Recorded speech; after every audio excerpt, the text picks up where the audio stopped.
An Imperfect Son, a standalone novella from the imperfect Cathar universe.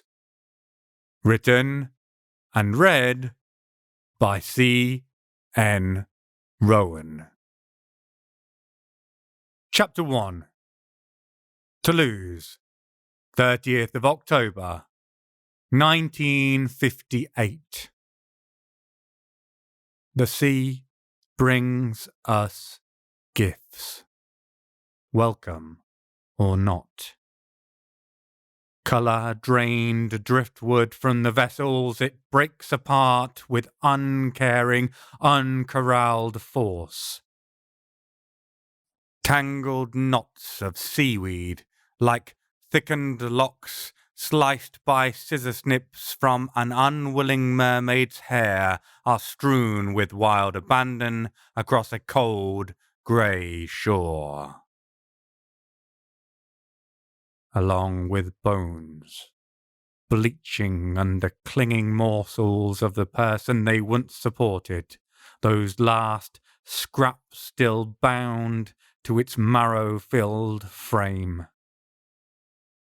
Of course, there are plenty of other bones in those dark, spume-ridden waves, plenty of watery beings that can strip them down to those last fleshy deposits, those red, raw chunks that have held on tight through their watery voyage. Plenty that can consume even this, can crack the bones into splinters, suck down the jelly centre and leave nothing for us to ever find. But what I'm holding in my hand wasn't done by those denizens of the deep, not, if I'm any judge at least. And it's a sad truth of my existence that I'm probably far better suited to that role than any coroner employed throughout the whole of France. After all, I've probably seen flesh-stripped corpses far more often than any of them would ever imagine possible. Lucky me. Of course, I'm not holding a set of bones in my hand, not even a single thigh bone, thankfully. No, all I have, slumped in my armchair so hard the wood frame's pressing through the cushioning into my spine, are these photos.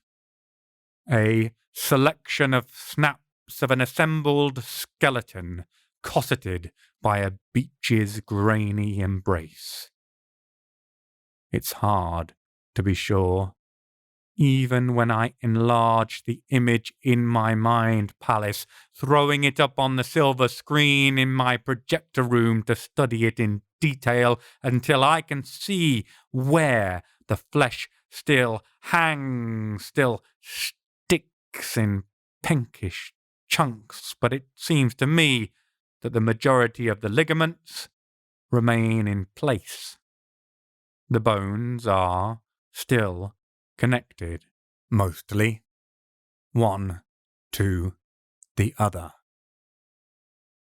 Not that you could have any doubt as to their relationship, even if they weren't. Just like you couldn't possibly have even a passing fancy that these are anything but the remnants of a child. They should be packed with potential, still able to grow and change, wrapped in all the possibilities still to come before they become fixed in their final forms. Instead, they're stripped clean of all life, of all chances that it might bring, emptied out despite them remaining intact. Marrow is a poor remnant compared to a departed soul. A child. A dead child. An existence ended, all choices ripped from them, all the turns a story could hold cut short, the pages marred and shredded.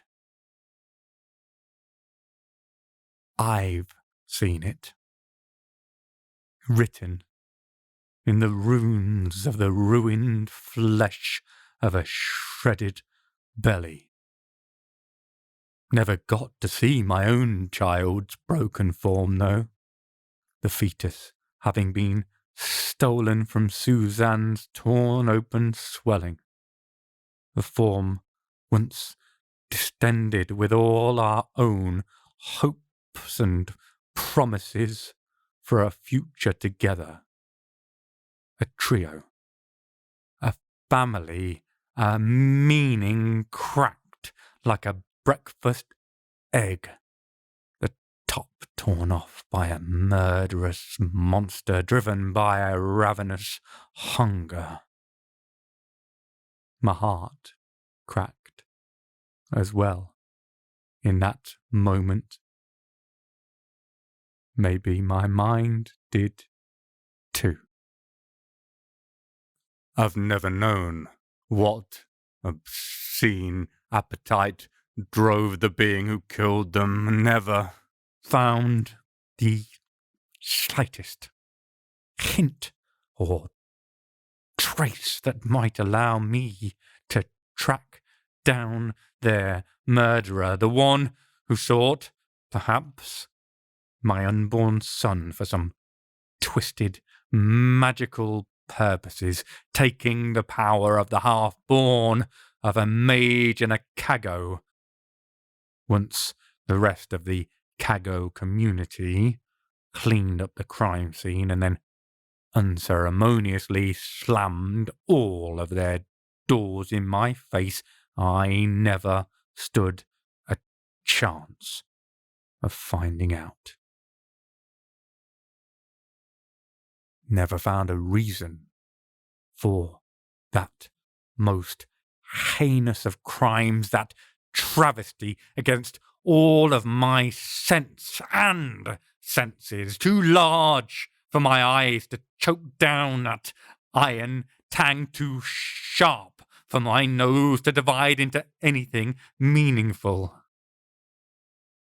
Perhaps only my ears really understood, because the following silence that sat on black dog haunches after I broke with guttural howls that never stopped until I ended up stoned in the gutter was the new truth and absolute that would never again be broken by her carefree, head-shaking laughter that had sent curls cascading across her visage like tears did across mine for decades.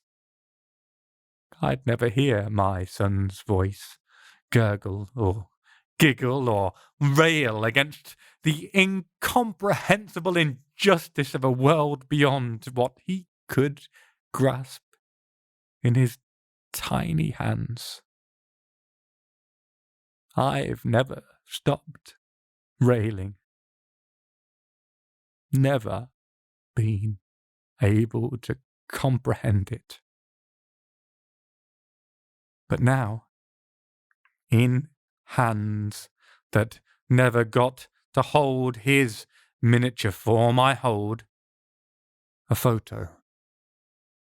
One of a set post delivered in a plain brown envelope this very morning. Numbers are etched in clear, neat cursive next to the date, suggesting they've been lifted from police files. There is nothing else to accompany the images, just a blank photo-made postcard, a horror-tinged advert. Come to the seaside. There's so much macabre in store. I would love to say no. My life's had enough grisly turns. I don't need an invite to visit any more, thanks very much, except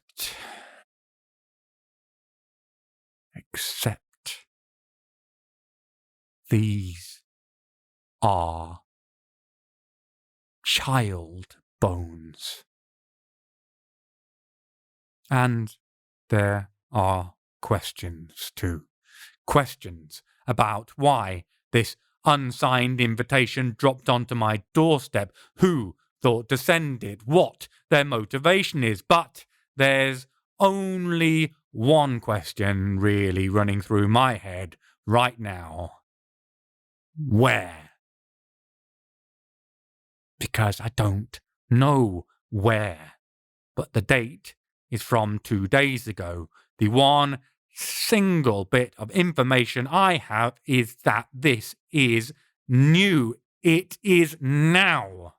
I have the when. And that means this was sent straight away, as soon as the photos were taken, near as damn it. A child died, and his stripped almost clean bones, all the more horrible to see, all the more real and present for not being perfectly cleansed, were given up by the sea a mere couple of days ago. Given back. And I want to know who gave them to it first, who gifted these remains that the ocean picked at like chicken drumsticks, leaving half-torn, flapping skin scraps and thigh meat behind like a wasteful glutton at a well-stocked banquet. Because these bones haven't just been cut clean, sliced by some psychotic individual with a surgeon's care and none of their restraining morals, no. The flesh has been torn away by teeth, incisor marks still visible on what little is left. Large incisors, larger than any humans, however much they match. And if it's a non-human who's done this, some shithead of a creature like the fucking Tarrasque, for example, then they risk exposing the whole talented world. Reason enough to seek answers justifiable by all accounts. But I don't really care about that. No. All I see is a still formed, but still form, once child. Stripped away chances. That's the motivation. That's what's driving me mad. Especially when I am unable to find them. It should be easy. Dead kids are front page news each and every time, especially a death discovery like this, but there's nothing. I get a selection of papers delivered every day, both national and international. Always take at least a cursory scan over them when I can, make sure there aren't any headlines about Phoenician uprisings off the coast of Brittany or the gates of Faerie springing open or the like. And I always keep them for a few weeks, just in case. It's amazing how often you'll catch a scent of something, a small comment piece on a delayed construction project over by Esquirol in the local rag, for example, that actually gives you a heads up that there's some sort of magical mayhem afoot in your backyard before it gets out of hand.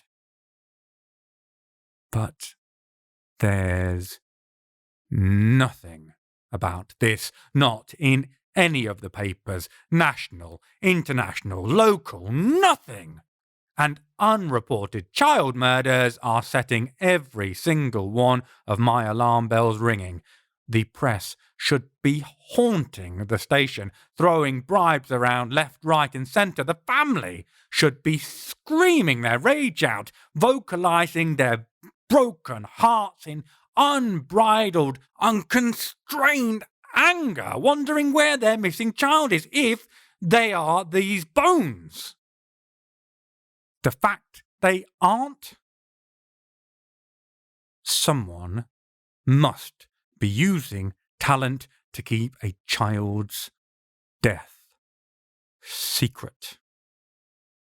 I want to know who and how to make them pay for it repeatedly until they don't remember who they are anymore, or how to keep breathing. And I don't care what they are. I'm still going to make that happen. Problem is, I haven't got a clue where to start. All I have are these nameless, placeless photos. There are far too many thousands of kilometres of beach cozying up against the different bodies of water surrounding France. I want to be like some silver screen detective, shoving pins in a map, tracking all the evidence and reaching extraordinary conclusions from it. Unfortunately, I don't have enough of the aforementioned evidence to even begin doing so. Instead, I only have all the papers from the last 4 days spread out in front of me, flipping feverishly from one to the next, looking for mention of the bones, finding none. Which is how Aicha finds me. She takes one look at the room as she enters, at the disorganized jumble of pages, half thrown, half flown on the air currents of my whirling dervish movements to settle on all the available surfaces, at the manic gleam in my eyes, at the set to my jaw that I think says determined, but probably says dangerous lunatic, avoid at all costs, and at what sits beneath that manic gleam, I suspect. At the water, I can feel building behind it, pushing out around the edges, leaving the corners of my eyes glistening. Then she plucks the photos from my grip. It's a strange hold I have, half wanting to release them for her to take them from me, half desperate to cling on, to keep them for myself. She studies them for a moment, almost emotionless.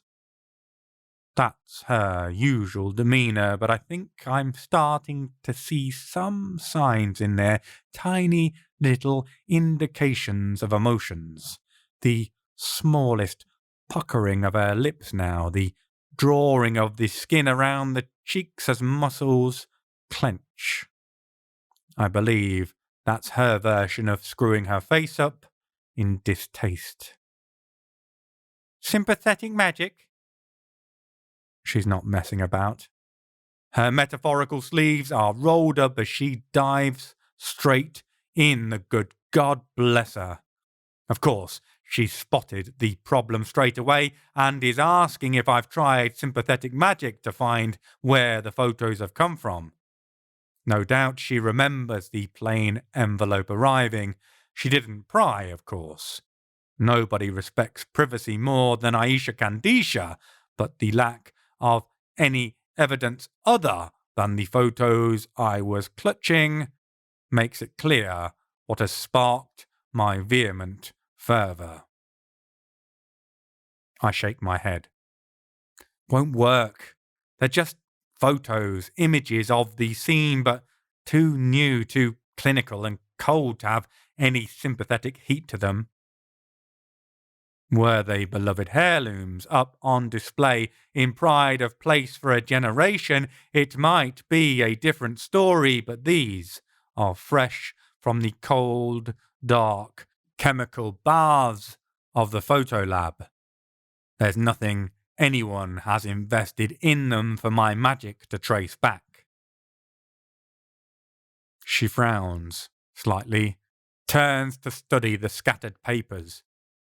No sign of any crime? Straight to the heart of the problem. In the time we've had together, before she went off hunting Nazis and since she reappeared unexpectedly at my breakfast table a couple of years ago, self-appointed mission apparently complete, she's proven herself to be the sharpest person I've ever met. Which is advantageous as it balances out my inability to see the wall in front of my face until I run into it at top speed so hard I end up swallowing my own nose half the time. Again, with the headshakes. Nothing. You'd think a murdered child, bones stripped bare, would be front page news. She nods, her eyes scanning through the various articles. Old, maybe? Ancient, even? I reclaim the photos, tap the bits of flesh. Too much meat still there.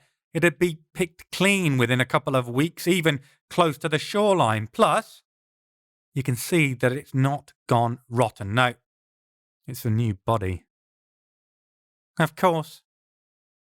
She'd have realised that herself if she'd studied the photos closer, but she's not interested in the cause of death, not yet.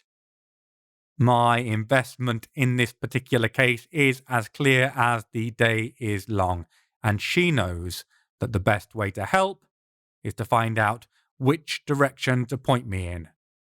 Then try to steer me around any of those brick walls I'm liable not to notice. She starts flipping pages over as she talks. So, no sign of missing children at all? I blink. Scratch my chin. I say, then stop. I try again. I didn't think to look for any? I was so fixated on searching for articles about the recovery of the bones themselves, I didn't even consider searching for where they might have come from. She sighs and says, Twat. Sadly, she's not wrong.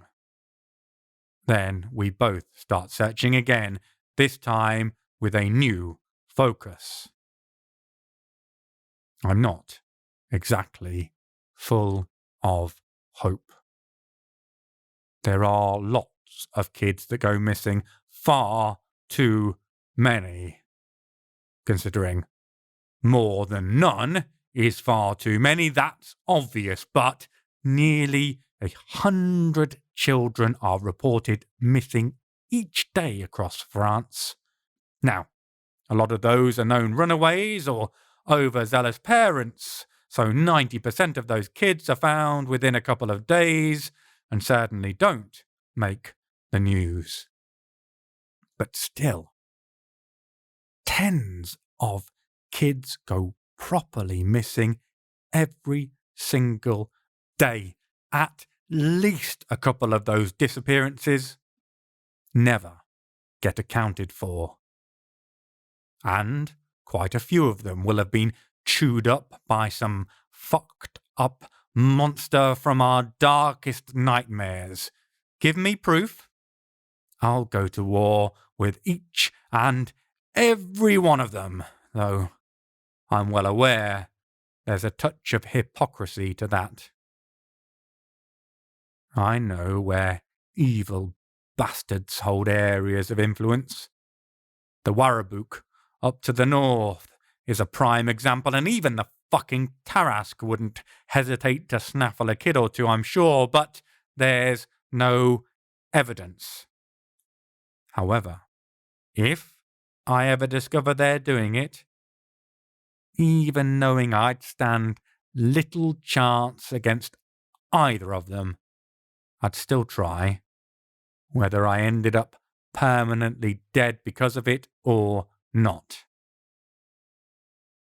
Of course, an awful lot of missing children are killed or taken by other monsters.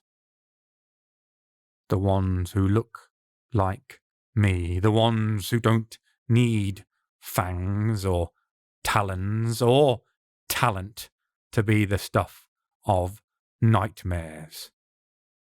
Those are the purview of the mortal authorities. It's Aicha who finds it, who makes the link. While I'm desperately searching through the recent copies of Le Monde, my head pops up at the sound of tearing paper.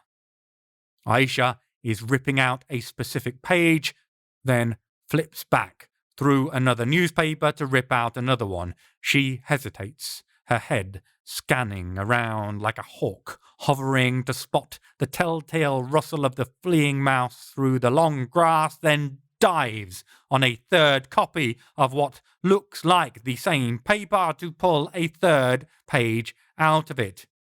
Then she brandishes them triumphantly in my direction. I snatch them from her hand, spread them out in front of me, and study the content. 3 children, each reported missing by the mothers, along with their respective partners. Father presumed to be the guilty party, rushing them off without say. Bland, dull facts. Names, ages, nothing else. No photos, no emotional quotes from the distraught mothers, just tiny little articles, finishing off with a dry appeal for information that doesn't even contain a phone number to ring. I frown. To a degree, I can see why Aicha's flagged them up. The similarities between them are obvious. Fathers absconding with children against the mother's wills should be nationwide manhunt territory. It's almost automatic good press for the authorities, after all. The dads tend to have acted on a whim without proper planning, and it's pretty straightforward to track them down and reunite the kids with their tearful mothers. Photo opportunities all round. Looking at the text at the bottom of each article, I can see these have come from Nice Matin, a paper that, despite the name, covers a large section of the southeast of France, but is still fairly localized.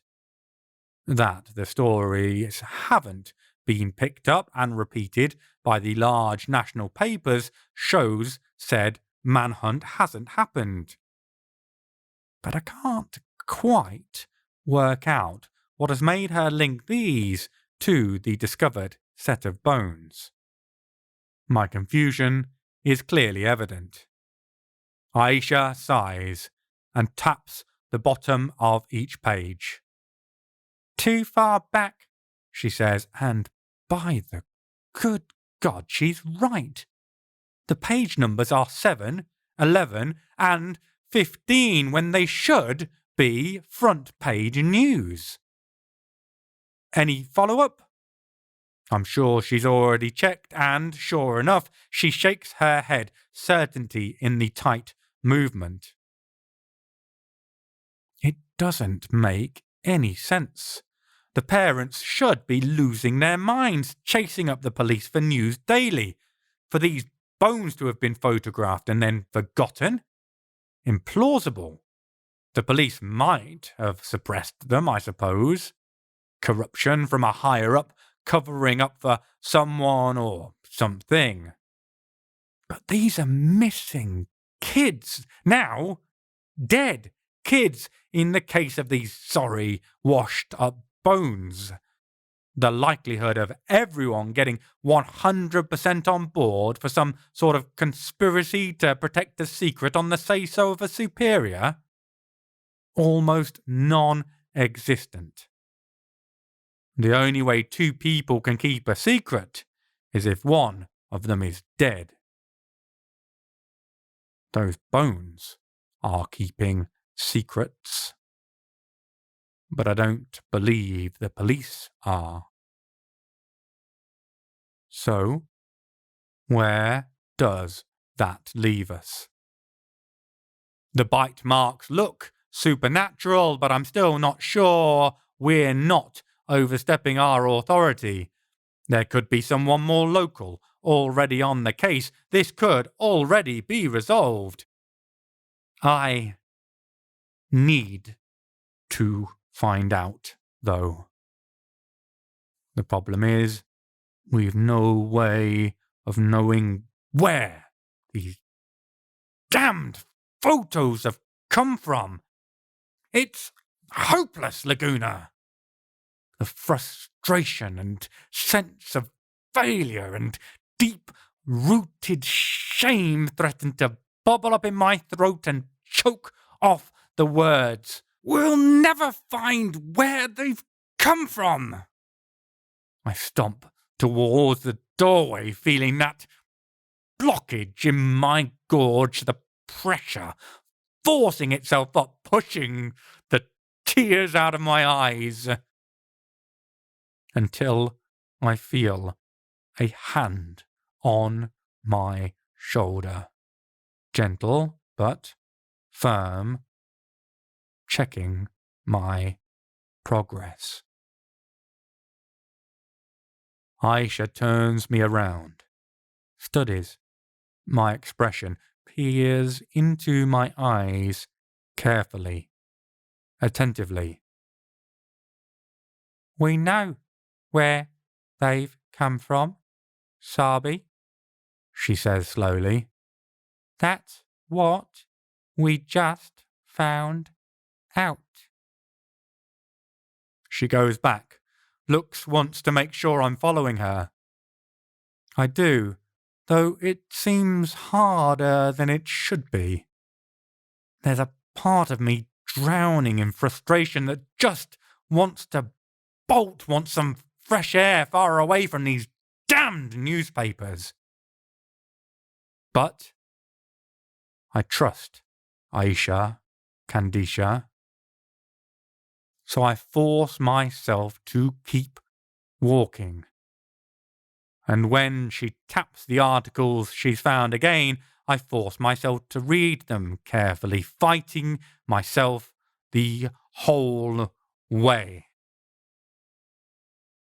And then it's clear as day. Suddenly, the sensation of struggle just dissipates as I pick out the words she saw without difficulty. The articles she found clearly state the missing kids have disappeared from the city of Nice itself. Somehow, on the first read, my eyes just skidded over that information, even when I was thinking about it all deeply with them in front of me. I didn't notice it. And I should have. There's no way I would normally have missed the very thing I was searching for in practical desperation for the past few hours when it was right there, laid out neatly for me. I raise my head, see the same conclusion I've just reached reflected back at me, verbalize it anyhow, just to be sure, hoping I'm wrong. Mind magic, I say, and she nods. Fucking hell, I hate mind magic, and powerful mind magic at that too. Someone or something has made these three cases naturally uninteresting. To me, as a reader, to the investigative journalist, no doubt to the police force as well. There are no traces of talent to see, of course, nothing hanging onto the pages of the paper themselves. Even I would have spotted that. Which makes it all the more impressive. To be able to imbue an event with the equivalent of a don't look here that leaves no trace and can affect even a talented like myself, even from hundreds of miles away. Impressive and terrifying. It seems like Aicha's found us a definite match. Time for us to head to Nice. Chapter 2. Leaving Toulouse, 30th of October, 1958. It's a long road ahead.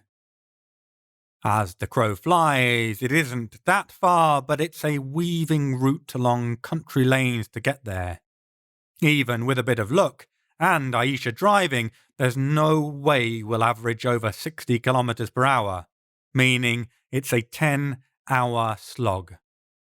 Throw in tractors dragging themselves from field to field, trailers hanging off them like the cigarette from the farmer's lips, and that time might still increase, along with Aicha's blood pressure. The car begs to be let off the reins.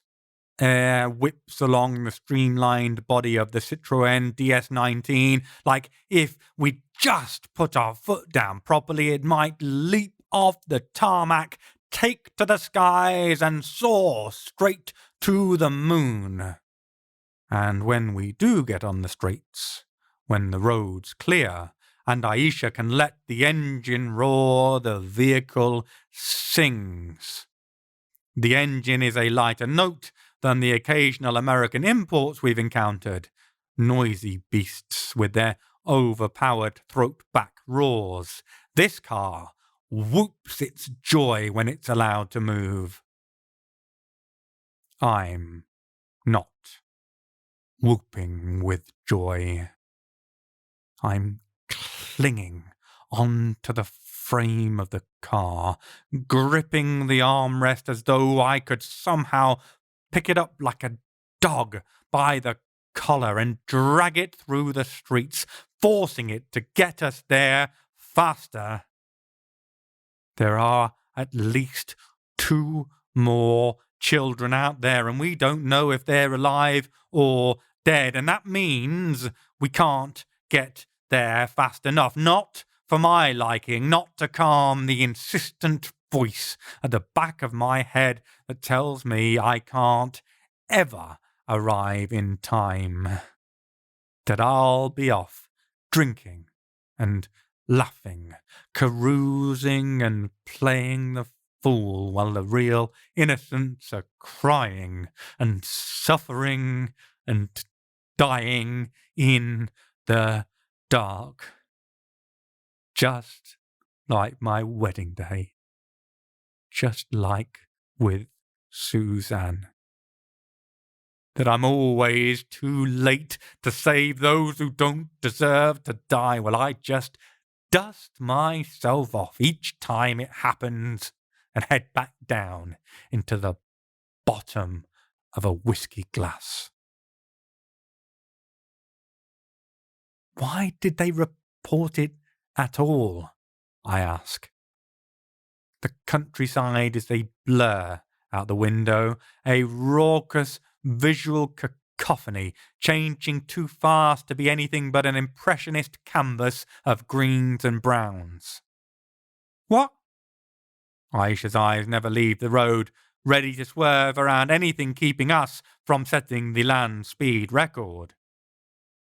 Why report them at all, the missing kids? There are no signs of the bones being reported, so why the kids?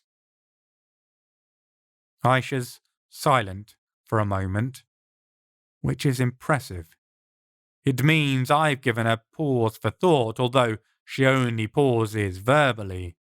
We're still travelling at an explosive velocity that the little voice in the back of my head still isn't convinced is fast enough. It's easier, she says at last, and I can hear the decisive tone to the words. She's confident she's right on this one. I, on the other hand, am confused. What?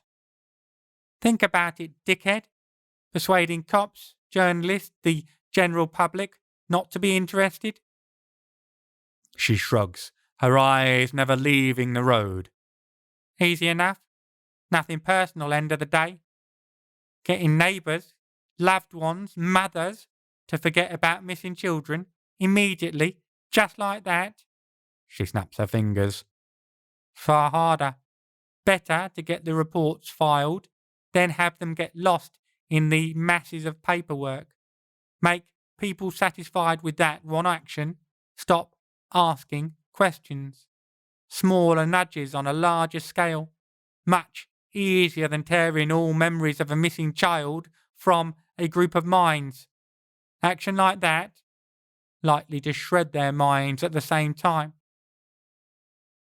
I nod. It makes sense.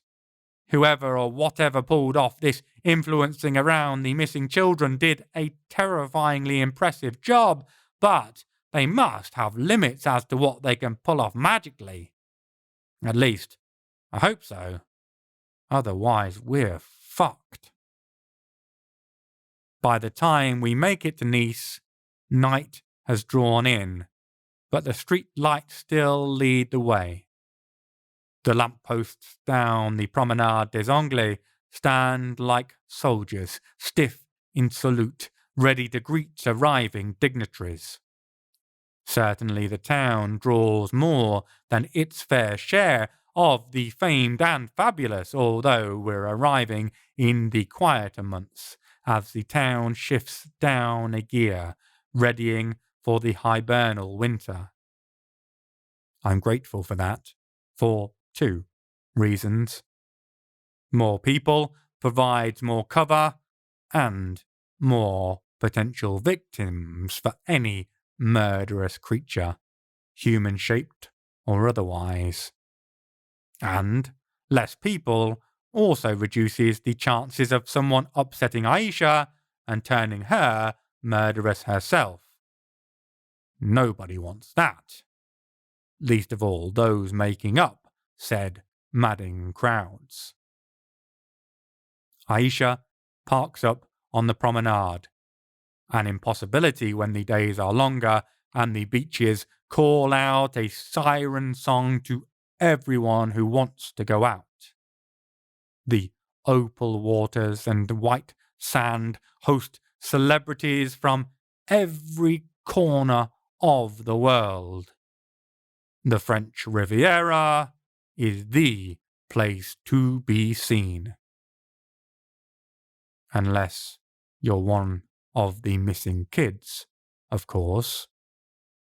No one's seen them, and nobody seems to care.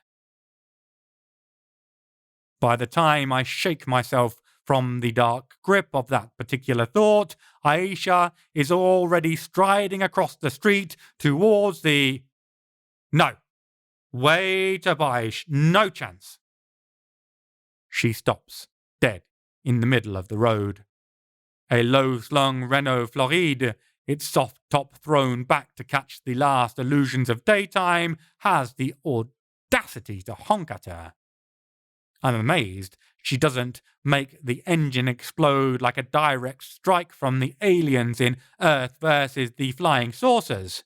However, Aicha clearly looks as equally deadly as those particular death-dealing extraterrestrials, and the driver isn't conveniently packing a sonic weapon.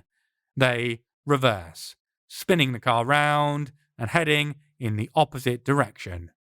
Fast. Sensible driver.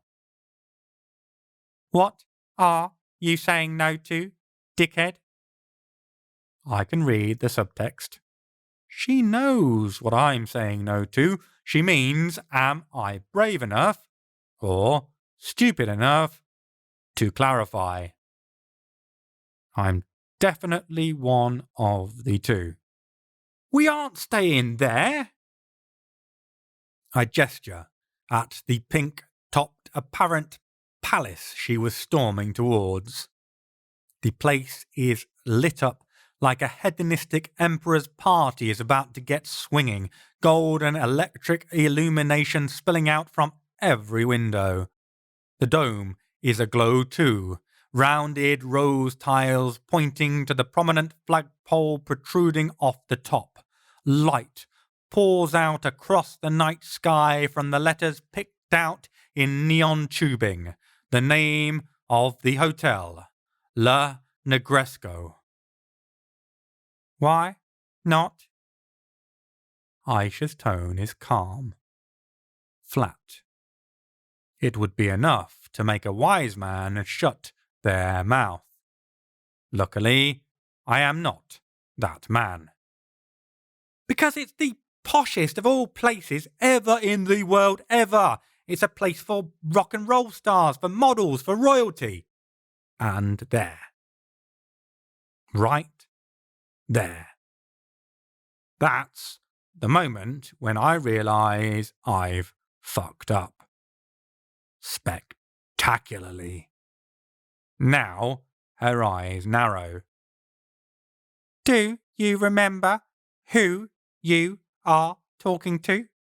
You might be a scruffy goat fucker from the Pyrenees, but I am Aicha Candisha, who held the Duchy of Al-Jadida against all comers, Drew's queen of the Arb al-Hayat. I was royalty when the ancestors of those currently sporting crowns were knee-deep in goat shit next to yours. Are you suggesting...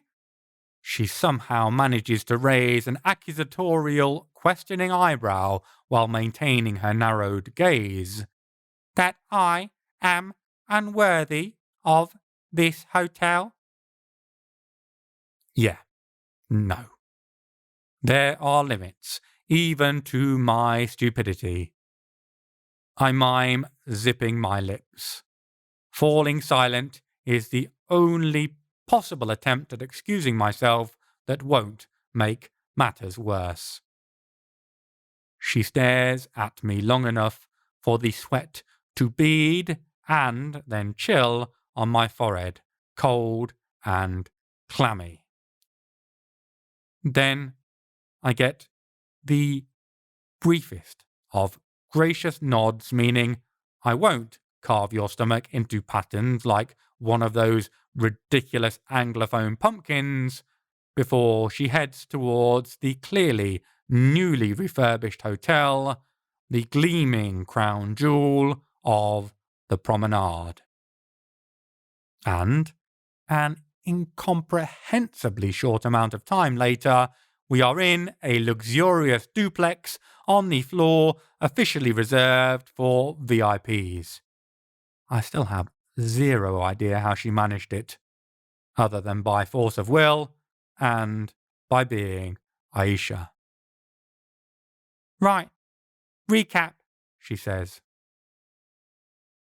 I'm not sure if it's an invitation or an instruction. Considering my blunder outside, I'm just going to get on with what I've been told to do.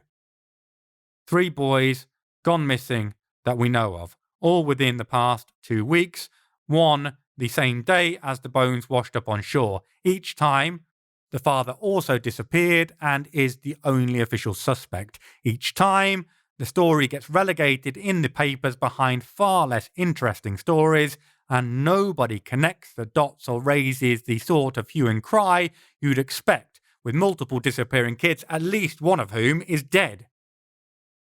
Incompetence? It's a valid question, albeit one we've basically ruled out. Otherwise, we'd not have decided to drive across the country. Still, it's easy to start looking for conspiracies, connecting dots that don't even belong in the same colouring book. Never count out human stupidity, laziness, and incapability. 99% of the time, the answers can be found there. The other 1%, it's either evil or magic. Or evil magic. And considering how easily I dismissed those 3 cases, how quickly my attention turned elsewhere, even when Aicha told me they were linked, this whole thing reeks of the most evil of magic. Still, we can't discount anything. Every option needs to be explored. The good God knows there have been many times I fucked up because I didn't think it through properly, didn't consider every possibility. Or because the evidence all just disappeared, tided away by those I trusted, who I thought loved my wife, would love my unborn child as family and community, who took any closure, any chance at revenge away without a second thought and disappeared, leaving me adrift, useless and broken. This magic, if we're right about it, is trying to force the human authorities to do the same, but we need to be sure that they aren't just being inefficient, caught up in the uncaring nature of bureaucracy. By the good God, I hope they are. That will be easy to remedy. Far easier than whatever we might be facing otherwise. I force myself to focus. It's still possible. We could dig deeper. I reckon the local paper archives are going to be the place to start. Gather more information. Are these cases isolated? What about the social background of those who've disappeared? To rule out incompetence, we need to find out how invested the police around here are in anything that doesn't affect the rich and famous, but that wouldn't explain the national press. And again, she's right. That's why we've come. That and my reaction to the 3 cases and gut intuition. Because there's always a terrier on the papers somewhere. A hound of an investigator who'd smell this story and sink their teeth in. That no one has. That every cheap plasterboard walled motel isn't packed with men who smell of stale smoke and cheap booze, clutching their multitudinous notepads to their chest the way a dragon guards their hoard, speaks volumes. Something is dissuading interest in this case. Except there is the war. Of course. The war in Algeria is taking up a lot of the national attention. Much of the journalistic discourse is focused over the water at what is happening in a part of Africa still considered French by much of France, even if much of the population there aren't.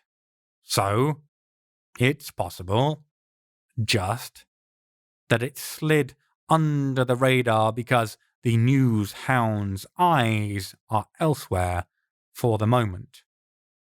Unlikely, but possible. Which can mean only one thing. One terrible, dreadful, unbearable thing, as heavy a weight to carry as Frodo did in that fabulous new book trilogy a few years back, The Lord of the Rings. Although Mr. Tolkien's version of elves is a long shot from the vicious bastards the Fae really are. We're going to have to do research. Legwork. I groan. Why didn't we pick up Isaac? This is his wheelhouse. He handles the academic, intellectual pursuits.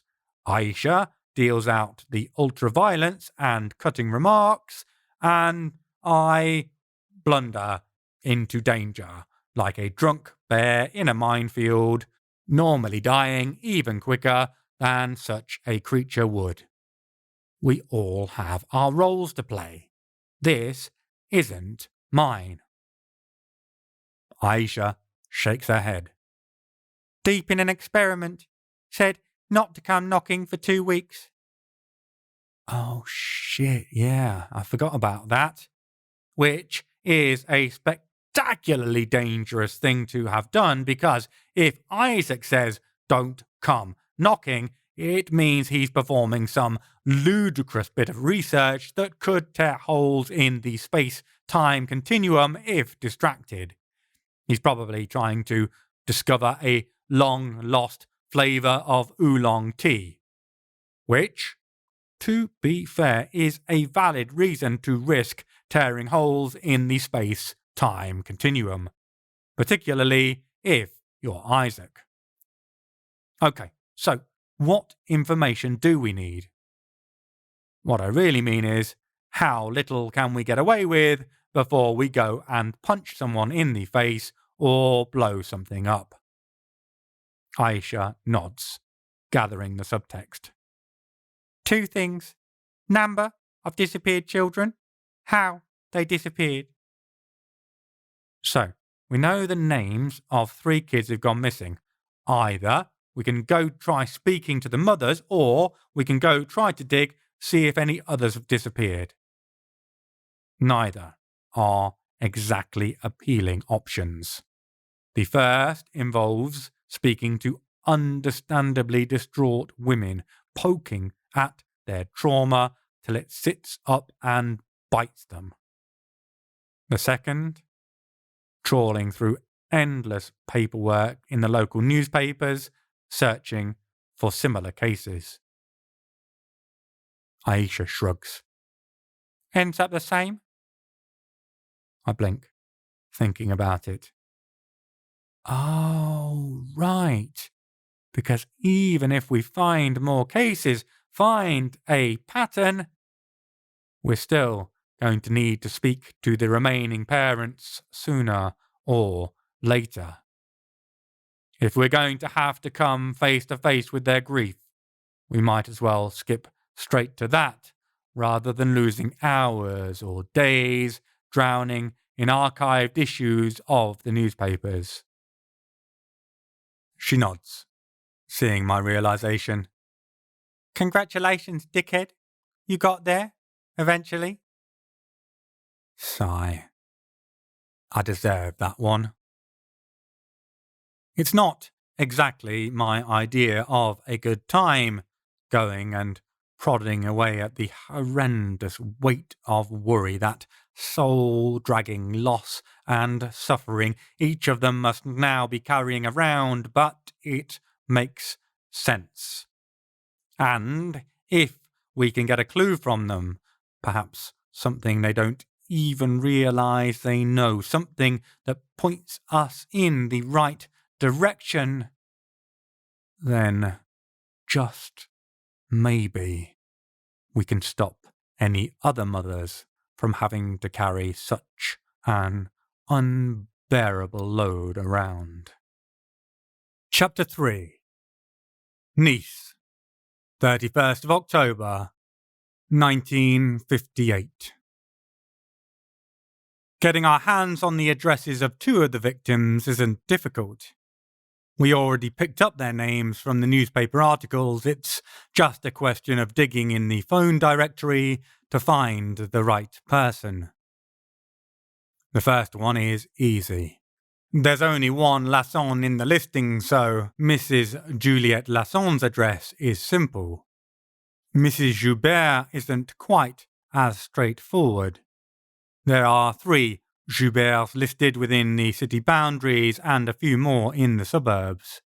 Luckily, the article mentions a reported sighting of the father and child together on the night of the disappearance near the family home in Simiez. Only one of the listed names corresponds to an address there. Magali Joubert. Bingo. Only the last one poses any significant problem. Barbara Bernard, a name that seems to suggest a vaguely sadistic or obsessively alliterative streak in the woman's parents, is lost in a comparative sea of similar last names and no matching first one. Aicha pulls me back out of my budding despair. 2 out of 3 isn't bad, Sarby. Can always track her down later. I nod my approval at that particular assessment. Good enough is the kind of approach to research work I can get down with. That's how all the major scientific breakthroughs of the past few hundred years have been achieved, right? Madame Lasson's address is the closest. Looking at it, my first thought is that she's not doing bad for herself. An apartment in the Cœur de Nice area is no small potatoes. Then I remember that her husband is missing and her child is too. An expensive apartment suddenly seems like cold comfort. Her building overlooks a compact but neatly kept park, a small strip of verdant green among the whitewashed buildings. It's funny to see what I consider actual trees, oaks and beeches after the ostentatious palm trees of the main strip. The morning sun angles almost blindingly off the crisp paint and matching white brickwork of the apartment block. Floral walls decorate masonry that wouldn't look out of place carved atop a column's capital in Rome. The whole place feels tended and cared for, bosomed in that comforting safety that money can provide. Definitely feels like magic. Aisha's head is swivelling back and forth, and it takes me a moment. Then I get what she means. The morning routine is unbroken. People pass with tiny smiles of familiarity to faces they know, acts of acknowledgement that also perform the role of barriers, keeping them in their places, allowing a certain access, but maintaining limits. The corresponding frowns that we gather from them harden as they take us in as strangers, and darker-skinned ones at that, but that's not unusual in places such as this. People wander back and forth, baguettes clutched under arms. We see the occasional briefcase as someone hustles along, late for a mind-numbing office job, but mainly it's retired couples pottering away as the Côte d'Azur's warmth still holds back the autumn chill. Or else young mothers, shepherding their infants, giggling and gurgling, alive to the world's hidden adventures, back towards the relative peace of their own homes. But that's the key point.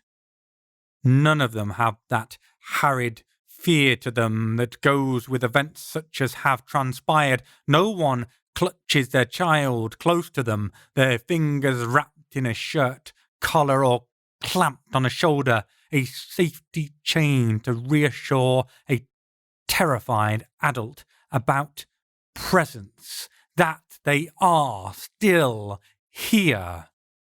There is suspicion in their eyes, but no more than usual, no deep-grained suspicion, no terror, no fury. The area bustles with everyday life. That never happens after a tragedy as personal as a child snatching, even when the main suspect is a known relative. Such an event makes the unimaginable a reality and tinges every moment with potential horror. Tragedy subdues community, subsumes it in suspicion and grief. There's no sign of that here.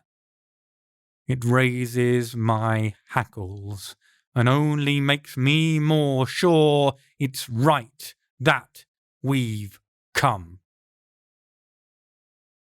We're going for a straightforward approach with the first victim.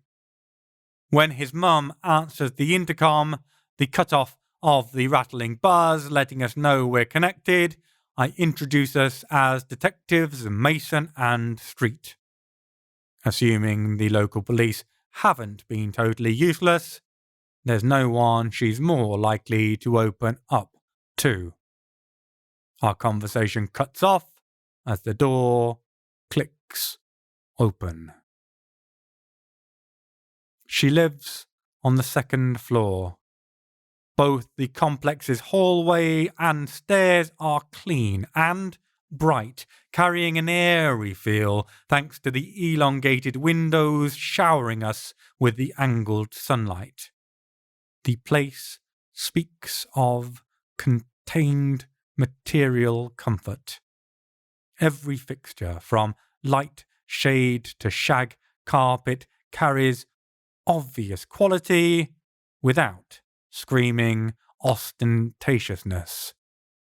Refined, reserved wealth is the order of the day here. The woman who answers the door matches that description. Her hair is neatly coiffed, parted in the centre. The waves, natural or otherwise, are pulled back by a hairband. Beneath some expertly applied makeup, though, are signs of wear. Her face itself seems to be following the direction of her hair, tugged tight, stretched thin. The way her eyes dart between our faces, flittering past our shoulders before settling back on our features, speaks of a hyper-awareness long since instilled in her psyche. A question mark smile is pinned on. It doesn't match what we see in her eyes. "Can I help you, detectives?" I can't help noticing she's not invited us in.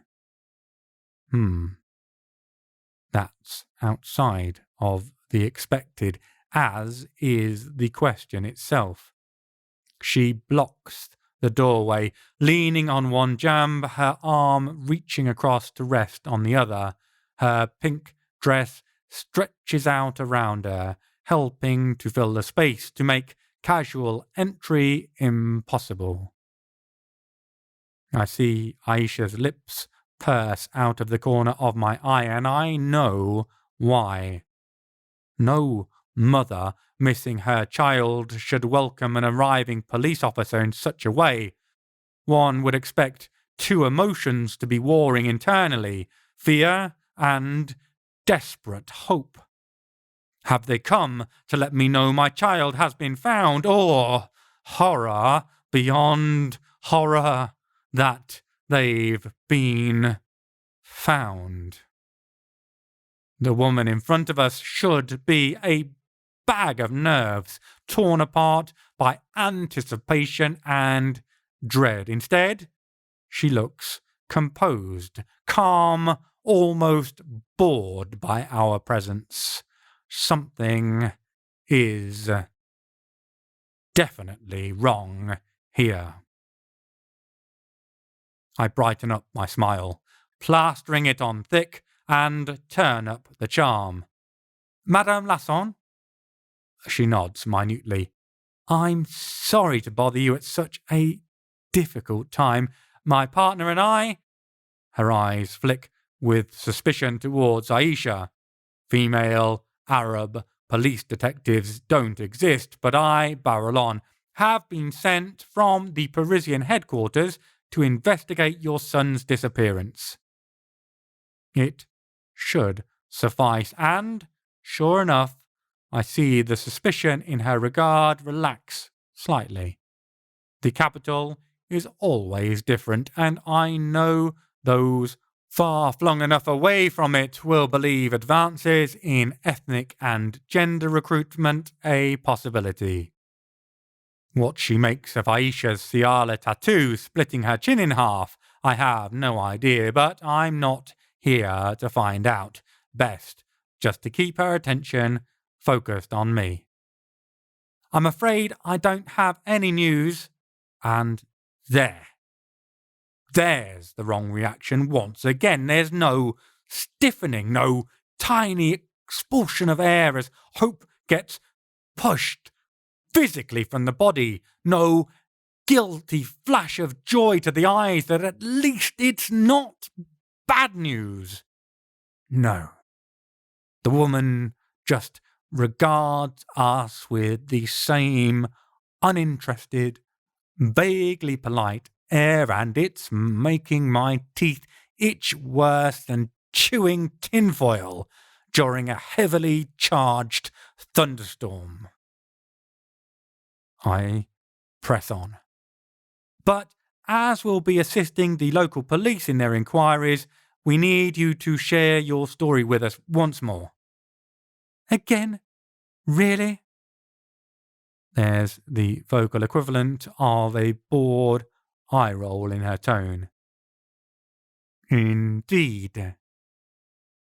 I keep my own voice calm and professional, but insistent despite my growing anger at her bland disinterest in her own lost offspring. How can a parent be anything other than broken, distraught beyond measure at having their child taken from them? Having mine taken from me robbed me of my sanity, of anything but drowning grief. Having my chance at revenge taken from me left me longing to drown in the gutter.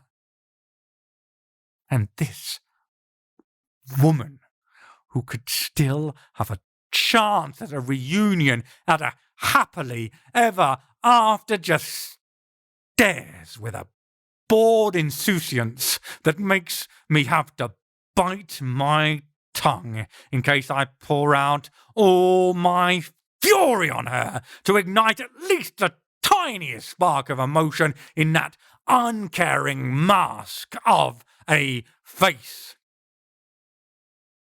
It takes me a minute to marshal myself. I understand the frustration. She's making that much very clear. But this is our area of specialty. Sometimes we can discover a clue, a lead, from something a witness didn't even realise they saw. Going over it one more time might just be what we need to break the case open.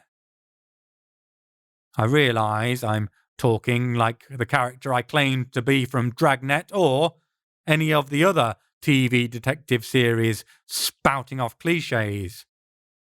But there's a reason why. Because they work.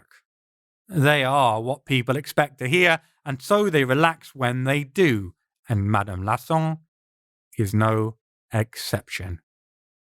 She's still not happy about it, but she does stand aside and wave us in, even if it is less than magnanimously. Bear is the word that strikes me upon entering the apartment. Then I think about it and adjust my word choice. Empty is a better description. Because the place isn't bare in the way a house is when it's standing ready to be sold, a plain canvas awaiting a new owner's paintbrush to add colour and meaning to it. No. It's like after a robbery, when everything of value has been stripped out, sold for a quick buck. The hallway contains nothing except a simple raincoat hung on the wall. I can understand the lack of shoes or garments from both the dad and the kid. Neither people she'd want to be reminded of constantly, albeit for different reasons if the father took him. But there's no furniture, no low chair or bench to sit on to pull one's shoes on, no small table with knickknacks, no paintings on the walls, no pictures either. Though I notice there's a square of lighter paint that suggests something hung there until recently. It means one of two things. Either she's tight on money, which seems plausible if the family breadwinner has absconded off with the child, willingly or otherwise, or she's clearing house, removing all traces of those who once shared this abode with her. Either way, it seems like she's moving on and leaving her previous life behind without a second thought. All the doors of the corridor are closed, more's the pity. I'd love to see if the pattern continues throughout the house or whether she's simply shoved the clutter off to the sides, imprisoning it in the rooms she never goes into anymore. That might humanize her somewhat.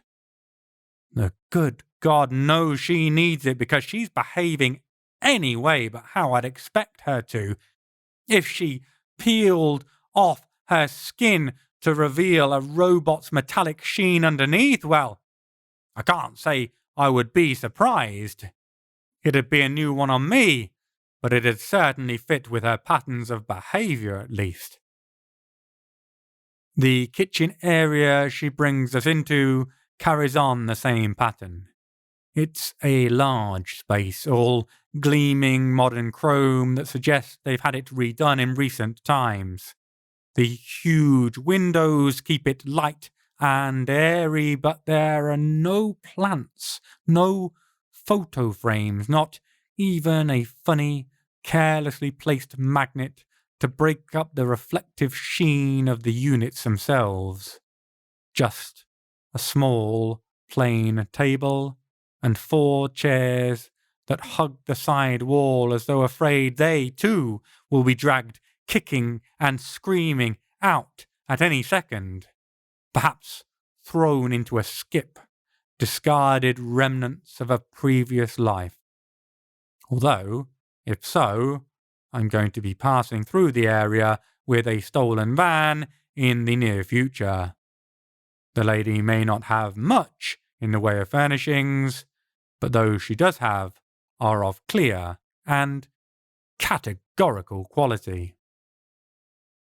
The table and chairs are intricately worked iron, all twisting, turning metal that speaks of putting the art into artisan. The various accoutrements on the sideboard all look like they've come direct from the most expensive showroom you could find in the year 2299.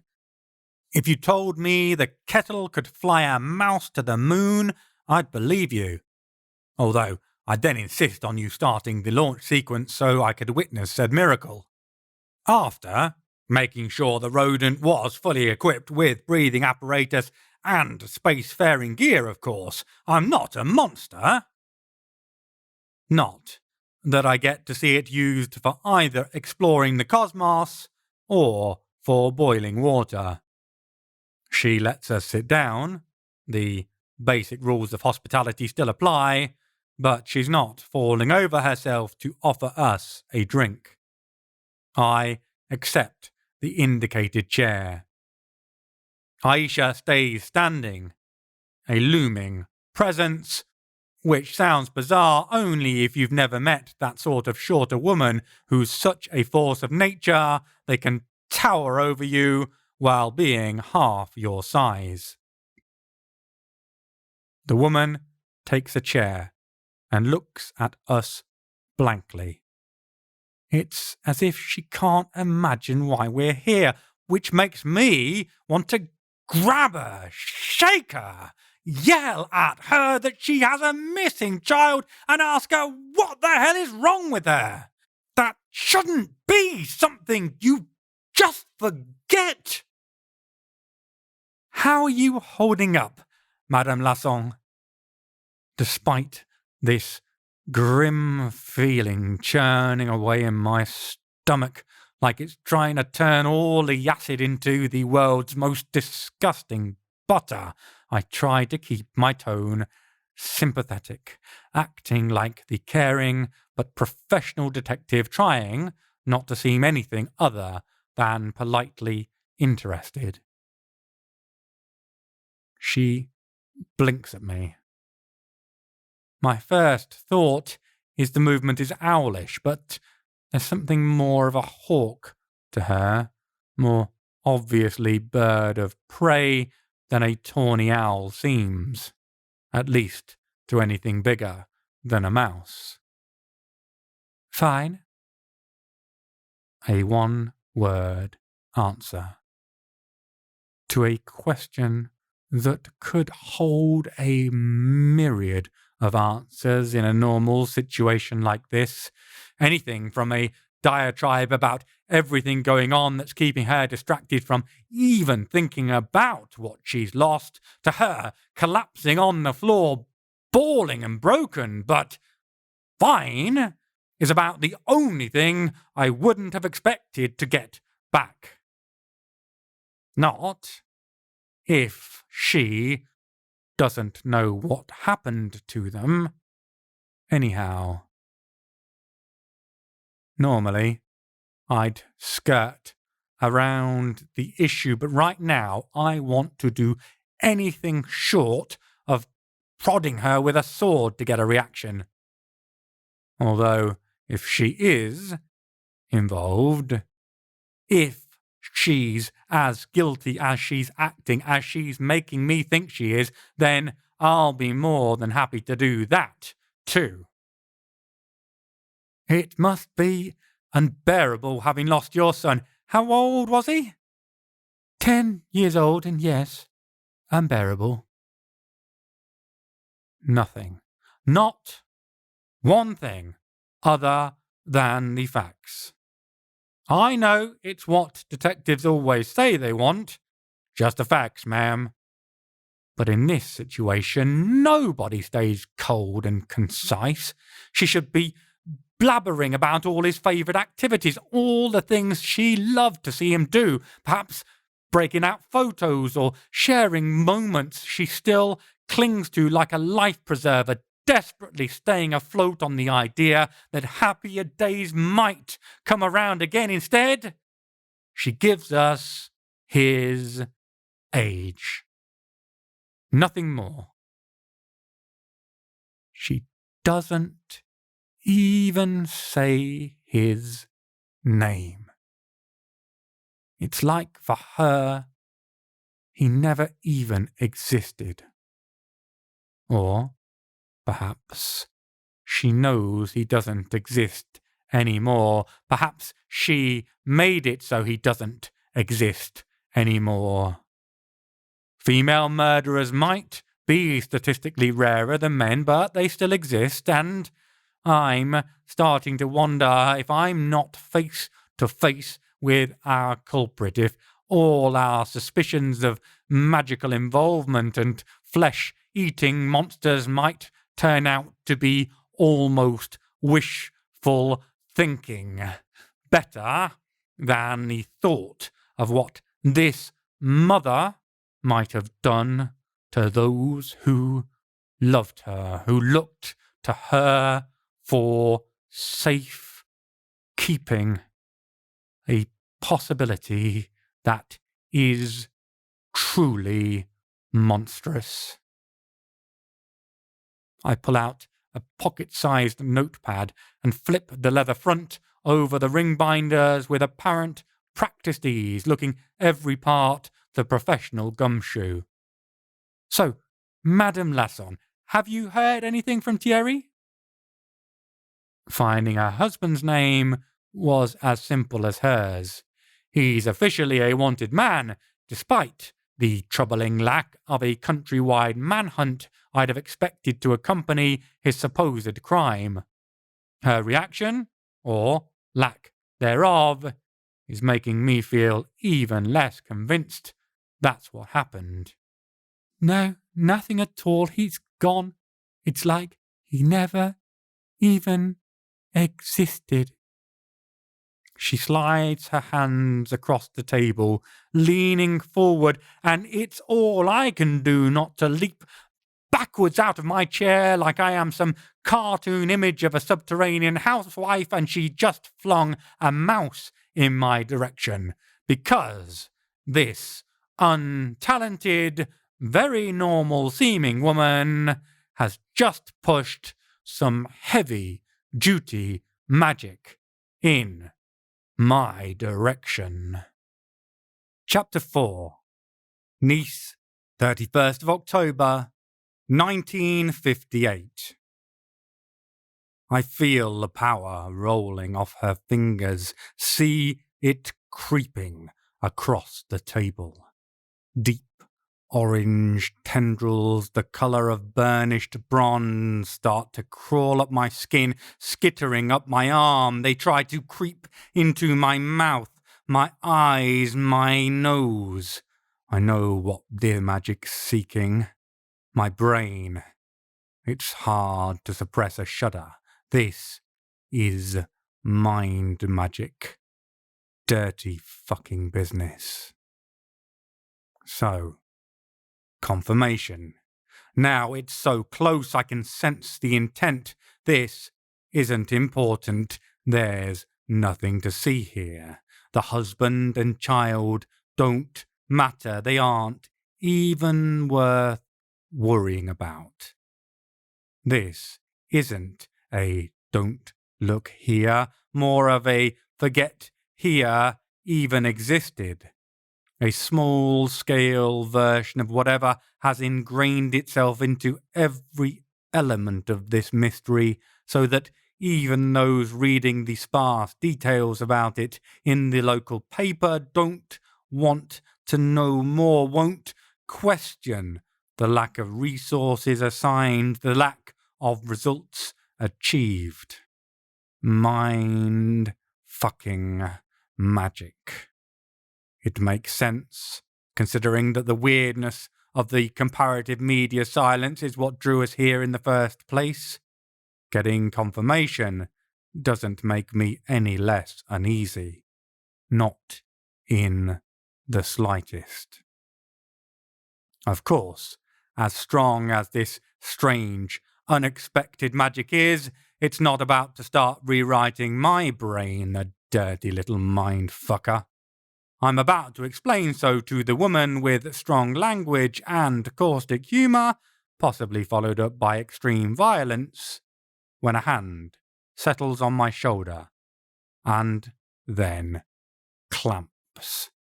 A firm Aicha grip that is enough to snap bones on the average person and is sufficient to make even me wince. It's the kindest way she knows to tell me to shut my mouth. Thank you for your time. We must be leaving now. I've no idea what the play is, but I trust Aicha. All the way back to the front door, I expect her to pull off an aha moment where she suddenly sweeps the woman's feet out from under her, possibly literally. But nope. We walk out of the apartment and back into the bright, warm sunshine that seems to have missed the memo that winter is just around the corner. To my enormous credit, I bite my tongue until we get around the corner and do so without exploding. Although you'd be hard-pressed to believe it with how the words finally rush out of my mouth. What the fuck was that? Aicha shakes her head, keeps on walking. For a moment I wonder if the magic has affected her, if she isn't under its influence, forcing her to head away from the apartment, but that's ridiculous. If I could resist, she surely could. She leads me to the smooth and polished table of a corner cafe, which makes me want to go back in time and slap myself hard around the head. I've not had a coffee yet this morning. That needs to be remedied and forthwith. The morning pastis drinkers, who are convinced cutting alcohol with water somehow transforms it into soda, soak up news just like they do the booze, papers spread wide in front of them on wooden tabletops. I could almost kiss my coffee when it arrives, but I end up settling for consuming it as fast as humanly possible. I signal for another one, then turn to my tight-lipped friend. What the fuck was that all about? She looks at me, her head turning glacially to fix me with a look that broadcasts both my stupidity and how painful it is simultaneously. Certainly for her, possibly for me, if I keep it up. Magic wasn't hers. Acting would have told her, showed her that little stunt didn't work, given the game away. There's a lot to unpack there, so I break it down. How do you know it wasn't hers? I mean, it makes sense, but I want the details. Because I'm not a blind twat? Ouch. Although doubtless fair. What was she wearing? Clothes? Yes, I know. Not helpful, but I don't enjoy floundering like this any more than said flounder that gave the English language that particular turn of phrase, and, just like that poor fish that flopped around, gasping in the unexpected medium of air in front of a group of overly excited linguists, I feel myself dying under the intensity of her stare. What jewellery? Oh, right. I think back. Obviously, I could cheat, dive back into my mind palace and replay it, but Aicha would know, and somehow that feels like it'd be a loss. A couple of rings? I remember a nice-looking diamond set, probably a wedding band, and a second, more plain one. Matching earrings. They were silver, but I don't get the feeling the metal's what she's looking for. I rack my brains. A chain, necklace, and cross. Not a cross. That stops me dead. Really? I was pretty certain about that one. Wrong lengths. Now I'm really struggling. What? I didn't realise there are specific dimensions for that particularly tasteless piece of jewellery. Back when I was a perfect, those of us who called ourselves the good Christians had always disliked the adoption of that symbol. Why choose the instrument of torture Jesus was supposed to have died on as an emblem of faith? Even now, centuries on, I'm not comfortable with it. Aicha rolls her eyes at me. The different bars of it. Think it through. No, it's no good. The memory just isn't coming back. Admitting defeat, I dive off into my mind palace to cheat. A second later, I'm in the hallway of my mind, all warm wood panelling, well lit and welcoming. I guess at least some part of my brain has to be bright. Knowing I have a limited amount of time before Aicha gets bored and smacks me over the head or something to break my concentration, I dive off into my cinema room. The wide, white screen hangs in front of my recliner chair, dark, green and worn in just the right way to make sitting down almost a hug from an old friend. But no time to luxuriate.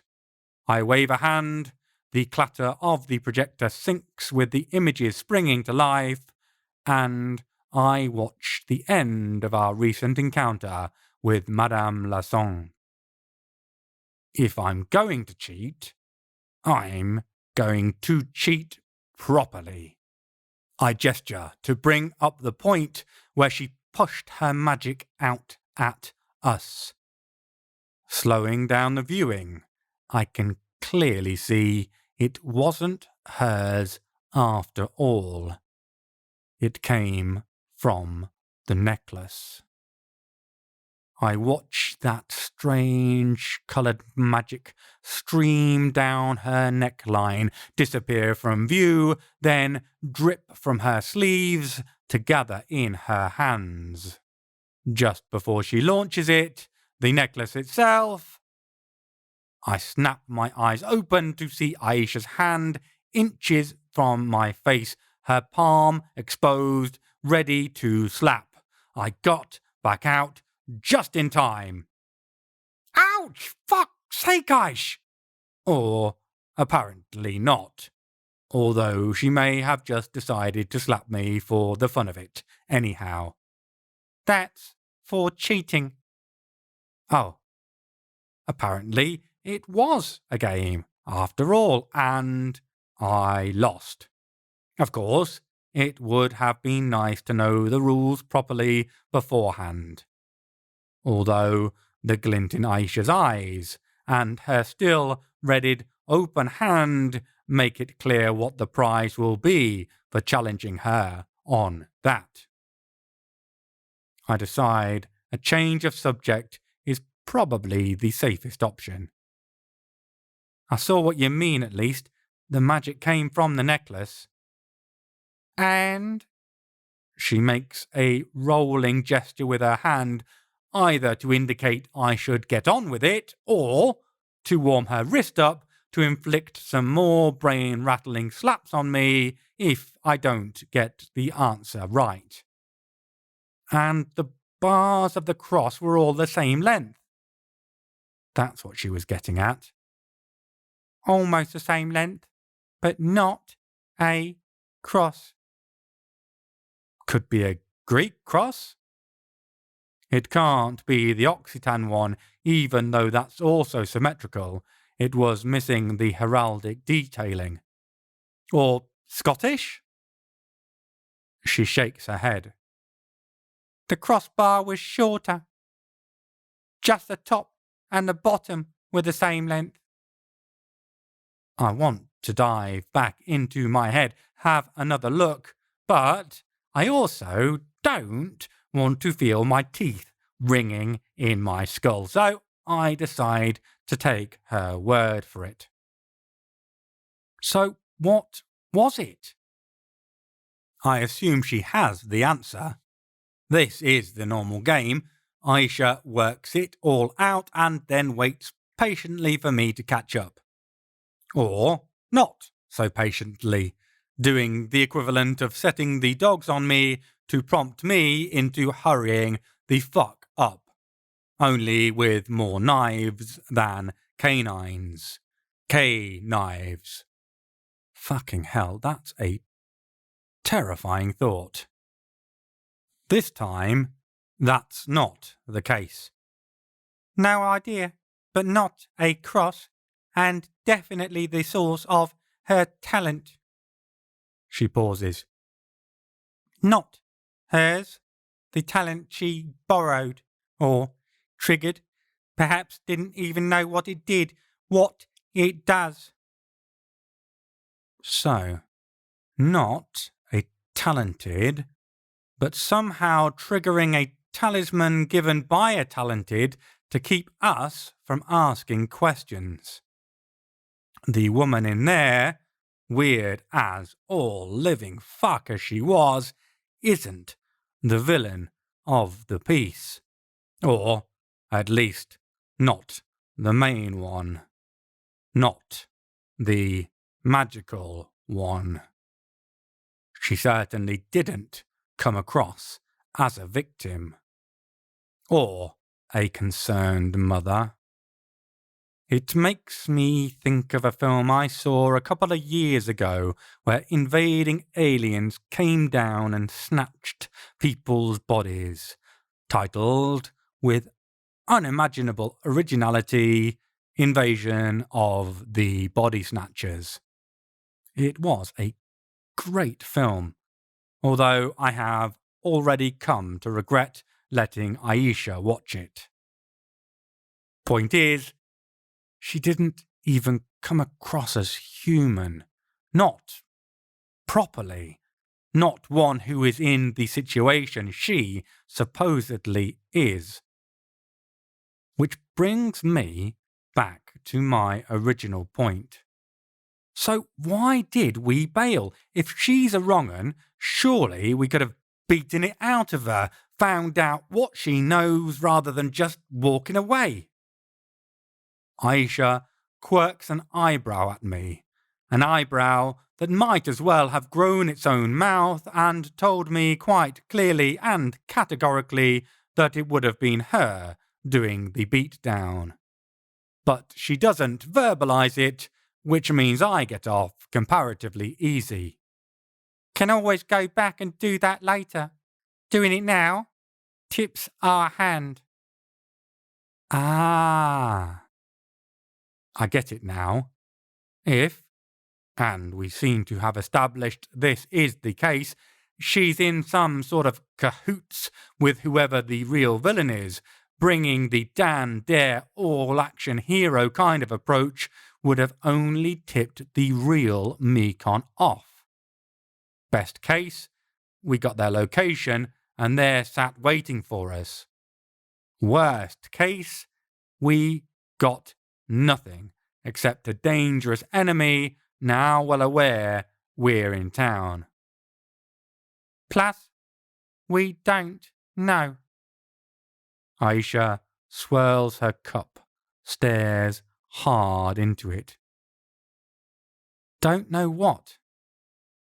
There are plenty of things I don't know, so I'm wondering which one she means in particular. Don't know she's a wrong'un. Maybe she doesn't have a choice. Ugh. I don't know which I prefer as an option. Anyone who's capable of using that sort of dirty brain rejigging influence on a mother, rewire them to forget her own family, is worryingly powerful and entirely malevolent. However, the other choice is that the woman is on board with whatever this talented wanted to do with her husband and kid.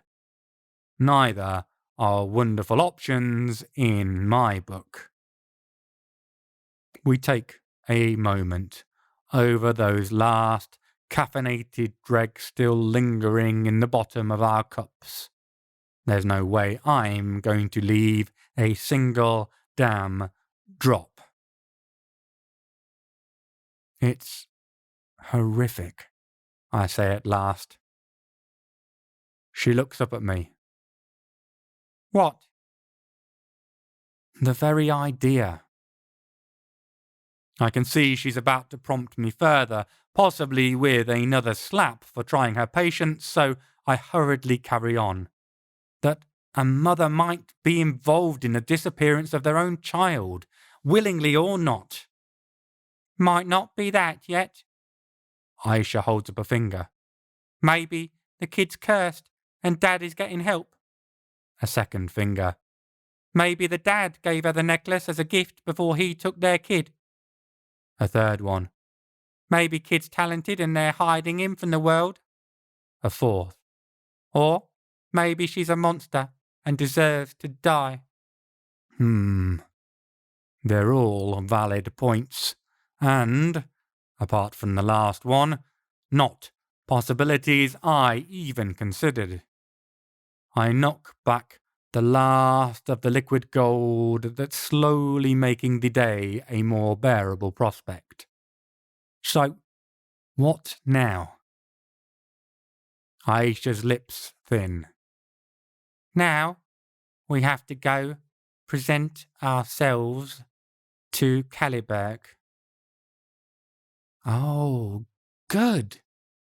Which means I have to try to stop a battle erupting that might wipe the Côte d'Azur off the map. Chapter 5. Nice, 31st of October, 1958. It says something of Aicha's sense of honour that she reminded me about Caliburg. Technically, we're inside his territory, but he's situated down in Cannes. Seeing as how we're not slinging magic about like stones from kids' catapults, it's unlikely he'll even notice our presence. We could have kept stum. But, of course, it remains his turf and she'll do things the right way. However much she doesn't want to. It's a short trip down the coast to Cannes. Blue skies mirrored by the calm Mediterranean Sea accompany us along the way. The road twists and turns with the coastline, sometimes pulling us towards the shore, sometimes towards the mountainous ridges. Crisp, white sails of pleasure-taking yachts leisurely cruise around the Cap d'Antibes. We swing away from the nautical view, so beloved of the neo-impressionists, and the dominating peaks of the Alps overtake the horizon, poking up from behind the Esterel ridges as we weave through the foothills. Sea and sky joined together by the land. No wonder the rich and powerful seek to be here. The road winds back towards the sea, bringing us to another town beloved by ascending stars and the obscenely wealthy. Our destination could be the equally snooty twin of our own hotel. Also perching mere meters from the beach, the azure waters seeming to lap at its feet, the Carlton stands proud, a lordly building holding sway over all it surveys. Of course, for the occupant of the penthouse at the top, that's actually true. We make our way inside. The white stone pillars are positively tame compared to the lovingly worked marble, polished to within an inch of its life that covers the floor. Opulent wealth is the order of the day, probably of the week, and the year. Hell, make it the decade. Treat yourself. Nobody stops us on our way up. The glower cloud hanging around Aicha is enough to dissuade anyone from what is so blatantly suicidal, but I don't doubt Callie Burke knows we're coming.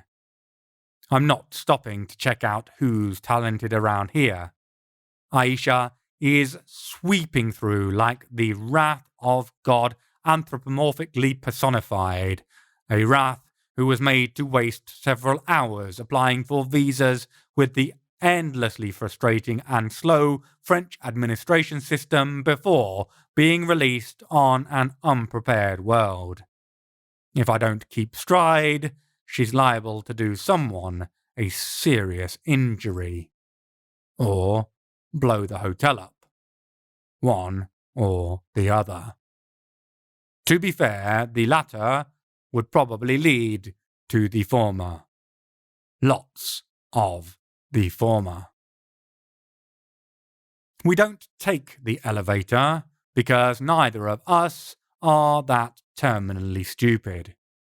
Small metal boxes that can be made to plummet at near terminal velocity by slicing through a single chord aren't methods of travel either of us are going to get involved with. Not that the fall would take us out of action permanently, but I could do without Aicha having even more reason to be a grumpy bunny. So we hoof it up the stairs, 7 floors, to the penthouse. There are no guards on the huge, white, double doors. I could pull out my sword from my etheric storage and rush in screaming, pausing only to pop a few of the inlaid pearls out of the doors themselves, and no one would stop me. Because this is the seat of the Callie Burke's power, and I'd not survive the encounter. And he'd probably send me a polite letter along with the bill for the damage to the door afterwards, which would only make me feel worse. I go to knock, but "Come in" carries from the interior before I can. Aicha's scowl deepens as I push the door open and we step into the Callie Burke's private abode. The theme of riches continues to run throughout the room we're in, although it's tasteful extravagance. White marble remains the material of choice, but I can see the patterning, geometric repeating shapes picked out with the finest gold filigree. Various Greco-Roman statues and busts are on display. The fact they're still colourfully painted makes me suspect that the Callie Burke has had them since that time and has looked after them ever since. Or he took them from someone who had. In the middle is a mahogany desk that's been worked until it counts as a sculpture to rival those on either side of the room, all smooth flowing curves, the pattern of the curling legs tightening into walls at the top. The piece they support is so polished it's like a black hole mirror. If I stood over it and looked down, I'm not sure whether I'd see my reflection or get sucked down to my doom. Either way, I'm not about to put it to the test. and behind it, the caliburk carelessly pushes back a matching chair that's probably worth almost as much as the hotel, his arms thrown as wide as his smile. Paul, Miss Candisha, what a delight! To what do I owe the pleasure? He strides around the desk, claps me on the shoulder, and gives me the bise, 2 kisses on either cheek. He offers a hand to Aicha, who shakes it with bad grace, but does at least shake it, rather than attempt to whittle it down to make a bone flute from the tibia, which is what I guess she'd like to do, considering how she's looking at him right now. I don't know what her problem is with him, although neither does she. I asked her about it before and she just grunted, "Instinct." Personally, I've always found him as delightful as he seems. His face is warm, golden curls framing his head and face, a well-coiffed mane that looks like it'd spring into a wild bush if you didn't comb it to within an inch of its life. His eyes are a rich vermilion red that would look daunting in a less friendly face. As it is, somehow with his perpetually easy grin, they seem warm and welcoming. He wears a crisp white linen suit and matching shirt. Normally that'd be set off, as far as most people could see, by a pair of comfortable loafers. Here, though, he is at ease, unglamoured despite being in human form, so I can see his cloven hooves, hear them clopping as he trots around the table. And of course, the huge ram horns that spread up and out before curling back along the side of his head are a giveaway that he's something other than human. Nobody quite knows his origins. He's certainly been around for a long time.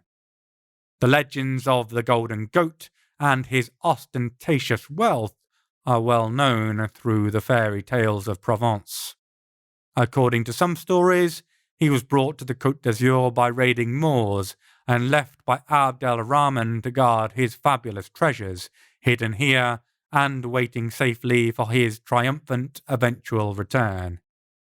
In other versions, Jason, he of the Golden Fleece, finished his days in nearby Puy-Sainte-Réparade, as you would if you were a legendary Greek hero, and is buried in the crypt there. Perhaps Caliburk, after having been skinned to make the Golden Fleece, came back to life and is hanging around the area in respect to the man who rescued him from Aicha's grove. His name, Caliburk, is one of the alternative ancient names for Excalibur, although it also became a popular name in its own right afterwards. I've heard it posited he's the god Pan, or at least the inspiration for that particular tale. Whatever the truth of it, he's old and extremely talented and fabulously wealthy. Luckily, he's also exceptionally friendly.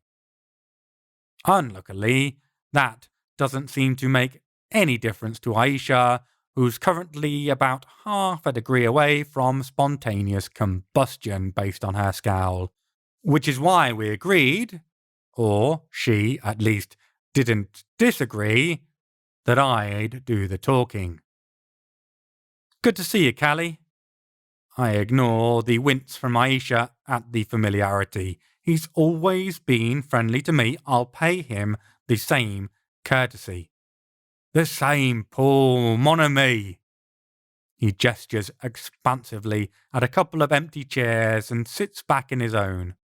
Settling himself, he leans forward, steepling his fingers, attentive and listening. What can I do for you both? Well, I'm sorry to arrive unannounced. We suspect the recent disappearance of some children in Nice might be talent-related, and we'd like your permission to continue our investigation. Carefully couched words. Whether I like the creature or not, we're still stepping on his turf, so it needs to be clear. His expression clouds. Missing children, you say? Here, on my territory. How terrible. Would you like me to investigate it? The fact I can hear Aicha's teeth clenching at the very idea is enough of an answer on her part, at least. I'm sure you're terribly busy, Callie. If it doesn't bother you, us being here, we'd like to check it out for ourselves. You know how it is when a mystery starts scratching away at your brain. Got to find the answer. The golden goat looks at me, and there's a slight blankness to his eyes, but he smiles and nods. I'm sure I do. He blinks, then his smile widens even further. Of course I don't mind. You're saving me from having to do the hard work. Suits me down to the ground. Plenty to keep me busy right here. With the surrounding trappings of ostentatious wealth, I can almost hear the rude words bubbling up from the mental pool of facetiousness in Aicha's mind. As said pool only just conceals the hidden depths of acerbic acid and unhinged violence lurking underneath, I decide to get in there first. Brilliant! Thanks, Callie. Appreciate it. I nearly say I owe him one, but catch myself in time. I don't really think he's fey, but I don't know he isn't. And, either way, I'm not about to put myself into unnecessary contractual debt to another major power. Only a complete imbecile would do that. I make the necessary small talk pleasantries that curtail our conversation, while Aicha does her best impression of Medusa, attempting to turn all the riches to stone simply by staring at them hard enough. Honestly, I've no idea how Caliburk manages to ignore it. If anyone came to me asking for favours and was that rude, I'd be prodding them incessantly until they either stopped being so rude or actually kicked off. He's obviously considerably wiser than I am. Either he's completely unfazed by her ill manners, or he recognises her potential threat. Considering we are at the seat of his power, I suspect the former. Although, considering it is Aicha we are discussing, it may well be the latter. The moody silence continues once we get outside and in the car. I don't get why you have to be so rude to him, Laguna. It's probably not good for my life expectancy to berate the grumpy Drews, but she was incredibly impolite. I don't get why you're such a complete and utter twat all the time, but I don't point it out constantly, do I? I think about that. You do, actually. Well, that's because you are. And you were super ungracious to the guy who just gave us permission to do exactly what we want in his territory.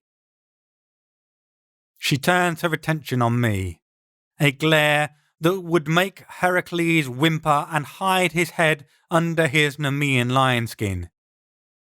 Is the hotel left in ruins?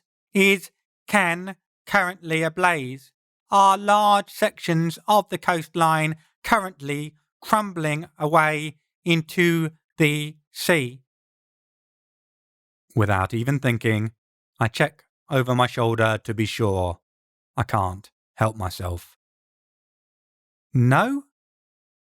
Then I think I've been very polite indeed, you fucking dickhead. Aicha lapses into silence for a moment. When she speaks again, her voice is low. This happened on his territory. Huge magic, strong enough to affect you into lose. How did he not know? Damn. I didn't think of that. Maybe he's very busy? I suggest weakly. It's the best I can think of on the spot. Busy being a pretentious ramwanker? She shakes her head. Bet he knew. Bet he wanted nothing to do with it. Bet he has contacts in the media, on the police force, access to anything he wants to see. The realization of what she's suggesting hits me like a bucket of ice-cold water unceremoniously dumped over my head. You think he sent the photos? Does he know? She doesn't have to say any more. I know what she's asking. Does he know about Suzanne? About our dead son? I nod. It should be a futile gesture with her concentrating on the road, but somehow she picks it up. So, she carries on, her tone still calm but slightly softened. Seems to me, if he saw some horribly powerful, horribly dangerous magic going off in his territory, sending those photos would be a great way to push your buttons. Get you to race down here and offer to do all the dirty work for him.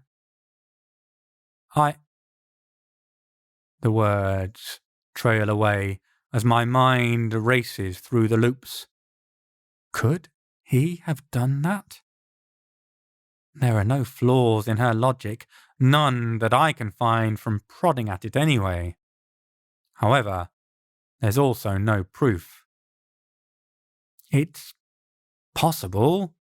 Seems a lot of hassle, though, considering how powerful he is. He's fucking ancient and far more capable than I am. Except at deluding himself. Oof. Straight in the gut. There's a reason he's so fucking old. Because he doesn't put himself in situations where he can get himself killed easily. Luckily, he knows a sucker who excels at doing just that. I'm not convinced.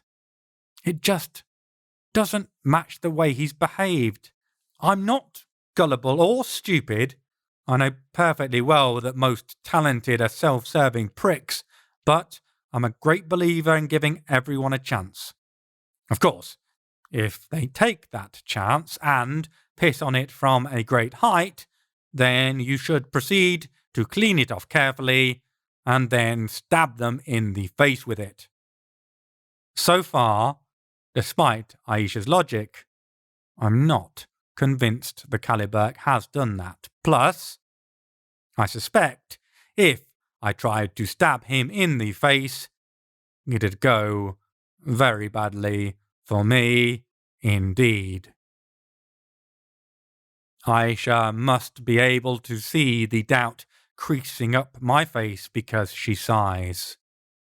Believe whatever you want, dickhead. Won't change the mission now anyhow, will it? Just remember it for next time, and try not to be such a stupid, gullible twat. And with that, Aicha lapses into silence once more. Acting wisely for once, I decide to stare out of the window at the postcard perfect seascape scenery and do the same. Chapter 6. Nice, 31st of October, 1958. It's midday by the time we get back to the city, and I am ravenous.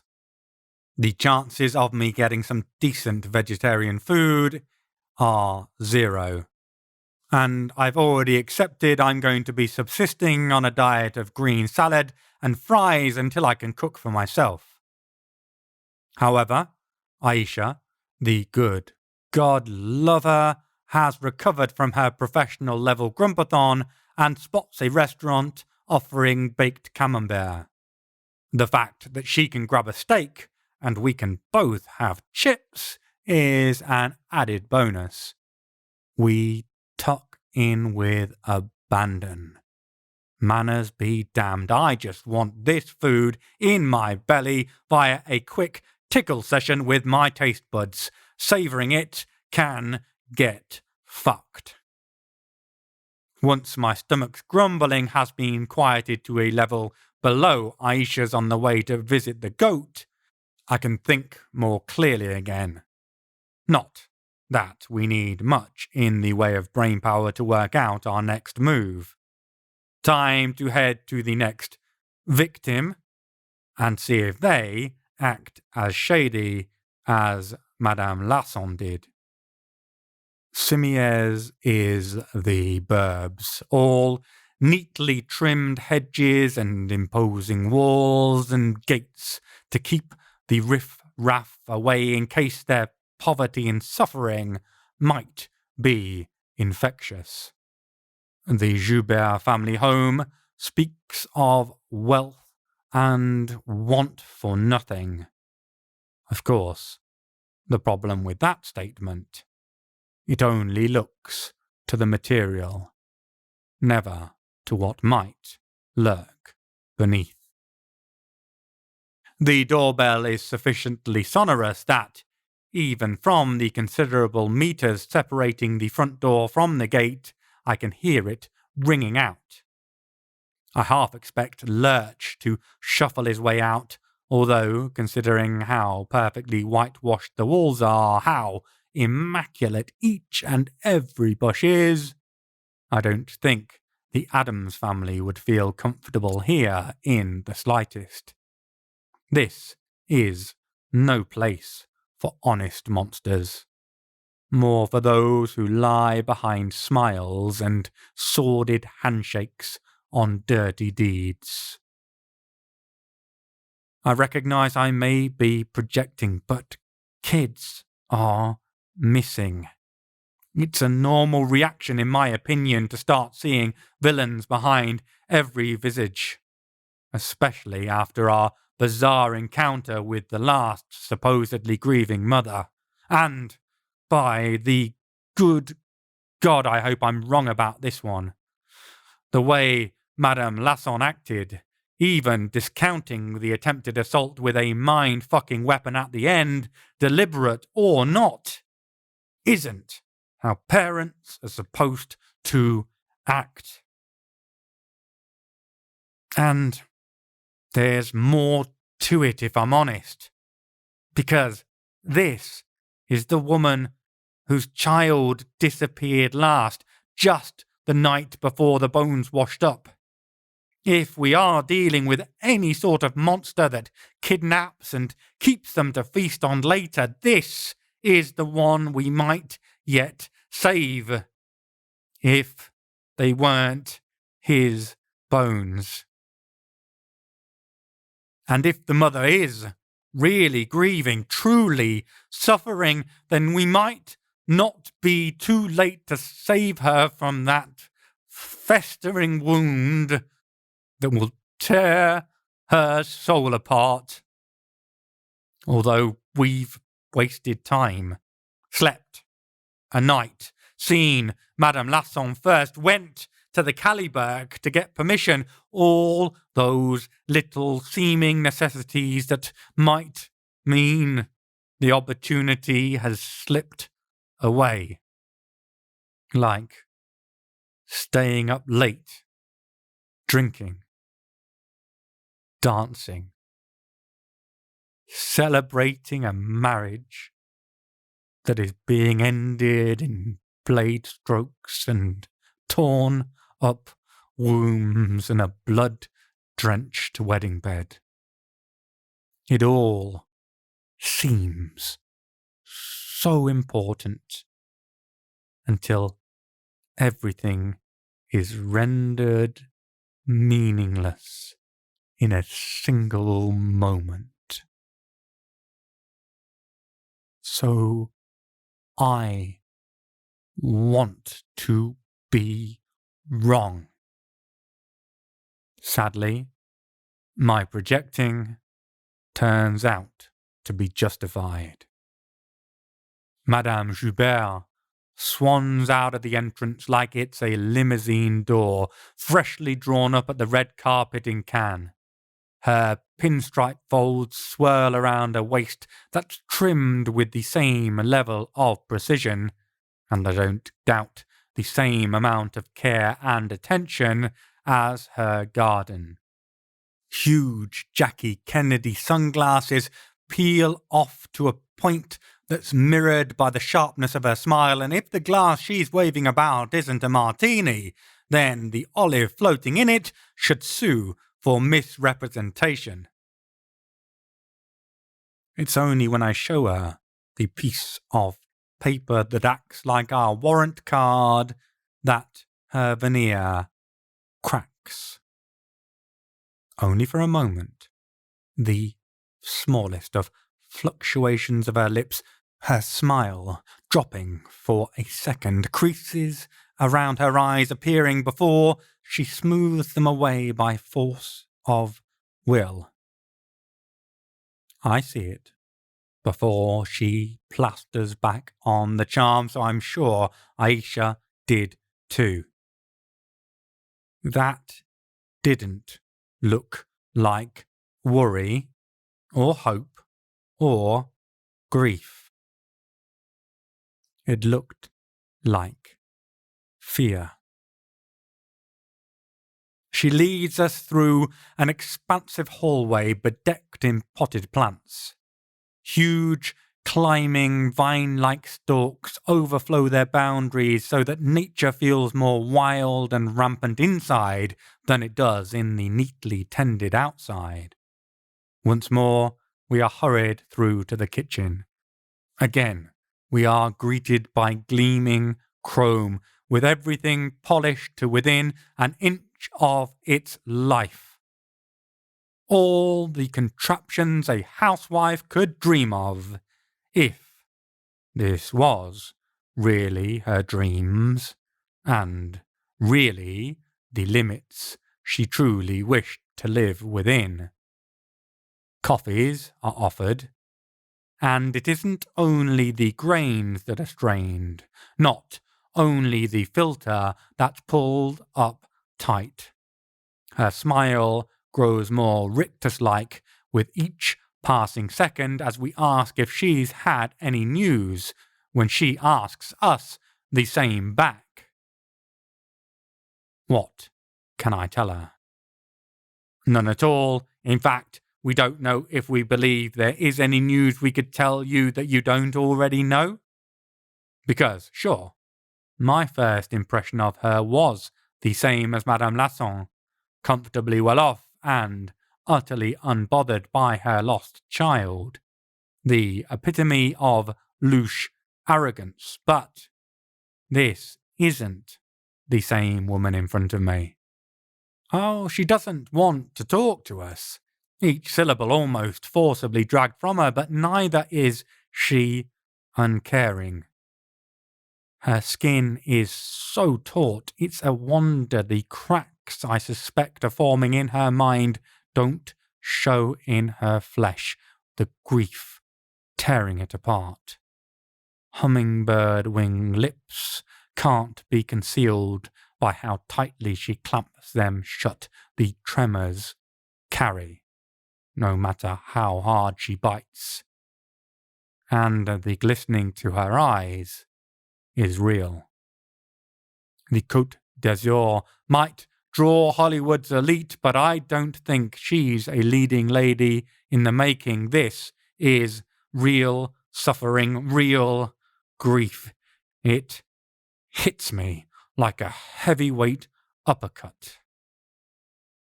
For a moment, I can see another woman, her skin darkened by the sun's kisses, her eyes brightened by mine, as I scream my joy at the news she's given me, as she tells me she's carrying our son. Eyes I had to find, dead and empty, to kiss closed for a final time, her womb emptied by whoever killed her. Suzanne never got to grieve her loss. I had to carry that along with hers and grieve for both of us, grieving for both of them. It'd be fair to say she's gaining sympathy points from me each second that goes past. And then she pulls that same whammy, orange tendrils rolling down her arms and reaching out towards us, packed to the brim with the same super powerful mind control magic, despite being, unquestionably, an entirely ordinary and distinctly untalented suburban mum. But they don't only reach outwards. They creep up her neck, winding around to plunge in through her ears, sliding up her nose, filling her nostrils, and she breathes them in without even seeming to realize. And as I watch, the smile brightens, the skin loosens, and the eyes dry instantly. Like the misery we saw behind them never even existed, like she never had a family in the first place. "Good day to you both," she says chirpily, like she hasn't a care in the world. Then she starts the polite but firm process of shepherding us doorwards. Aicha turns and leaves, and I follow on cue. But I see something the woman doesn't. A little hand flash thievery performed by my friend as Madame Joubert turns her back. She snatches something pinned to the refrigerator door.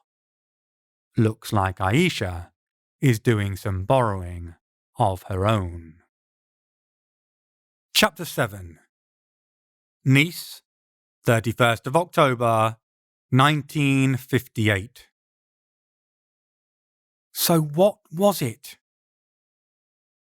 Give me credit. All of the credit. Enough credit to be able to afford to buy property in Simiez, which, let's be honest, is a whole fucking ton load of credit. I bite my tongue until not only have we walked through the gate, but down the road and around a corner towards the car. No small feat, I can tell you. Aicha doesn't answer, just unrolls the paper she secreted about her person. I didn't see where. Presumably, the same place all the plethora of bladed instruments go that I also can't see once she's hidden them.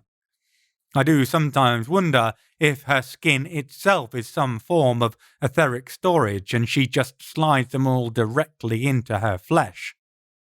Seems rude to pry, though. After she hands it to me, I unfurl what is clearly a flyer. It's cheap in design, only one step up from those crayon-sketched ones shoved into letterboxes announcing a local cake sale or garage clearance. Text describes the offered services that, apparently, include trauma healing and energetic cleansing. There's a catchphrase, helping hurt women heal.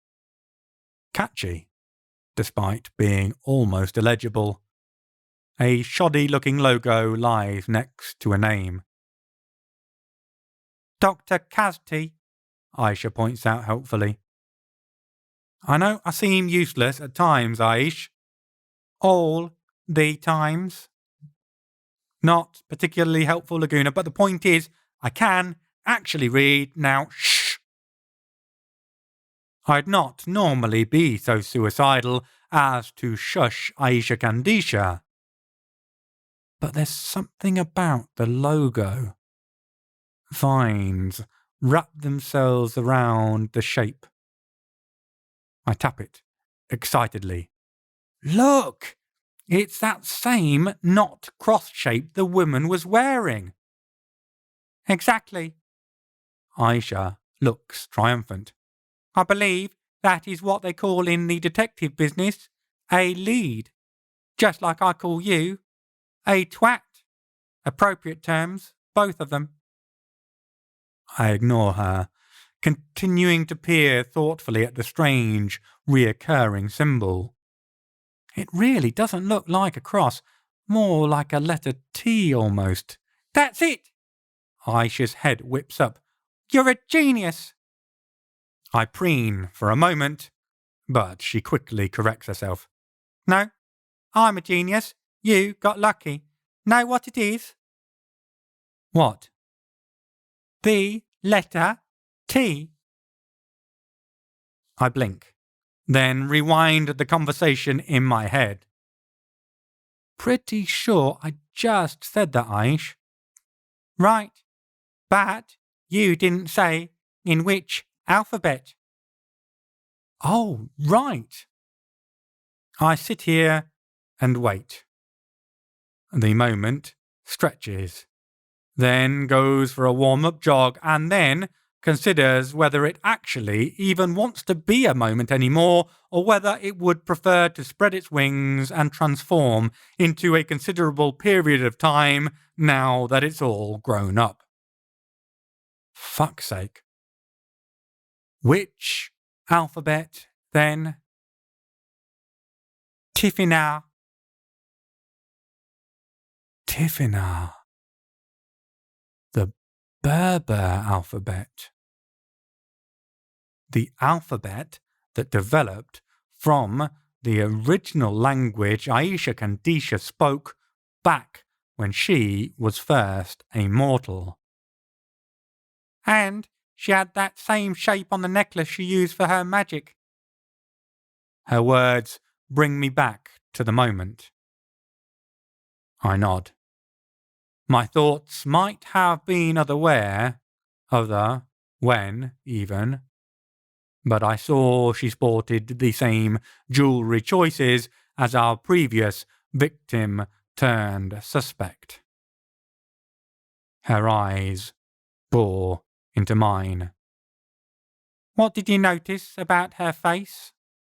I think back, racking my brain. She was pretty. Top marks, Captain Obvious. Fucking men. Always ruled by their penises. Peni? What is the correct plural of penis? Does it have a collective noun?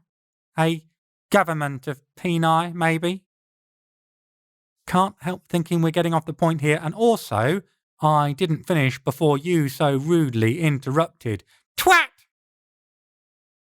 My mouth hangs open as the shouted swear word echoes off the walls, rebounding around the genteel suburban neighbourhood. See? That was rudely interrupting. Last time was just normal interrupting. She waves me on.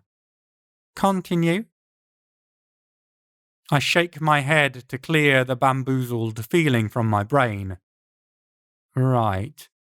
As I was saying, she was pretty, but you could see she put the work in for it. Lots of makeup carefully applied. Aicha nods. Less of a twat. Go on. I rub my hands together. Apparently, the challenge is to undo my twathood. I can do this. Okay, let's see. Hair immaculately coiffed. Outfit looked straight from the shops. She takes the same level of care of herself as she does the house and garden. Or pays someone else to do both, of course. Another possibility, but it doesn't need saying. Aicha waves her hand again. Right, and? I open my mouth, then close it again. I felt like I was on a bit of a roll there, but now I'm struggling. Aicha shakes her head. Nope. Apparently my twatness is too deeply ingrained. What was she hiding? Her age? It's the first thing that pops to mind, but also what most housewives are trying to pretend isn't happening in those sorts of cozily wealthy setups. Nope. Aisha's mouth twists down. Bruises. Really? I'm shocked I missed that.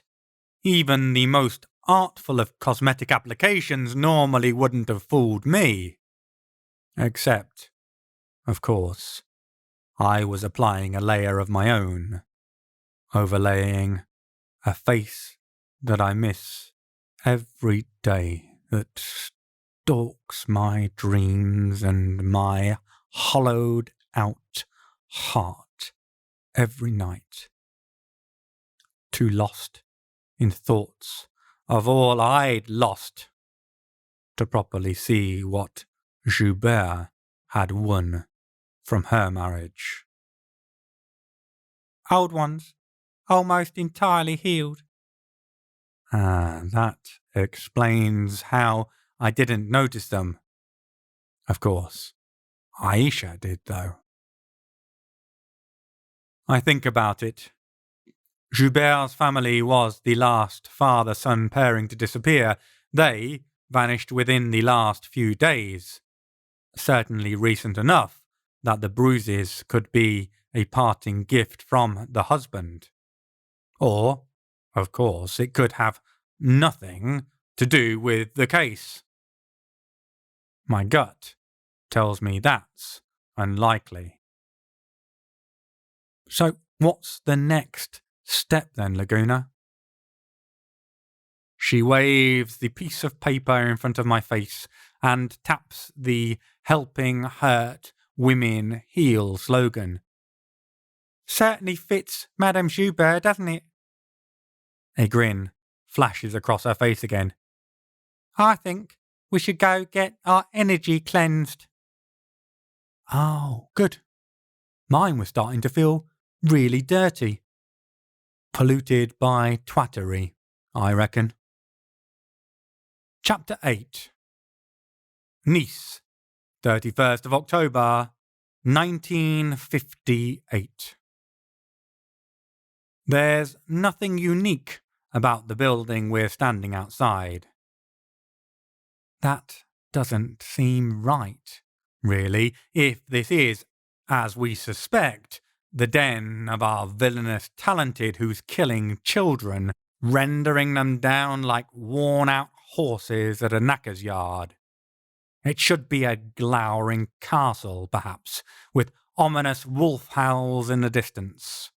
Or a broken-down shack, one that looks capable of sprouting legs and running away at a cackling command from the hag inside. Instead, it's just a plain whitewashed building.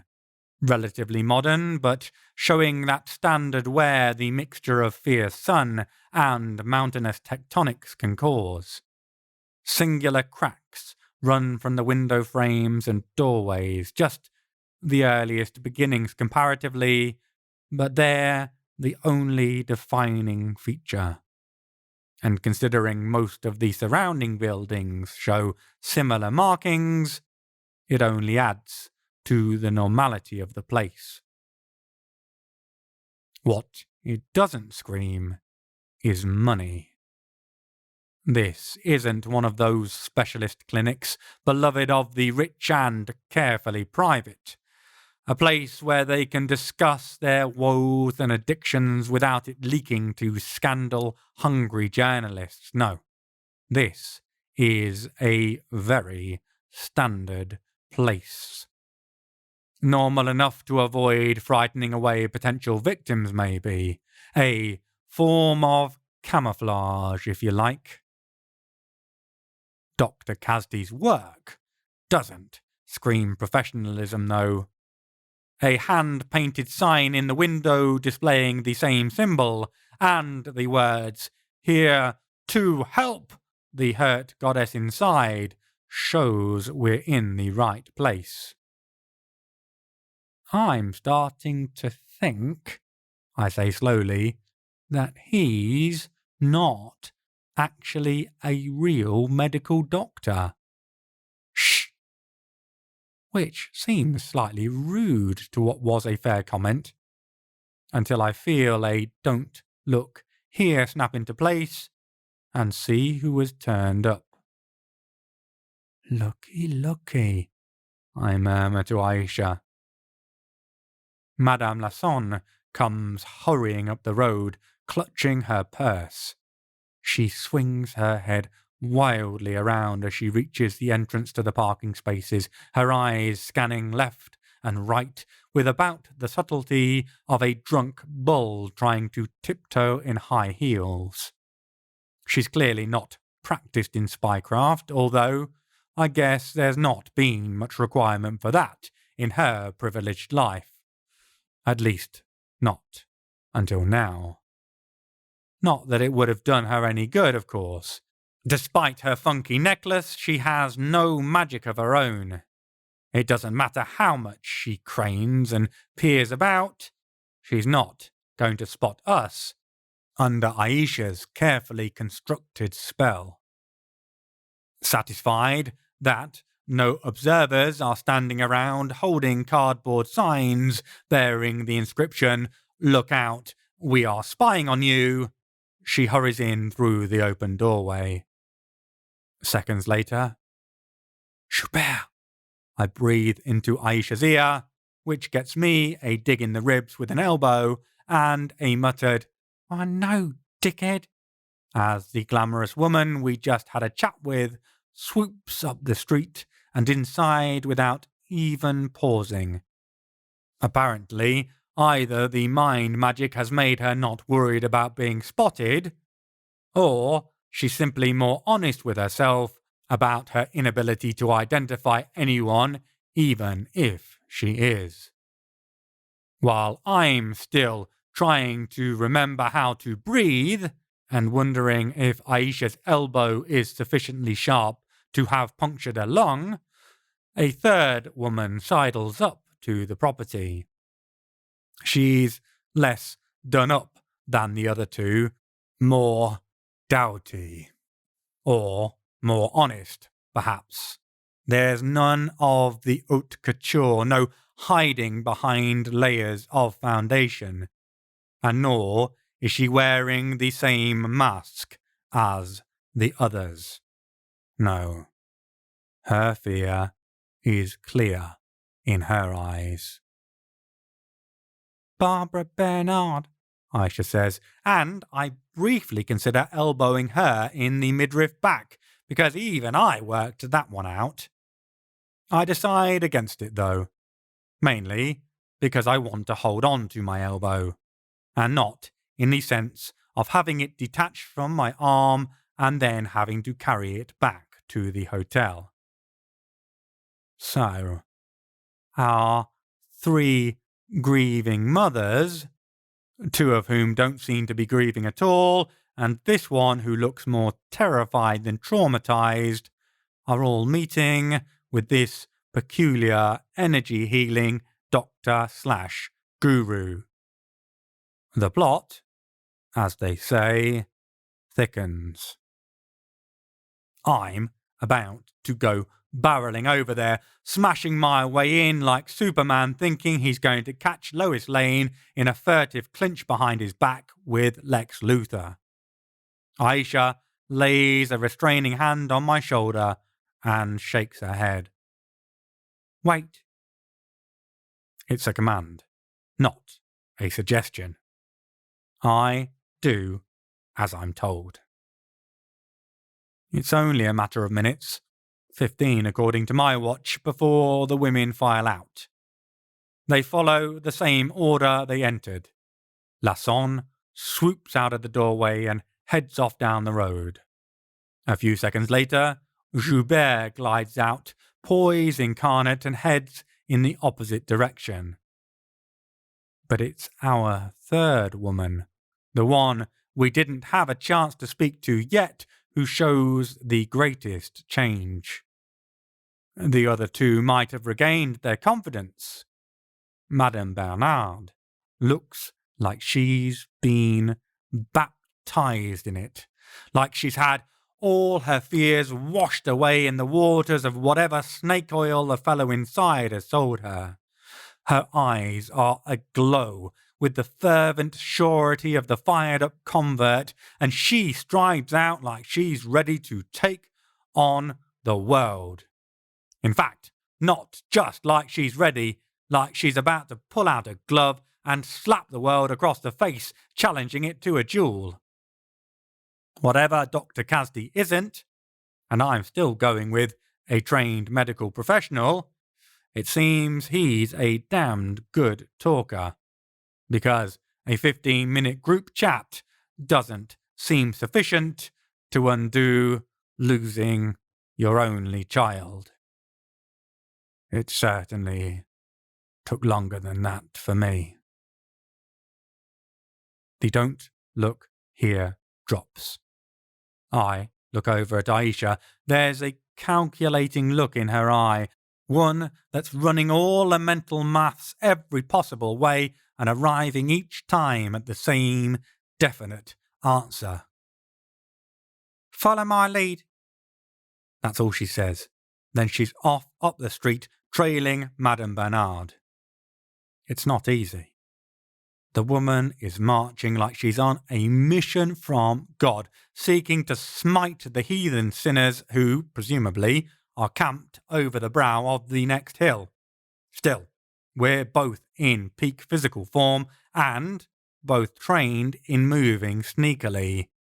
It takes a few minutes, but soon we're close enough that I could steal her coat pocket lint, and her coat pockets, without her realizing. Aicha turns, tips me a wink, and then punches herself clean in the eye. Hard. Now, let's make it clear. Aicha doesn't pull her punches, verbally or physically. When she feels the need to correct me with a jab, it's enough to break most people's sternums. And she doesn't go any easier on herself.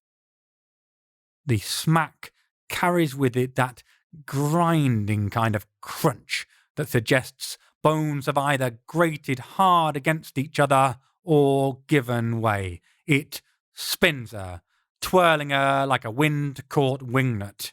She goes with it, letting the force of the impact depose her in a crumpled heap on the floor. When her head comes up, I'm shocked to see tears streaming down her face. She's woven in a little magic. The bruising, which would normally heal instantly, instead blossoms into a mottled bouquet, and suddenly she's wearing thick mascara that streaks with the falling tears, but the crying is real. Her breath hitches, rapid little hiccuping breaths that speak of seeking to control both body and terror, and she looks up at me with eyes that plead for mercy. Please, baby, she sobs, her words catching on the burbling gulps of her own panicked breathing. I'm sorry. You're right. You're always right. Please, baby, please. By the good God, if Aicha ever gets out of the immortal sociopath business, there's a career going wasting in Hollywood for her. I'm so astounded for a moment by the Druze warrior's secret acting chops, I miss my cue. The tear-streaked eyes narrow for a moment, shooting furious daggers at me. Luckily, only metaphorically. For the moment. That thought is enough to stir me into action. Right? Yeah. Yeah. And see that you don't do it again. Apparently, I do not have a career on the silver screen calling my name. I wag a finger at her in a way I hope is threatening, but probably looks like I'm jamming out to some improv jazz, and then turn and hustle up the street, swinging round the nearest corner. The moment I'm out of sight, I throw up my own form of a don't look here and rush back to the scene of the crime. The crime in question being my crimes against acting, of course. Luckily, my incapabilities are more than evened out by Aicha's skills, and the unwitting audience of one has bought the performance hook, line, and sinker. By the time I get back, Madame Bernard is crouched down by Aicha's side, mopping at her bruised right eye with a hanky. "You poor dear, that brute, that absolute brute!" she coos as she dabs at her supposed injuries. He doesn't mean it. It's my fault, not his. The words come out, weak, unconvincing, like she knows she's lying to herself, but can't face the truth. Good God damn it, I should have brought some popcorn. He absolutely doesn't. It doesn't matter what you did. He shouldn't get frosted like that. It's just a hissy fit. I watch Aicha slip straight into the same pattern of modern slang. Masterful. There's no hissy fit that should end with a shiner like that. That ain't love, babe.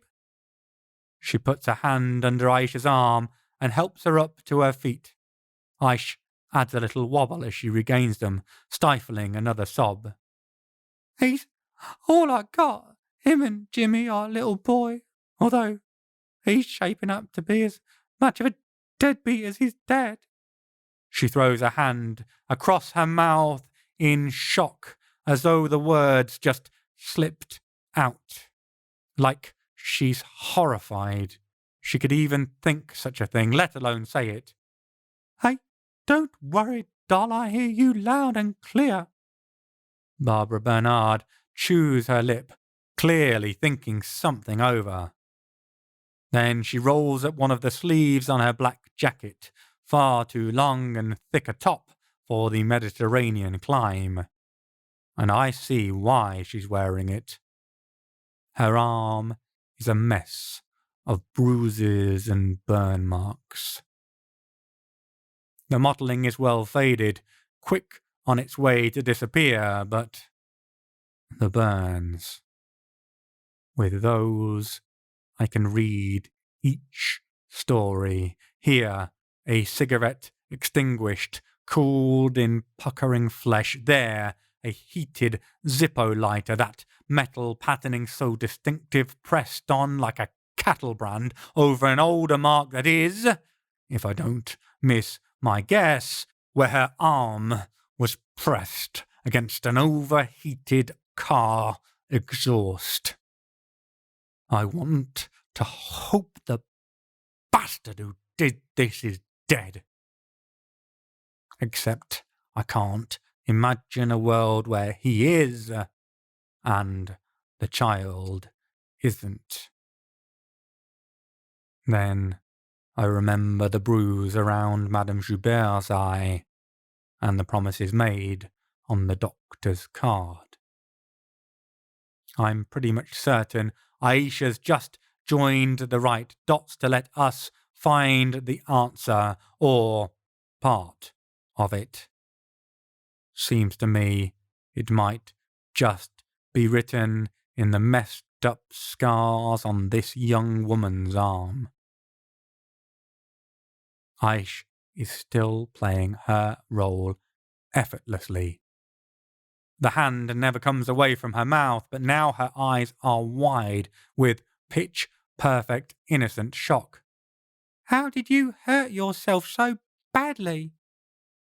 Wasn't me, was it, babe? It was my John Paul. Well, John Paul at first. Then Daddy wasn't happy swinging on his own any longer. See that one? She points to a smaller burn mark, still there. A cigarette, again, I guess, but not held as long, not so disfiguring. That's where he got John Philippe to start learning how to keep a woman in check. Taught my boy to be a bastard too, though he told me it was just the drink, the beers he'd shared with the kid, that it was an accident over a half-dead bunch of flowers he got from God knows where, and a smarmy, shit-eating smile because he was so sure I'd believe every word, just an accident. She looks Aicha directly in the eye, but there's not the pain I expected to see. There's anger, real rage, the kind that can pour petrol over the world and spark a tinderbox just to see what the flames look like, just to see something consumed as much as she is. Fire dances behind her irises, the sort that can burn a soul to ash, turn morals to cinders in the heat of that ire. There's no fear anymore. The courage she got from whatever particular bit of moonshine the doctor fed her in that building behind us is clear for all to see. But it's never an accident, babe, so I gave as good as I got, blacked his eye back, the bastard, when he looked at some whore in the street. He carried more than a few marks and scars of his own, but 2 against 1. John Philippe was getting bigger, swaggering, sneering, full of that same cocky confidence that came through the door every night from whichever bar his dad had been in, whichever slut he'd been in. It was only a matter of time before he was more than his papa's shadow. It's a singularly terrifying thing to see a mother spit hatred about her own child. It shouldn't be, should never happen. By the good God, this was not a happy home for anyone. Not if I'm the judge. Toxic vibes from all involved until it's hard to know who might be the victim, who the perpetrator. And Madame Bernard still isn't done. He promised me every time, promised it was over, promised he'd discipline Jean-Philippe, promised he'd change the boozing, the cheating, the beatings, the burnings. It would all stop. But it never stops until you make it. Well, that doesn't sound ominous or anything. Chapter 9. Nice, 31st of October, 1958.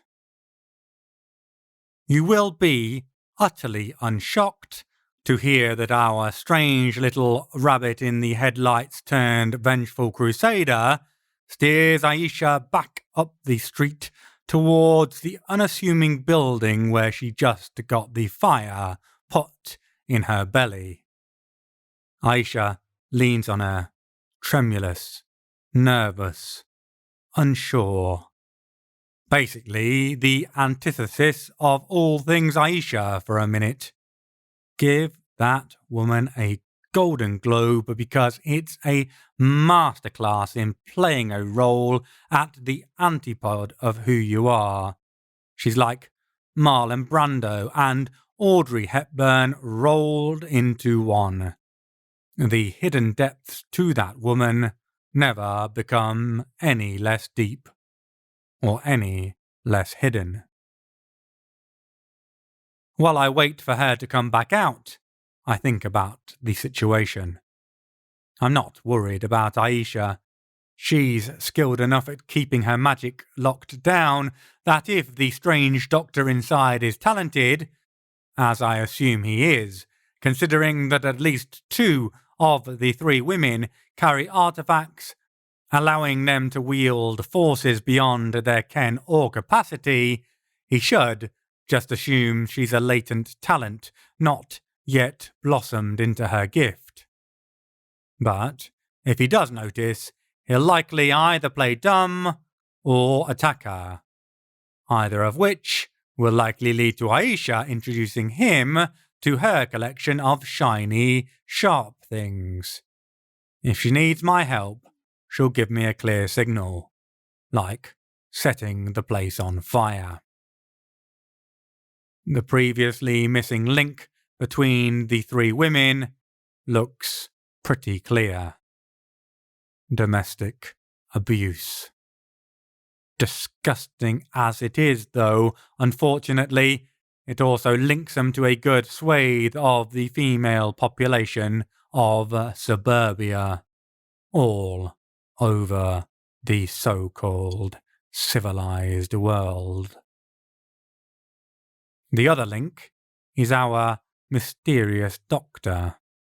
And I'm pretty sure the rest of the answers lie through that nondescript doorway, which makes waiting on the outside of it about as much fun as sandpapering my genitals, and even less interesting.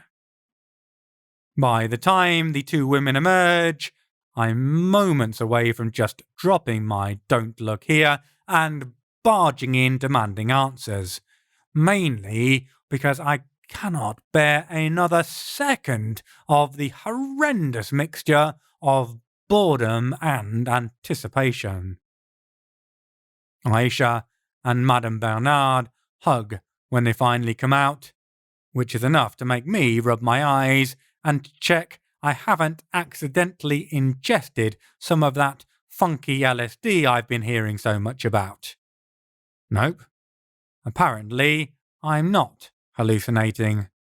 Aicha is willingly engaging in physical contact with another human being that doesn't involve surgically removing their internal organs at the same time. Wonders will never cease. Barbara, Aisha's new bestie apparently, hurries off back towards the bus stop for the town centre. I've no doubt Aish has coaxed her address out of her in case we need it, so there's no interest in following her. Instead, I trail after Aicha in the opposite direction, waiting until we're sufficiently far from the doctor's abode before dropping my hiding spell. Hugging, Laguna? Hugging? Let's get straight to the important questions. She looks at me, much in the way a crocodile looks at a particularly squeaky rodent who continually capers within snapping distance of its jaws, possibly holding a sign saying, "Eat me, motherfucker." It's an act where 2 people hold each other, shared physical closeness. I'm aware of that. I just never thought I'd see you engaging in it. You're right. I never would. With you. She thinks for a second, then adds, "Dickhead," for good measure. Oof. Never underestimate Aisha's ability to find a put-down. Still, credit where it's due. Incredible acting. Seriously, I'm impressed. Course you are.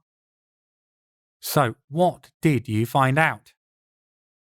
She stops, fishes about in her pocket, and pulls out an elegant-looking necklace.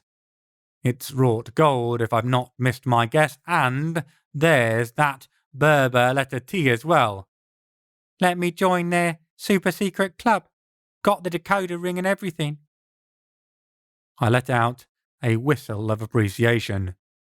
How many tokens did you have to cut out of the eagle to get all those? None. She flashes me a grin. I just had to promise them your soul. Oh. That seems like quite a steep entry price. Maybe that's just me, though. Basically, it's definitely a cult. The place is hung with more wall curtains than the Grand Bazaar, and Dr. Kazdi is passing himself off as some sort of swami. Did you kill him? Run him through with your sword? She frowns at the interruption. Not yet. Shame. It would have made him into a swami kebab. She stares at me glacially, and for approximately as long as it takes for one of them to move.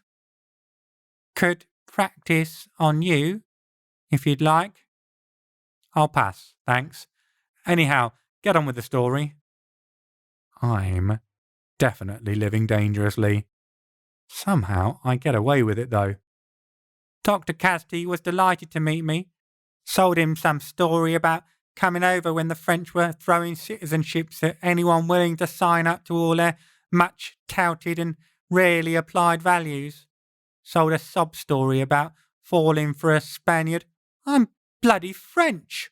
Look like a Spaniard or a North African. Spaniard is an easier sell for now. Also, shut up, unless you want me to make you look like a dead Spaniard. I shut up and wave her on. Anyhow, he then gives me a spiel while my new best friend massages my shoulders about how men are all flawed creatures, him included, how he's found a way for the feminine energy to be cleansed and for the truly dominant gender to rise, all the while pulling some cheap parlour hypnotist bullshit, spinning rings and waving fingers. She stops and frowns.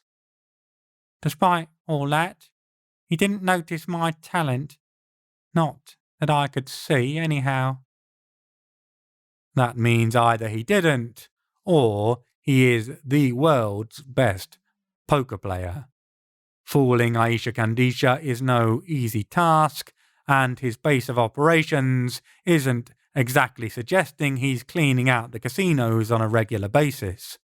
Although he's been pretty generous with giving out gold jewelry. Guess he has some money stuck away somewhere. I can't help wondering if it isn't extracted from the women he draws to him with his slick words and promises of help in their times of crisis. Although, considering none of the husbands seem to be around anymore, I guess he's as good as his word. If they're all wife-beating assholes, then good. Fuck them. They won't be missed. That's not the problem. My concern is for the missing kids. Or the sadly not missing, in the case of the sorry set of bones that washed up on the shore. That thought makes my lip peel back. Any sign of the kids, or let me guess? She cuts me off with a nod twice as sharp as her katana, one that I'm astounded she didn't use to headbutt Dr. Kazdi's teeth down the back of his throat. Our son is part of the price too. Luckily, there's a street bench nearby. I suddenly feel the need to sit down.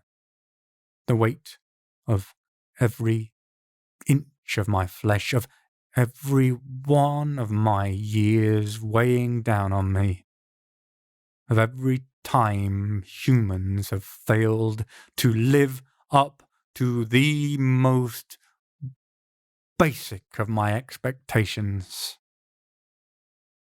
I look up at Aicha. Surely they didn't just give him their children. Her expression is all the answer I need. Of course they did. Fuck. We really do need to go the way of the dinosaurs sometimes. It makes me wonder how difficult it'd be to summon a meteorite, but that's a dangerous way to go, heading off into cackling, monologuing supervillain territory. I've not quite reached evil genius status yet. I'm keeping away from going evil, just about. And I'm a long way from being a genius. Just ask Aicha. A giggle escapes my lips. One of those obscene, unplanned, utterly inappropriate sounds when humour hides in the darkness of overwhelming horror. Of course, it doesn't last. It transforms to a burbling squeak, and I'm fighting to hold it back. Parents giving up their children. Oh, my heart goes out to the women for the abuse suffered at the hands of insufferable men who deserve every inch of misery the world can bring crashing down on their head. But to give up your children? I know there's been that virus-like violence transmitted down from father to son in some cases. The burn marks, the beatings and breakages even, perhaps, but were they beyond saving? They weren't adults yet, weren't responsible for their actions. Cut them away from the influence of the father. They could still be saved. They can't be now, though. I'm sorry, Aish, I start to say, or try to, but my voice cracks on sorry's second syllable, like it's too much to say, too much to swallow down and spit back out inside the tiny space that words provide. I turn my head away, bite my lip, blink my eyes to try to push down those terrible memories. What was taken from me without reason, without opportunity for me to stop it? There's nothing.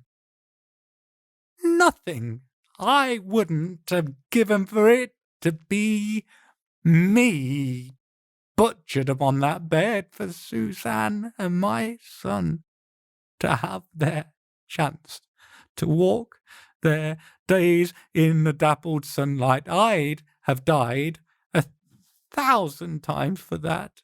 Suffered every indignity the universe could dream to inflict upon me, but I never got that choice.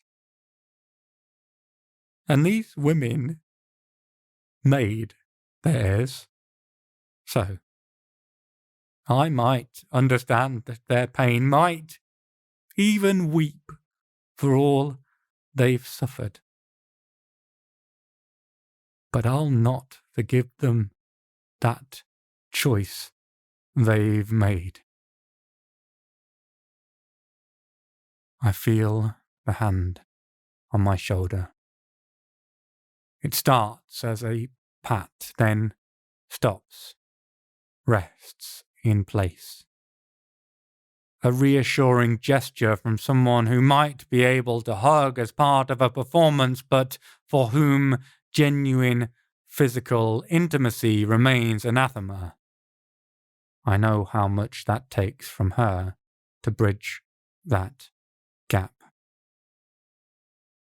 So I lean into it for a second, draw strength from that connection, take a final moment to digest what we've discovered, then force my sense of disgust in our entire species down, cram it in my gullet. It'll stick there, but I have to get on, save any remaining kids if there are any. Focus on that. What did they do? Take them there and our so-called doctor slaughtered them on an altar to some malevolent female force? There are a few of them out there. Most of the big nasties, the ones who will tear apart reality and feast on its dripping remains, are wholeheartedly masculine in their energy, but anyone who thinks that the feminine ones don't have it in them to get down with some serious destruction have never encountered a woman scorned. Or Aicha. She shakes her head. Not there.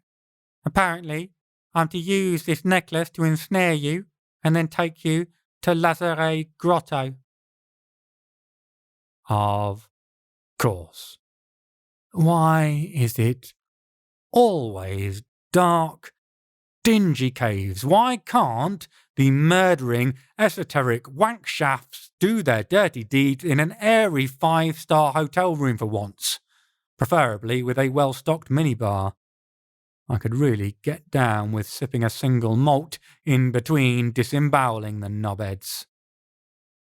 I already have a feeling I'm going to end up covered in blood, probably a lot of it mine, before this is over.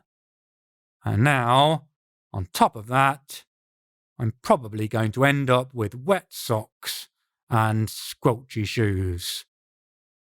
Absolute fucking nightmare. Chapter 10. Nice, 31st of October, 1958. We still have a few hours before it gets really dark, which is, of course, when Aicha was instructed to bring me down to the aforementioned grotto. Because traipsing through ancient sea caves full of sharp, pointy rocks to trip and impale yourself on is only fun when you can't see your hands in front of your face, or the sharp, pointy rocks in front of your feet. After stopping to stock up on a couple of flashlights, we repose back to our hotel, more specifically, to the hotel bar. Looking at the menu of drinks available, I immediately appreciate two things. First, the sommelier's excellent taste in all things alcoholic. Second, appreciation itself. Mainly because it means that, thanks to tucking away money in various investments and banking institutions and letting it appreciate over the previous centuries, I can actually afford to buy one of the drinks on offer without having to pawn a kidney. Or two. Possibly the majority of my internal organs. While I sip a glass of single malt that costs approximately enough to construct my own distillery, Aicha fills me in on her planned adventures with Dr. Kazti. Apparently, he told her that with the sacrifice of her son of a bitch husband, played in a starring role by me, and her ungrateful dickhead in training son, played also by my fist smashing into his jaw, A new age of feminine dominance and power would be unleashed, but that it has to be tonight. I frown. I thought you said he was Berber rather than Irish. Why Samhain? Aicha looks back at me flatly.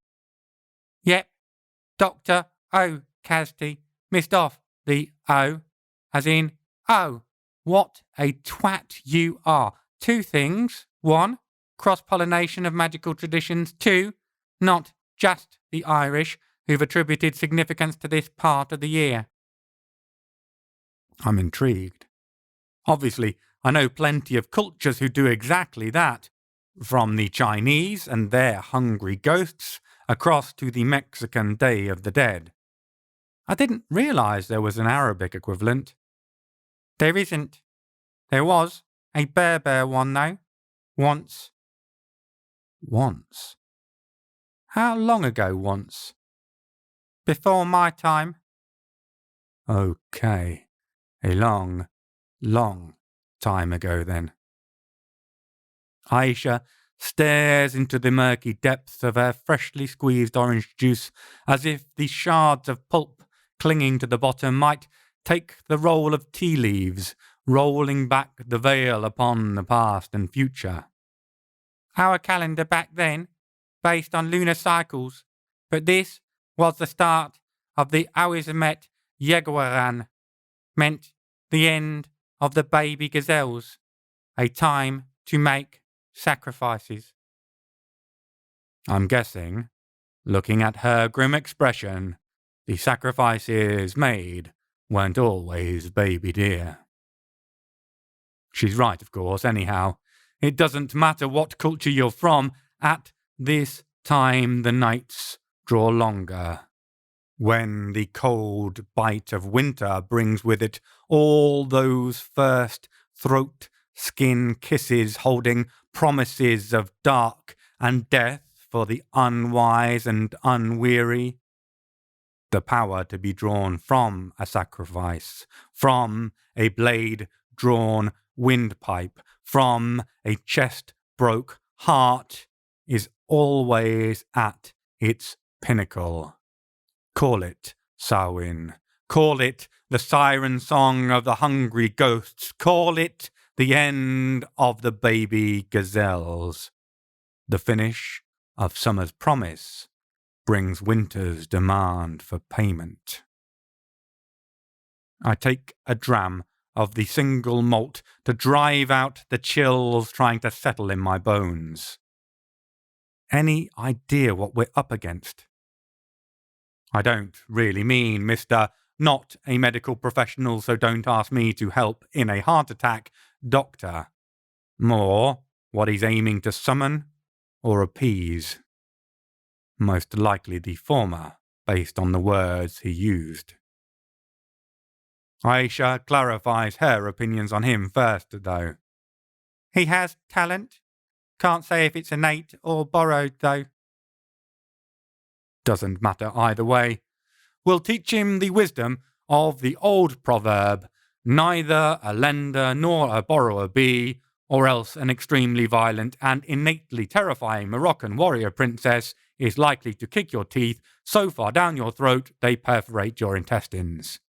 Which is how the entirety of that quote goes, but for some reason most people leave the end part off.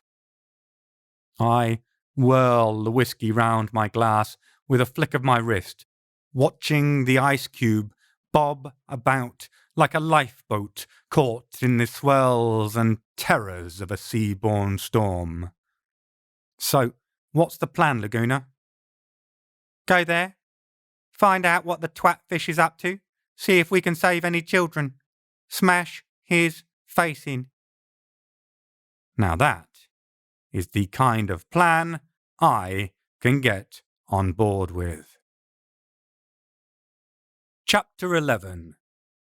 Nice, 31st of October, 1958.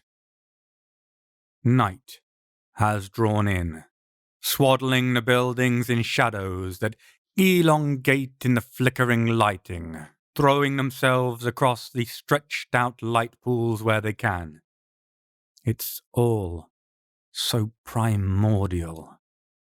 We're still setting fires at the mouths of our caves, and it's still not keeping us safe. Not really. Just a comforting illusion that the things with teeth might pass us by if we can see them coming. Of course, our ability to see an incoming threat doesn't mean we're going to survive it. It might just give us time to draw breath, to scream our terror and ineptitude at an uncaring sky. Then we become dinner all the same, just a well-lit one. We drive around the hilltop chateau, past the port where the luxury yachts of the rich and witless lay moored, ostentatious wealth glittering in the moonlight for all to see, which is the point. But we don't stop there. The road takes us on a swinging curve along the coast, clinging to the rising terrain as the mountains start to impose their will, battling against the lapping waves of the sea. Much farther, and we'll be out of the boundaries of Nice itself, well on our way into the Principality of Monaco. Above us, on the steep hillside, my eyes pick out the stonework of an old abandoned fort from when sea raiders came to seek the wealth of this ever-prosperous slice of terrain. When the dark, black tides held human threats, as well as what lay inside their murky depths. It's more the latter that's causing me concern right now. Lazare Grotto lies almost at the water's edge, not much more than a stone's throw from high tide, although the land drops steeply away down to meet the arriving foam. I doubt the cave itself suffers much from inundation outside of the wildest of storms. The grotto is one of those wonderful places where humanity finds ancient traces of itself and marks it as a discovery, something recent made of something unimaginably old. Even for me, marked by carried years you can't see outside of my eyes, this place feels weighted by inconceivable millennia and power. We've always known the fires only give us so much protection.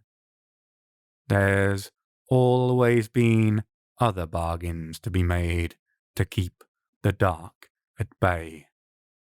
Sometimes with things much darker than the night itself. I can feel it. This place, discovered over a century ago, but only really investigated in the last few years, was used for purposes we try to forget we ever once performed. Human sacrifice isn't the sort of subject we readily embrace as a part of our collective past.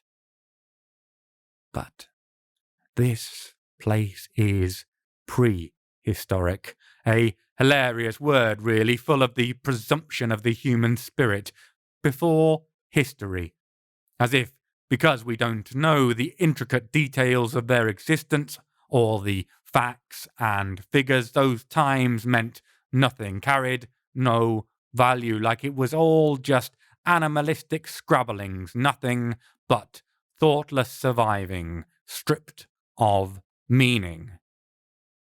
But Lazare Grotto is touched by the dark.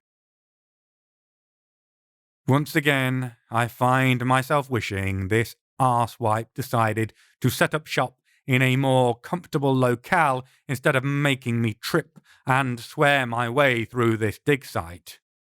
Only positive is it's closed off to the public. Good. This is definitely a very private showdown. Tools and machinery lie scattered around. No diggers, thank the good God. I'd not put it past someone just tearing through all this ancient artwork, these dwellings of immeasurable antiquity, simply to see what lurks farther back, never considering that it might house something capable of more than just lurking. Thankfully, this team seems to be more cautious, more respectful to the ancient world they're messing about in. That doesn't mean they won't discover something that'll rip their faces off, but it does make it less likely. Good on them for increasing their odds of not dying screaming in the dark. Of course, we already know there's something murderously evil in this cave system, because we've an organised date with it. White card invitation and everything. It's of no surprise that, when, after a few minutes of Aicha gliding her way around up-shooting stalagmites and cavernous bends, and me following in her wake, cursing and swearing each time I bang my shins, we do arrive in a torchlit cavern, Dr. Kazdi is not alone. Our three supposedly bereft mothers, Lasson, Joubert, and Bernard, are all awaiting our arrival. And seeing the assembled motley crew, I realize something. I realize how absolutely furious I am. As time goes on, you get used to humanity's disappointments and deprivations, the levels that we can sink to when given opportunities so far below the surface of what is right and good as to lose sight of the light for all time. But these three are mothers, and they gave their kids to the dark. There's a lot. We still don't know why, what sort of dark. And there are some extenuating circumstances, the violence of their home life, the seemingly inescapable inevitability of the burns and bruises. But they are mothers. If they'd slipped a shiv into their bastard lovers, poured strychnine into their teas, drowned them while drunk, and then danced on their distended bellies, I'd have applauded their actions fully and wholeheartedly, probably even lent them a hand holding the fuckers down so they could take a breather and crack a bottle of champagne, but they were. Mothers aren't anymore unless we're far luckier than I expect us to be, and that is a terrible price to pay for anything. Even escape. Even freedom. The women stand there in an uneven semicircle, two on the left, one on the right of our mysterious, self-proclaimed Dr. Kazdi. And I get my first look at the man. And what a juxtaposition it is to apply that word to him. Because on the one hand, he is hardly a man at all. His beard's bristles are fresh and fine, the smooth skin underneath hardly hidden by their presence. His long, wiry hair is tied back in a ponytail, and I can't help wondering if the glasses he wears, thin, wire frame twisted by age or misuse, or both, are necessary or a prop to add an air of wisdom and age. But then I look at the man's eyes, and the contrast springs out. Because in his irises are the whorls and turns of trauma. His gaze is packed deep with experience, not experience wanted, but unavoidably thrusted upon him. I might wear my years deep in my regard, but he wears his suffering. And that ages him. It's a burden as heavy as that carried by the caves we are in, albeit not as ancient. He isn't some fresh-bodied immortal, nope. He's a young man, only one step away from childhood, who's never stopped suffering. If he's done what we think he's done, though, that doesn't excuse him in the slightest. Casti steps forward and peers owlishly at my noticeably bare neck. Why isn't he wearing the necklace, and where is your offspring? His voice carries the trace of the Algerian accent. There's no doubt that French is his second language. I shrug. Yeah, I decided it didn't really match my outfit for tonight's festivities. The gold was clashing with my dazzling smile. As for the kid...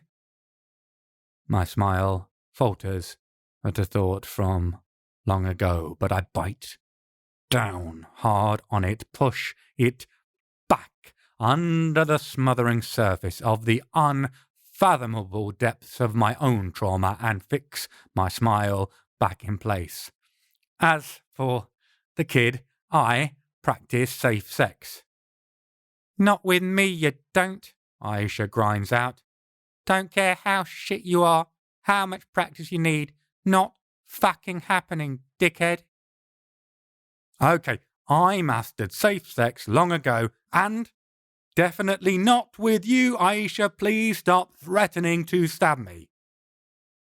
The air of utter confusion that radiates off the quartet in front of us is comfortably familiar. It's a common reaction to those we come to kill, shortly before they stop being capable of reacting in any way whatsoever. Speaking of which, I turn my attention towards the three women, who are now slightly behind their cult leader manboy. Now, how about you three? Are any of your children still alive, or are you all fucking evil as well as gullible? Their expressions harden, and as one, they reach down and pull out what look like Athame's ceremonial sacrificial daggers from their waistbands. The good God damn it. I'll take that as a no. In which case, there is nothing to keep us from getting on with the task at hand, stopping this shithead from persuading any more women to join whatever his fucked up cause is, and making them all pay for innocent bloodshed. It's a red letter day. Final notice just came due. Chapter 12. Nice, 31st of October, 1958. The women draw level with Casti, who is still looking at us with utter confusion. I can't help noticing they position themselves in such a way as to protect him, triangulating their bodies, putting him in the middle. I don't believe he's worth it. Apparently, they do. He shakes his head, then sighs. It's an almost bored exhalation, one that speaks of disappointment, but more in the sense of the impact it has on him, time wasted in unnecessary effort, rather than because he cares about whoever has disappointed him. Really? He tuts, and from nowhere this boy-man pulls a glimmering, curved blade, a wicked-looking scimitar. Do you really believe you are the first woman who has chosen to betray my trust? Our work here is sacred. Your deaths will still serve as an offering. He smiles, his teeth glittering in the torchlight reflecting back off his dancing blade. I don't mind seeing what your insides look like, you know. There was a moment earlier when I said how words can't contain all the emotions inside, and yet they are the most powerful weapon we ever gained as a species. That image, thrown out casually, off-handedly, tears my mind from this time and hurls me back to being there, once again, standing in that bridal chamber.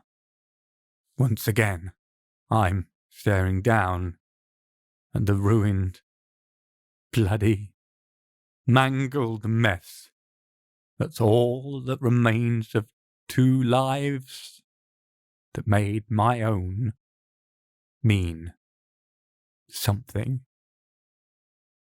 My mouth fills with bile and I'm fighting not to gag even as I blink away that terrible scene, as I force myself to travel back to the present. It wasn't deliberate. He was staring at Aicha as he said it. The fucker's just a nasty piece of work who enjoys his holy calling when it involves butchery and bloodshed. I wish it was a little sly digger, flourishing reveal that here is the murdering whoreson who killed my heart by slaughtering all it contained. But no. This is just another petty monster, another twisted soul who delights in torture. Aicha Kandisha has little time for sadistic torturers. He doesn't even merit a cutting response. No, her reply is a glistening shimmer like a swift made of light, a darting glimmer bird that closes the distance before I can realize it's one of her throwing knives. It buries itself in Kazti's head. He drops like a stone. His protective honor guard of devoted child killers served no purpose whatsoever. Madame Bernard reacts first, her eyes locking on Aicha, her lip pulling back like a trap-snared wolf as the hunter closes. Somewhere in her mind, having seen how the Moroccan warrior effortlessly slew her guru, she must know she doesn't stand a chance. But the rage is in control, the grief and hurt, no doubt augmented by the fact it was her who brought Aicha into their filicidal fold. She springs forward, her knife held aloft, looking to strike down to bring the weight of her fury down on Aisha's head. A katana is already in her hand. A second later, it's already in Barbara's gut. A second after, it's back out again, and Bernard, too, falls to the ground. Aicha's in motion now, graceful, deadly, sweeping motions carrying her towards the other women.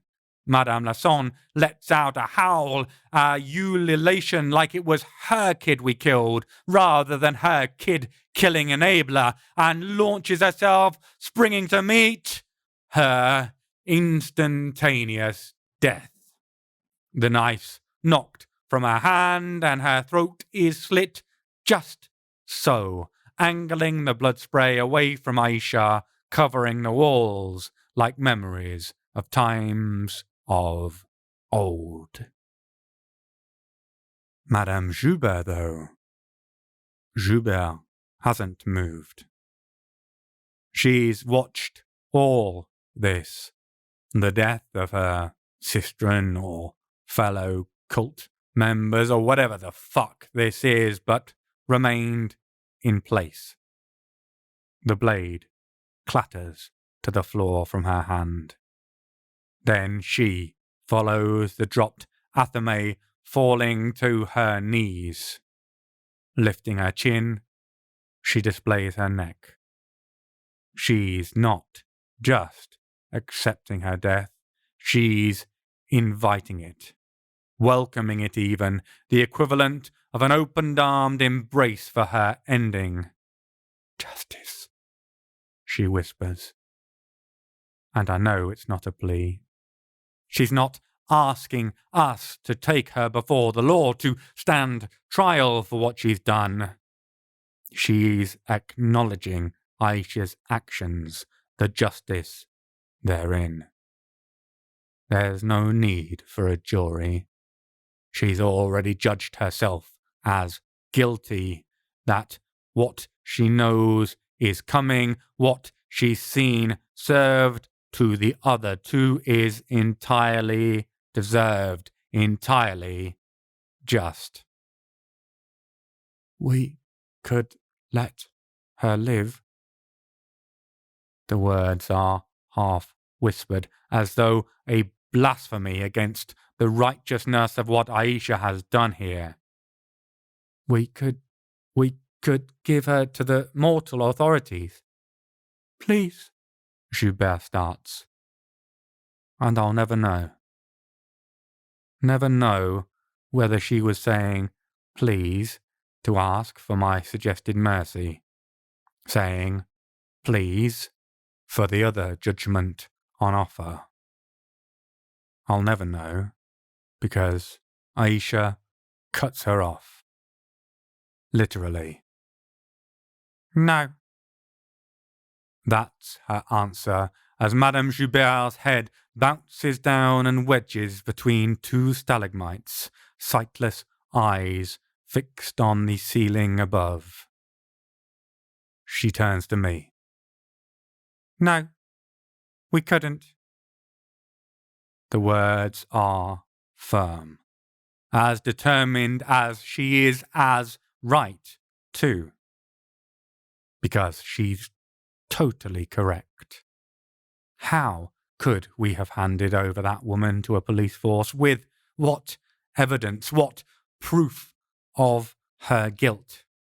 What surety that justice would lift her sword and strike when the wool is so easily pulled over her blindfolded eyes?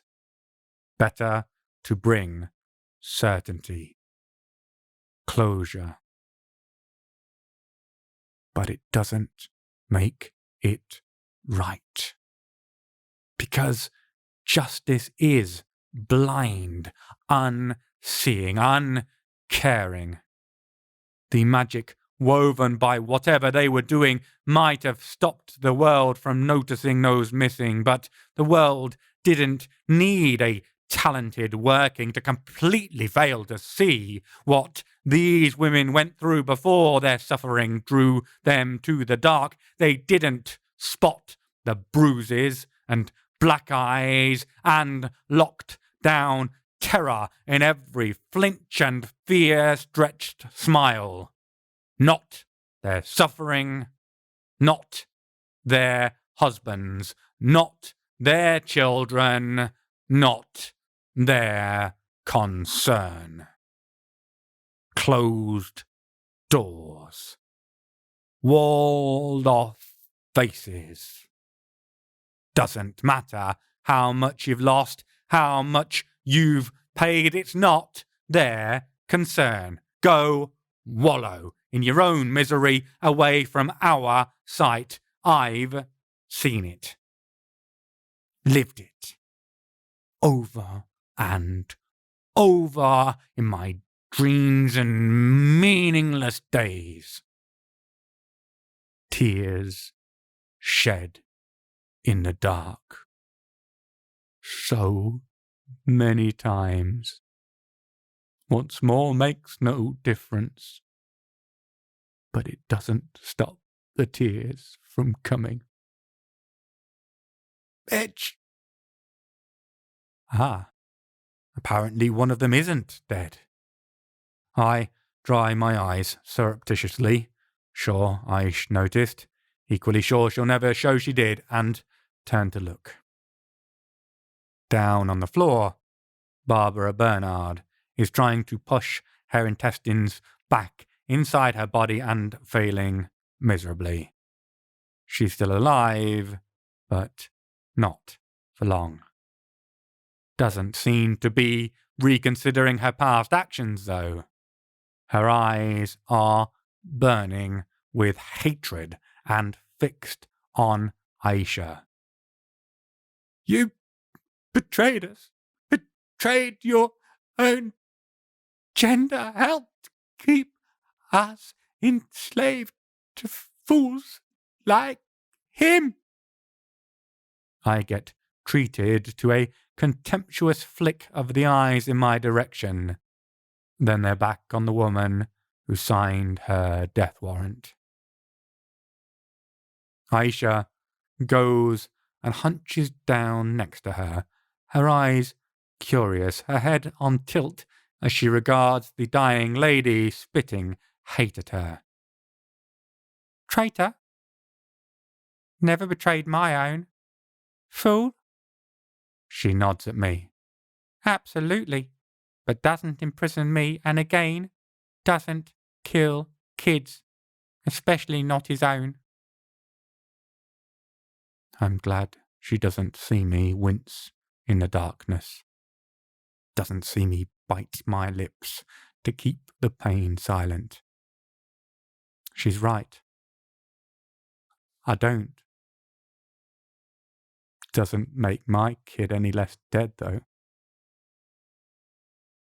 The dying woman spits blood to the side, though it doesn't clear the gargle to her words when she speaks.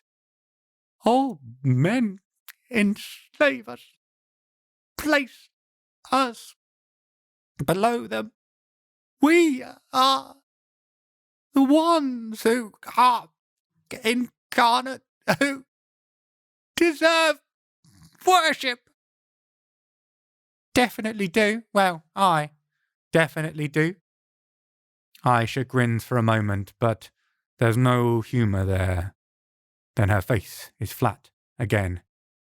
Can't help noticing your great and powerful, and now very dead, leader was a male.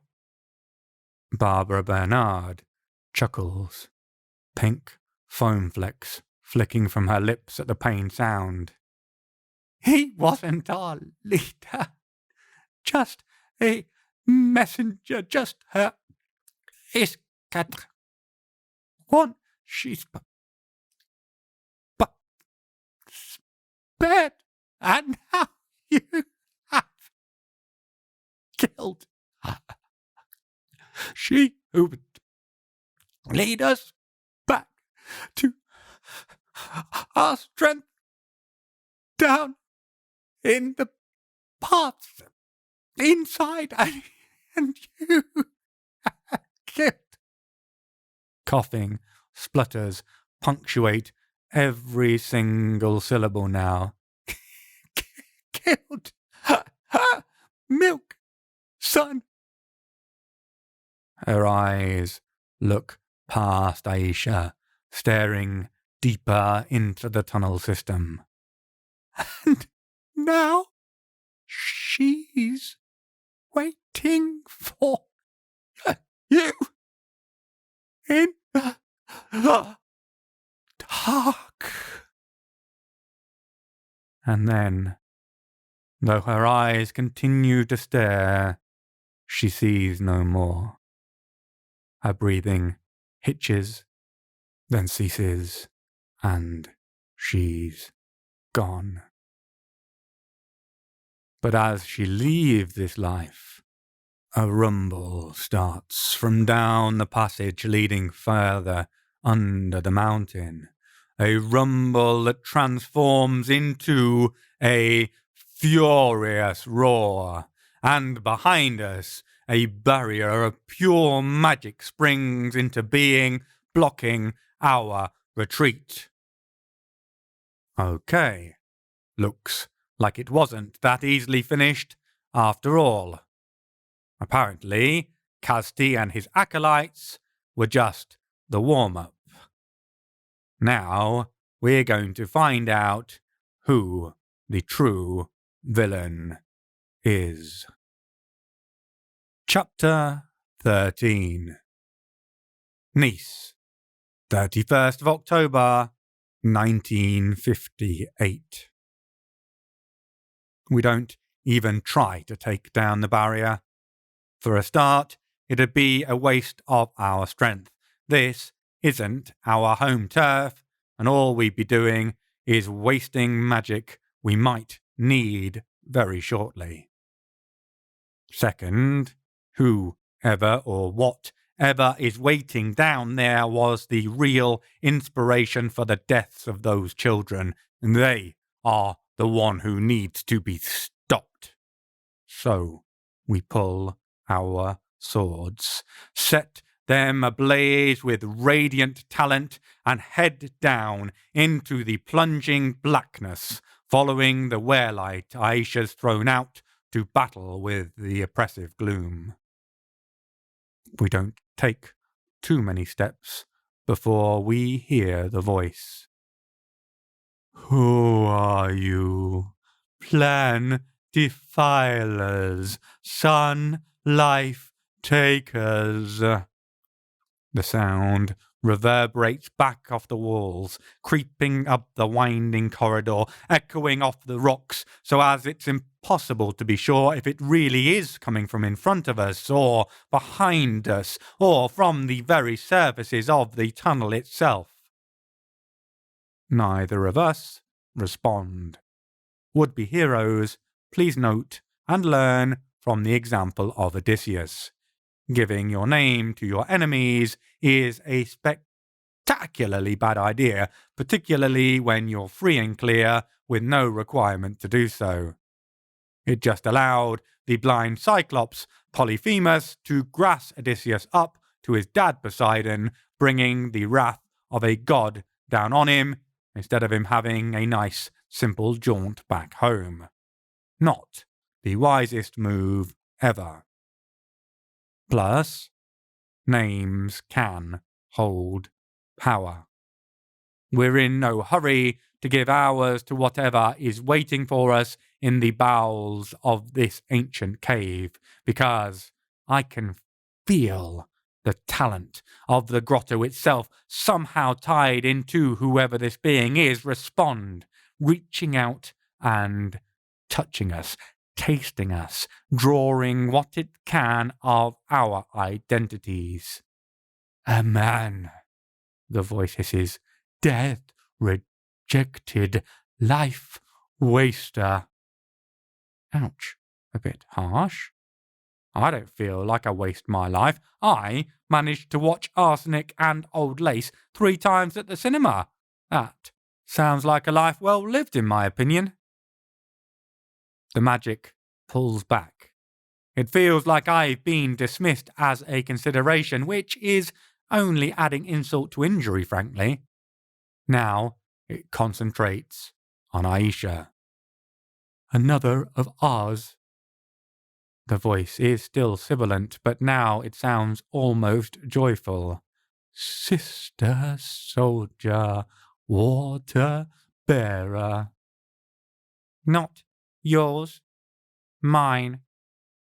Aicha's tone is flat, factual. Her attention is set, seeking out the location of the voice. She's not got time for idle chit-chat. Mine. The voice is insistent. Tamazigd, daughter, leader. Aicha stops suddenly. Amazigd, she replies, her eyes scanning the impenetrable darkness. No. Again there is anger in the voice. Tamazigd, mother, leader, always origin. Ah. Aicha nods suddenly.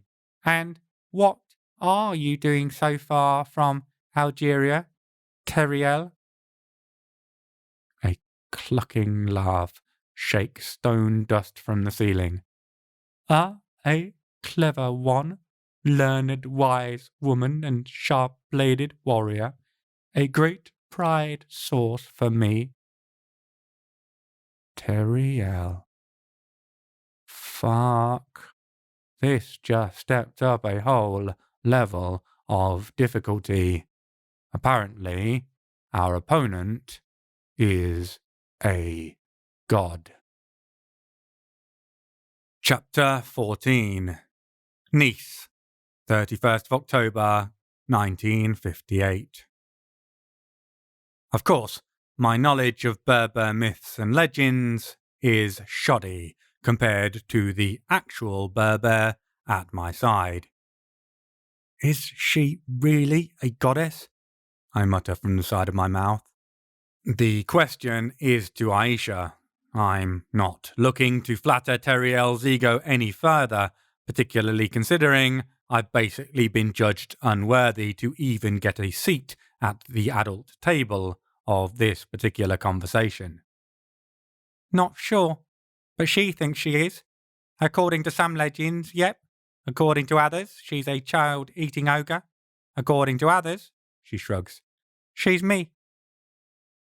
I blink. Wow, that must be very weird, finding out you're fighting yourself. Aicha looks over at me. The disbelief radiating off her would cause both Santa Claus and the Easter Bunny to spontaneously combust if they got within a 10-mile range of her. She isn't actually me. Surely even you aren't that much of a twat. It's just what people say, dickhead. Yes. The voice chooses this moment to rejoin us. That he is full male, a dickhead servant, but not twat blessed. Our sacred parts are never their private property. See? She thinks I'm not a twat. That's what I'm going to choose to draw from that particular spiel. Aicha rolls her eyes. Still said you were a dickhead. Well, you can't win them all. I see the movement a moment too late. The wear-light Aicha threw in front of us is casting all sorts of groovy patterns across the walls, making tortured shadow totems of each protruding stalagmite biting up at the ceiling.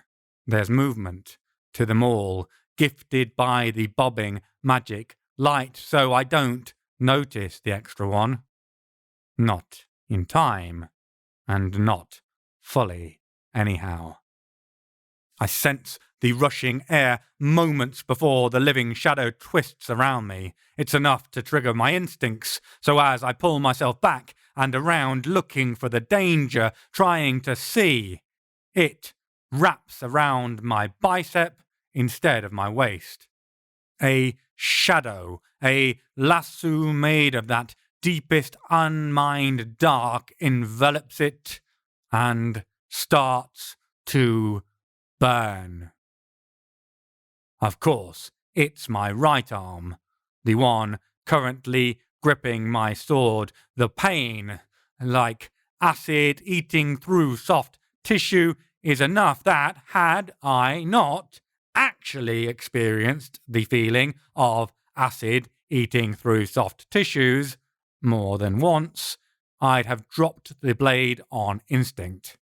Luckily, my training allows me to maintain my grip. I swing my left hand across to transfer the blade, but the nickering air slice of Aicha's katana whips through the shade rope first, severing it. Instinctively, we go back to back, our swords raised. I risk a darting glance down to my agonizingly painful right arm. It's hard to tell with a quick look in the wavering half-light and now terrifying dancing shadows, but it looks puckered, burn-scarred. Flesh-eating shadows. Straight out of a goddamn B-movie, man. There's a smell in the air, like hot dust on an ancient, overworked radiator. The voice carries out again from all directions and none. Why do you protect him, dusk walker and a justice bringer? I know of you, Candisha, bastard form, broken language of Condessa, countess, noble born and poorly used for protecting fool men, curse named and long feared for non-reasons, wrong reasons, still defense taking and fool serving. I can feel Aicha stiffen behind me. My name is my own, my story too. Guess she doesn't appreciate this Teriel's assessment of her choices. The shadows continue to turn and swirl, but I can see it. The moment Teriel leaves or severs her connection to them. The walls calm, the flickering light becoming nothing more than precisely that, but Teriel's voice carries again. Then let me gift you a story, sister mage and sister shamed by male taken legends and night terrors. I cast a glance over my shoulder, see my thoughts mirrored in Aicha's expression. We break apart and advance once more down the tunnel, but more warily, more watchful, anticipating attack at any moment. Teriel's words reverberate around the tunnel. Once there was peace in the deep dark and the way known. Wise women ruled our people, and we were the Tamazight. I cock an eyebrow at Aicha, and she gives me a minute shake of her head. This isn't a story she knows, and that means it's from long before her time, already 1,200 years previous. Teriel continues. We knew then the danger, surface living, sun fearing. We chose the depths for home, building and way learning. There was peace and prosperity, ruler queens and servant men, as it should be. We continue to pick our way down the narrowing tunnel, wary of the threats, both the treacherous footing and the threatening shades. Is that what this is? I shout into the dark. An attempt to start up some sort of new colony of manservants for your warrior queens underneath Nice? Because I've got to tell you, your new Amazons are all dead, along with your patsy manservant. Unsurprisingly, and not for the first time by any measure, baiting an extremely powerful magical being results in agonizing pain. A shadow tendril slashes across the back of my left shoulder, scorching through my shirt, the smell of burning cotton filling the cave for a moment before crackling pork becomes the more prevalent odour. It's enough to make me cry out, the noise torn involuntarily from my throat, but I hold my sword. And Aicha is there, her shoulder under my right one, taking my weight and lending support in a second. "Insolent fool man," the voice hisses as we brace for the next attack. "You kill my sworn women and my milk son, and mock words fill your mouth whole. Pain paid will be your ode due." We wait some time, anticipating further darting shadow blades, but none come. There are no choices but to turn back or keep going, and neither of us are ready to quit. So we walk farther into the gloom. "Not recreating here, mock fool?" Ah, no. Apparently, I didn't annoy her enough to make her shut up. She still wants to carry on with the Mrs. Murder storytime setup. "That time is past, gone. The men fools walked up onto the surface, all chest bare and mind empty, and it pleased them, the sun bright and the land wide, so they constructed dwellings, clay baked and mud coated, and the women, heart torn and love blind, followed them up onto the land." There is a pause. "Where they were slave-made." True sorrow and grief permeate the sorceress/goddess/ogress/whatever she actually is his voice. "The men revelled in their strength form, no longer wise followed but lead stole, and love came wrapped in fist slaps and whip bites. Tell me, is that not the truest form of slave owning?" I'm trying to think of a witty retort that doesn't denigrate the absolute stain on the human soul that is domestic violence, but she carries on. Guessed the question was rhetorical. "So I, too, came out from the dark depths, the cool home, and I walked when sister called and brought peace, death to their oppressor beloveds." We emerge from the tunnel into an expansive cavern. The walls shimmer like polished marble in the flickering light, and I realize two things in quick succession. The first is that we aren't alone in this place. The second is that I can't move. Well, shit. Chapter 15. Nice, 31st of October, 1958. The cabin itself is huge, like Versailles dining room style huge, which is convenient, because so is Teriel. I'm not quite sure if you'd really count her as an ogre. She's certainly not green-skinned, or single-eyed, or hideously ugly. What she most definitely is, without any question, is a giant. The ceiling of the cave is at least 5 meters above the top of my head, and she's having to crane her neck down to stand inside. I'd point out the injustice of a child-eating female giant getting labelled as an ogre and forced to hang out in a damp cave, while a male giant, who grinds up bones to make his bread, gets to live in a cloud-based castle. But I don't think Teriel needs any more justification for her feminist cause.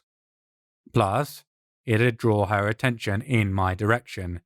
Considering I'm entirely physically restrained, that's probably not a very good idea. The witch giant, and I'm going to stop hyphenating words before I get as bad as her. Let's just accept I have no real fucking idea what she is wondrous and terrible. I mentioned having read an incredible trilogy recently called Lord of the Rings. The writer has some pretty bloody ridiculous ideas about elves, but outside of that, fantastic writing and world building. And there's a point where this little halfling, Frodo, who's been gifted a magic ring that, oops, turns out to be a wee bit of a poisoned chalice, tries to hand it off to this powerhouse of an elf woman, who definitely isn't an elf woman because she turns it down rather than ripping it from his hand and then probably eating all his digits one by one like real Fae do. Anyway, point is, Galadriel, the elf woman, gives this whole spiel about what taking the ring would turn her into, a dark queen. All would love her and despair. I wonder if Teriel might have gone ring stealing. She's certainly wearing enough jewelry.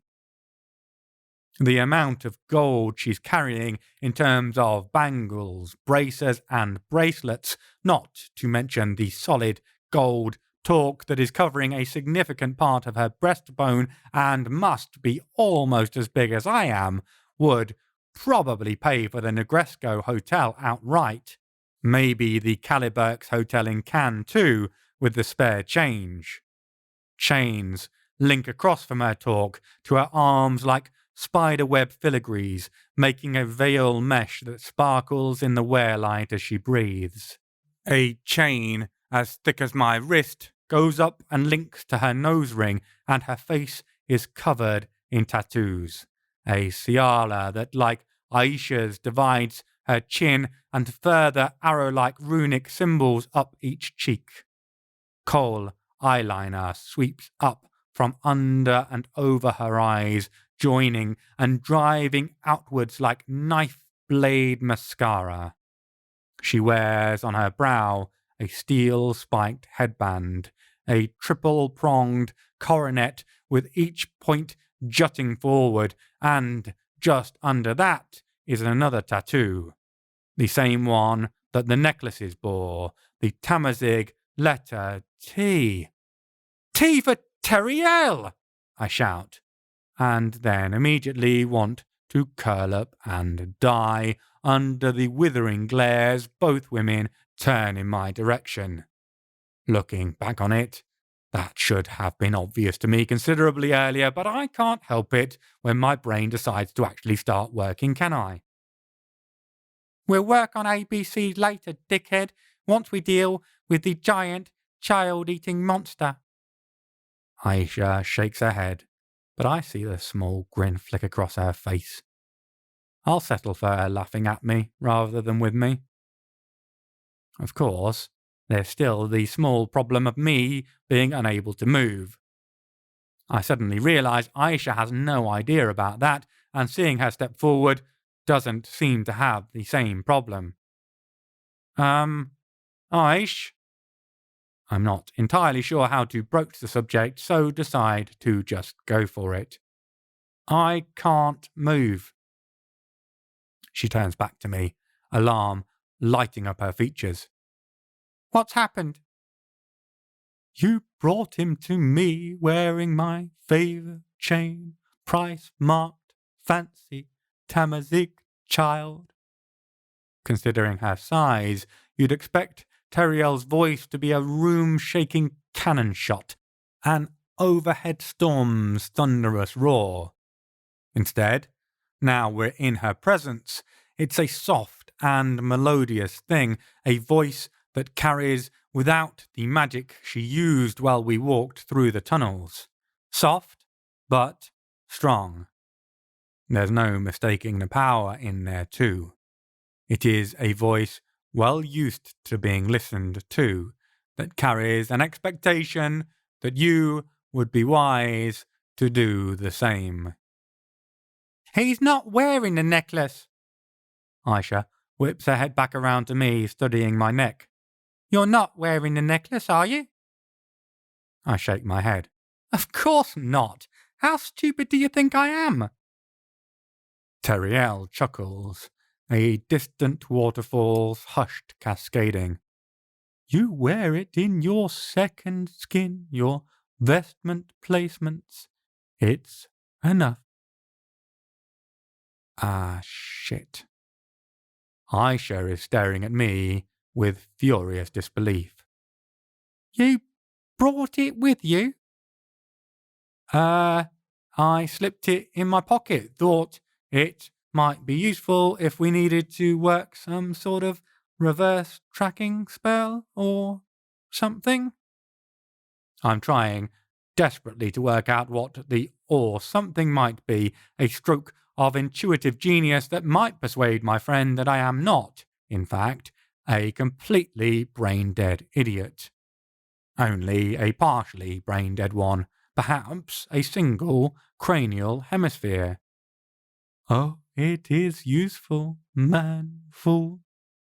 Teriel turns a motherly smile on me, such as is shone on the half-grown child who makes a mistake full of overconfident arrogance, one that serves perfectly as a learning opportunity. Through it I can take your life essence, consume you down to your bone meal meaninglessness. Looks like she is on board with the whole bone-grinding giant shtick after all. Aicha tuts and shakes her head.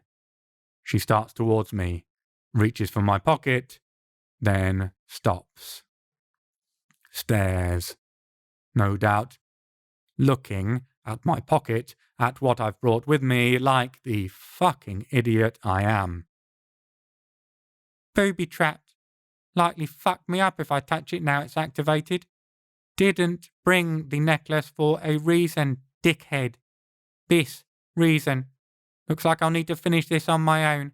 See you back outside, twat-face. Aisha's sword swings up and slices straight through my neck. Now, I am in a singular position of expertise here regarding decapitation. In that I am, as far as I know, the only person who has experienced it to the point of death multiple times and lived to tell the tale, albeit in a different body. So, the whole thing of heads rolling from shoulders and launching into soliloquies about life's injustices and the poetic burden of being cut down in their prime, it just isn't the case. Once your head gets separated from your shoulders, the part that's you goes fleeing off rapidly to wherever spirits go when they die. Usually, the nearest morgue in my case. So, it is a particular and odd sensation when my head goes bouncing across the floor, momentum rolling it over until my nose is squashed sideways in the process, and I'm still inside it. Which is also pretty odd because I'm fairly confident she sliced through my vocal cords and I definitely don't have any lungs attached to be pushing any air out, however well my lips and tongue shape the words. That doesn't seem to have quite worked, Aish. Again, the susurrating laughter of Teriel. Considering it's at my misfortune, it'd be fair to say I find it fairly annoying. Of course not, dead man undying. If you run, leap, die from my magic, I can't consume you down to nothing nor none, can I? That doesn't sound good. Chapter 16. Nice, 31st of October, 1958. Now that she's said her little spiel about how she wants to consume me down to nothing, I can feel it. A lessening. And I don't just mean because I've left 3/4 of my body lying on the floor a couple of meters away from me. No, I mean I can feel a lessening of my soul. After hundreds of years of being constantly aware of the state it's in, of whether I've kept it tarnished enough to let me pop back up after my next inevitable death, I sense it as soon as I look inwards. A shrinking, a fading at the edges. Not much, not yet, but enough. And I can't help thinking about those children, those lost boys, all hurt and abuse-formed anger, all their enforced masculinity disintegrating in the face of this despicable ending. It's terrifying for me. How scared must they have been in the face of such a horrible, terminal inexplicability so outside of their understanding? Powerless young, consumed by the monsters in the dark. All our primal fears come true. And I'm scared right now. Aicha! I can't quite keep the keening note of panic out of my voice. On it, she says, and strides forward, swinging her blade down for it to clang against an elongated gold bracelet on an upraised forearm. I don't know how good your knowledge of metallurgy is, but this isn't how things normally go. There's a reason only poncy princes who hung around the back line of battle ever actually wore gold armor. The reason it's so wonderful for making intricate jewelry is how soft the metal is, certainly compared to tempered steel. So yeah, gold bracers versus a forge-formed katana should be a no-brainer. Of course, that's before you throw magic into the mix. A single deflection isn't about to stop Aicha, though. As soon as the first blade is blocked, she's already launching her left hand forward, stabbing for the giant's exposed midriff with her wakizashi. But the accompanying clang tells me Teriel's got that covered too. Stop this, sister soul, daughter broken mine. Aisha's never been very good at taking orders. Her blades flash through the air, striking, slashing, seeking a way through. Each time Teriel's arms move gracefully, carelessly, like a morning stretch routine to chase away the last cobwebs carried back from Dream's realm. Each time the swords bounce away. Listen once, Countess, to my now recounting. That musicality is still there to a voice that should boom, but somehow is more of a glissando. I bet Teriel is an amazing storyteller when she's not eating children or gobbling down my own energy. Our people were ever taken second string, half accepted. Then the colonists came and all took second status. At first, what cared I? Man, oppressors, Tamazig, deniers, all. She issues a regretful sigh, one bound up with pain and regret. But a mother, pain face painted, violent soul marked, called for my help. I ate her husband, bit off his fists, strike, ready, crunched on his feet, kick-laden, swallowed down his soul, petty, tiny, empty thing. It's a strange feeling to be both terrified, aware of the lessening of my own soul second by second, and yet fascinated by the tale too. The constant arrhythmic ringing of steel on impossible gold only adds to the peculiar sense of disconnect that, and presumably the literal disconnect of my head from my own body. Teriel tuts and shakes her head, apparently unbothered by the blur of furious steel in front of her that Aicha has become. It was too late for her, broken-souled and self-hate-laden. She took a poison, drank down a bitter death, but before she did, 2 action lasts she made. First, she told me of the war. 4 years long tomorrow, a rising nation, pride rekindled, freedom seeking, looking to throw off shackles of far-off owners.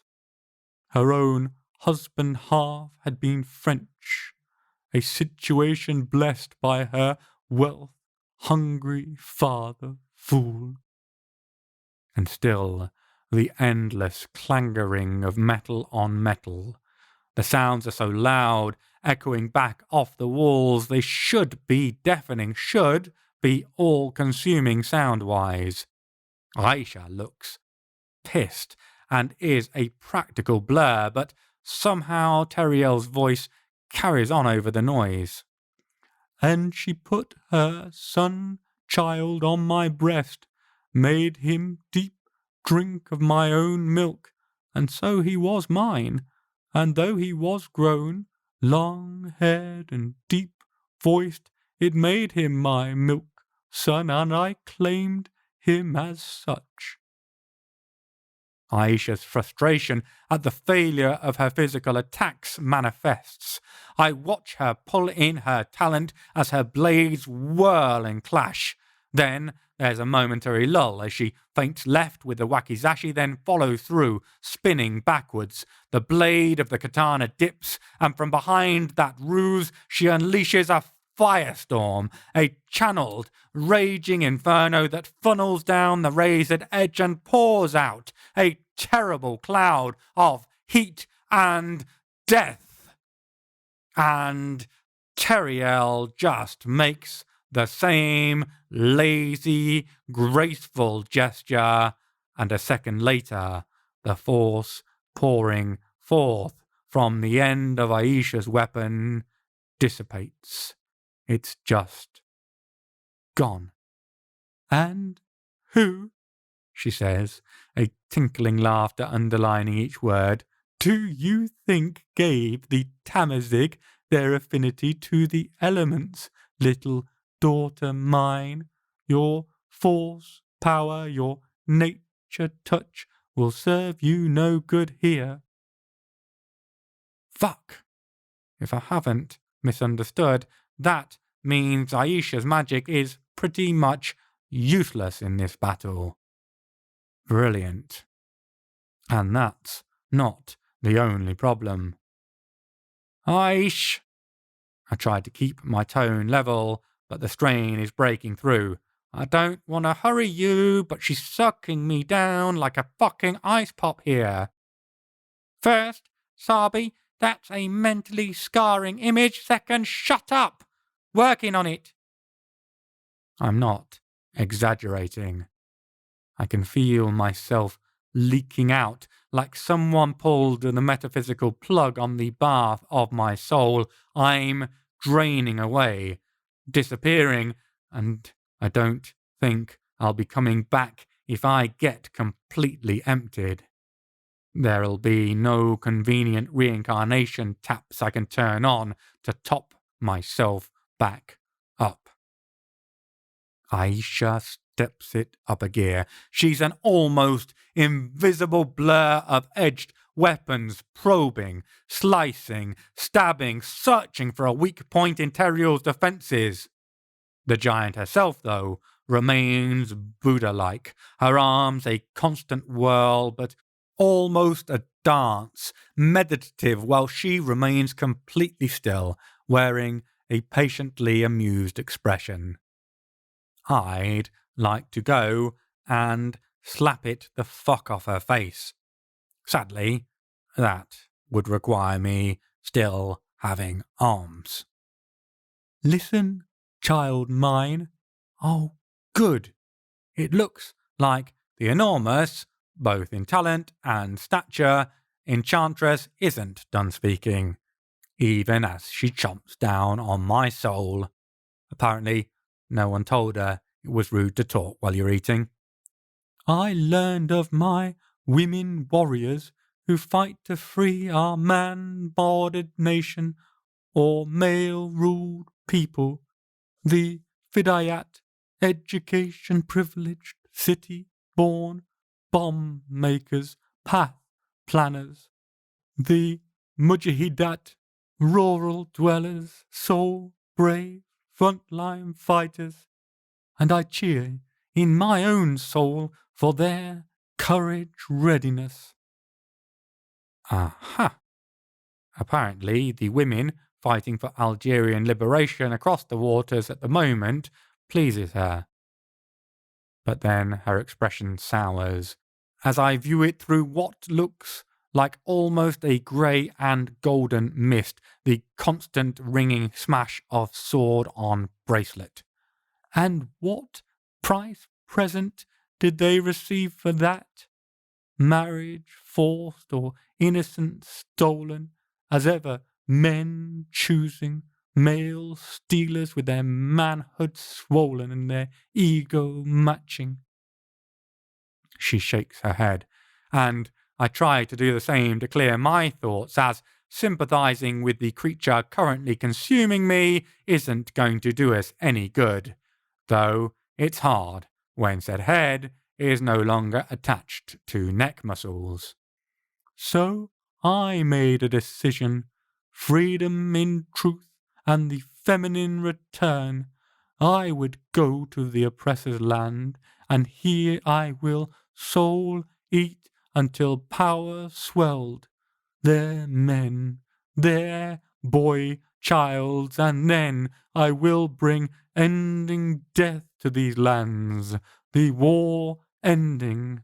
After I shall home return, and the Tamazig shall return to our ancient dark, to be women-led and wisdom-leaning, instead of war-minded and male-dominated.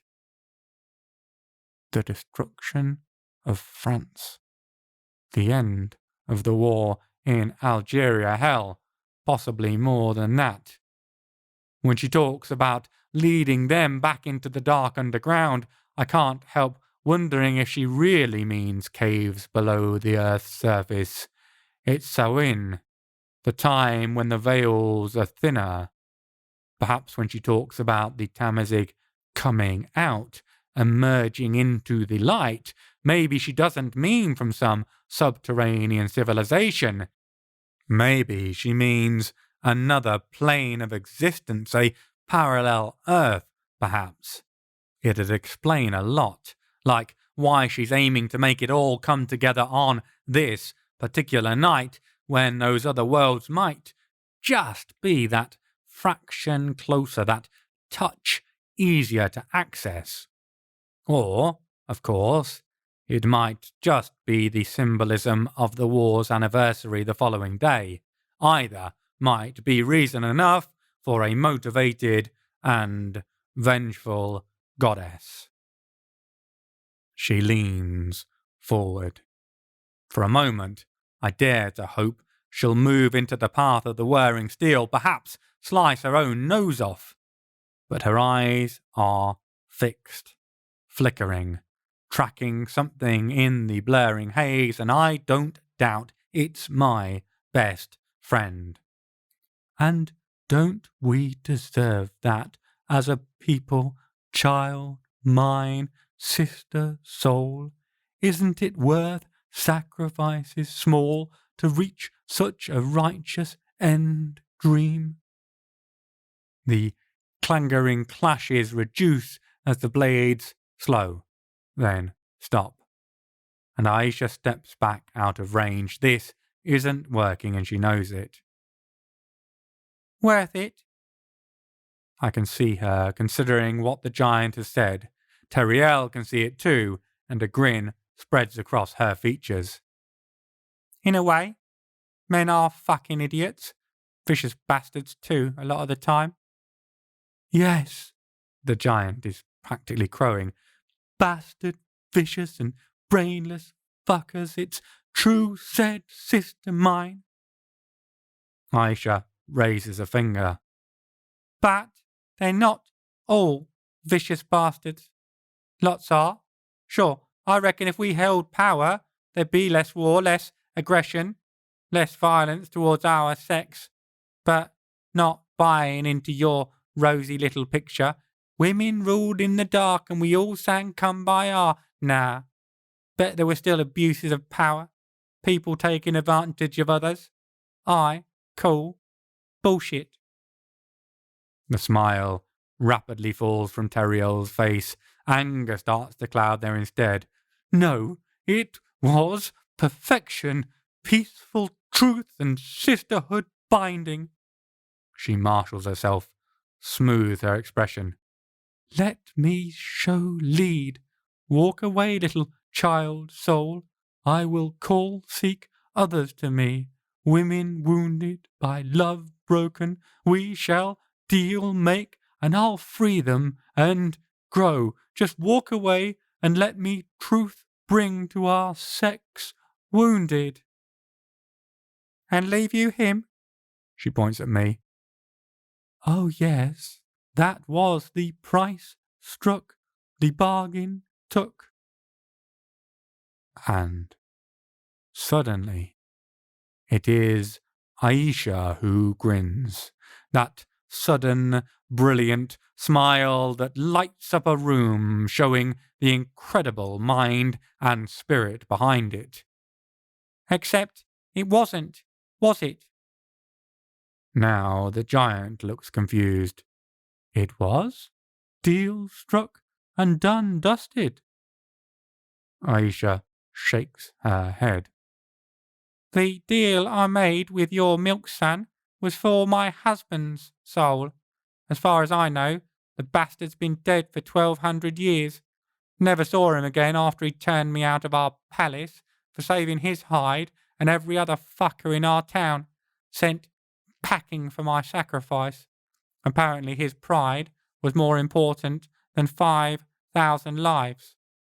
Exactly. Man soul marred and pride marked. Teriel nods, agreeing, urging Aicha to follow it to what she sees as the logical conclusion. Except, then, there's him. Aicha points her sword at me. Well, at my head, which is only technically a part of me, but as it's the part I'm still resident in, let's just call it me. Don't get me wrong, still a man, still a fucking idiot most of the time. Gee, thanks, Aish. I can't help feeling she's not helping my case here. Welcome. Shut up. Grown-ups are talking. She turns back to the giant, who's so enormous the tops of her curling locks stream down like vines off the ceiling, and raises a finger. But he tries. Always. He tries to do right. Doesn't matter the cost. Not to him. And never would he accept a wrong done, not to anyone, but especially not to a woman. Would throw himself into any blade's path, any form of death, again, to save them. She takes a step towards Teriel, and I'll be darned if the enchantress doesn't seem to shrink back slightly to press herself back against the wall. You, too long dealing with the darkest side, the shittiest of men, but that's the problem. You taught the women to feed you their men and children, that somehow only such an action would break the cycle. Aicha shakes her head, as if unable to grasp such a preposterous idea. Choice. Choice is how we break the cycle. Choice and work and battling ourselves over and over, wrestling our darkness until we understand it, until we bring it to heel. Never leaves, but it serves to guard us rather than to walk us into harm. She raises her head, and I can just see enough of the side of her face to see the fire in her eyes. You took that. From each of those boys you ate, you took their choice, their chance to be more than their shitbag fathers, for them to break the cycle and raise themselves up. And once more that smile spreads across her face. And you've eaten from my friend, from a man I love, but not in marriage or a marital manner, no, as a brother. I promised you a husband, not him. And she steps forward with her sword raised. You broke the terms of a promise made in your name. Another step, and now I can see realization starting to creep, arm in arm with dread, into Teriel's expression. A promise made upon your power. I feel it. The moment her power falters, stumbles, ceases. The tether tying her to me snaps, and as I watch, the giantess lessens. She's still massive, of course, but she shrinks inwardly, reducing before my eyes, because she's broken a broker deal based upon her power, and that means her talent. Well, her talent isn't what it used to be. And that means I'm free. Or, to put it another way, being a bodiless head suddenly becomes fatal once again. Fade to black. My eyes snap open to the sight of rock glittering in the angled lamplight. Unusual, but appreciated, because a quick look down tells me this is one of those rare times when I've come to in a woman's body. An absolute shit stain of a woman, admittedly, Madame Bernard, but a woman nonetheless. And I can feel her wounds healing, my magic kicking back in, slower, perhaps, than normal. There's been an impact due to Teriel's drainage, not surprising, but more importantly, I can feel it isn't permanent. Oh. There's a surprise. It's an emotion I've not felt when waking back up in a new body for quite a while. A momentary pang, like when you come to from a dream so powerful you don't know what is real, and the imposition of existence is almost too much to bear, when the weight of a life accumulated comes crushing back in while you long for what you just left. Perhaps the dream, perhaps just the nothingness cocooning it. A part of me, at least for that one moment, didn't really want to come back. There's a peace in endings that can't be found in the messy middle of being, not with all the pain and grief that we have to bear, that we carry even when we come to terms with it, burdens we can never put down. But that's all just in the moment. Right now, my friend is fighting a goddess giant, and, power broken or no, that is no small task to be facing. There are times I've failed those I love, intentionally or otherwise. This isn't going to be one of those times. So I race down the stone-cut corridors, pulling a sword as I go from my etheric storage, my echoing footsteps pounding in rhythm with the hammer blow of my heartbeat in my ears.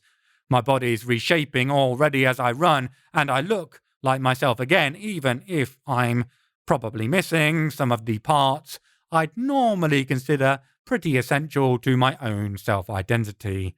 That's not the issue right now, not what I'm missing. No. Right now, I exist to serve two purposes: to help my friend and to pay back for the innocence Teriel took in her all-consuming hunger. I explode into the cavern to see Teriel with her back to me. She's weaving around, still incredibly swift, trying not to present a target to the deadly warrior woman advancing slowly on her. Aicha's eyes rove, tracking, seeking the opening to strike. I'm happy to oblige. Unless I'm very much mistaken, getting a sword driven into your exposed back tends to serve as a distraction. Let's put that to the test. The giantess's skin is tough, more like tanned hide than the flawless surface it presents as. I don't manage to hit the spine, my initial target, hoping to paralyze her in a single blow. Perhaps sensing my arrival, she turns just prior to my strike, so I hit her shoulder blade. The sword only penetrates a few inches. Enough to make the goddess shriek, though. Enough to break her concentration. Her evasive pattern falters for a moment.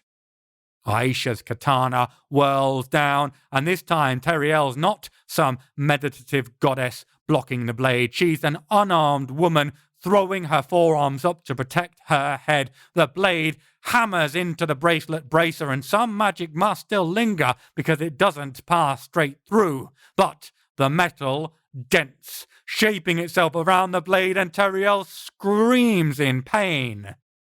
And if there's one thing pain does, it's distract. So while she's concentrating on her upraised forearms, she doesn't even notice the wakizashi shooting forward, released from Aicha's grip until it buries itself deep into her heart. Her eyes swivel downwards, disbelievingly, then back up to look, desperate, heart broken both literally and metaphorically at the warrior woman in front of her. All I ever wanted, sister soul. The words form around bright red, bubbling foam pouring down from her lips. Was to keep our female truth safe. Aicha shakes her head. Wanted to lead, to rule, to reduce men because they reduced us. Same fucking mistake, just another form of slavery. Plus it wasn't all you wanted, perhaps once, to help the women. Her eyes blaze, and the judgment is clear for all to read in her expression. Now, you just hungered, wanted to feed, driven by your own wants and needs. A monster chewing on the youth of children. I don't know what Teriel thinks about that damning indictment, because Aicha pivots, reversing the grip on her katana, and slices clean through her neck in a single movement. It's hard to make a decisive statement when your head's no longer attached to your body. Unless you're me recently, of course, but that was a bit of a one-off. Aicha sinks onto her haunches and gives me the smallest of nods. It's her equivalent of a round of applause for my intervention. Had it covered, dickhead, she says. Thanks, though. No worries, Laguna. You did all the hard work. Just a little finishing touch. She thinks, then nods. You're right. I did do all the hard work. Thanks, Rescinded. Plus, you didn't do the finishing touch. I did. True. You're still welcome, though. You're still a dickhead. Touché.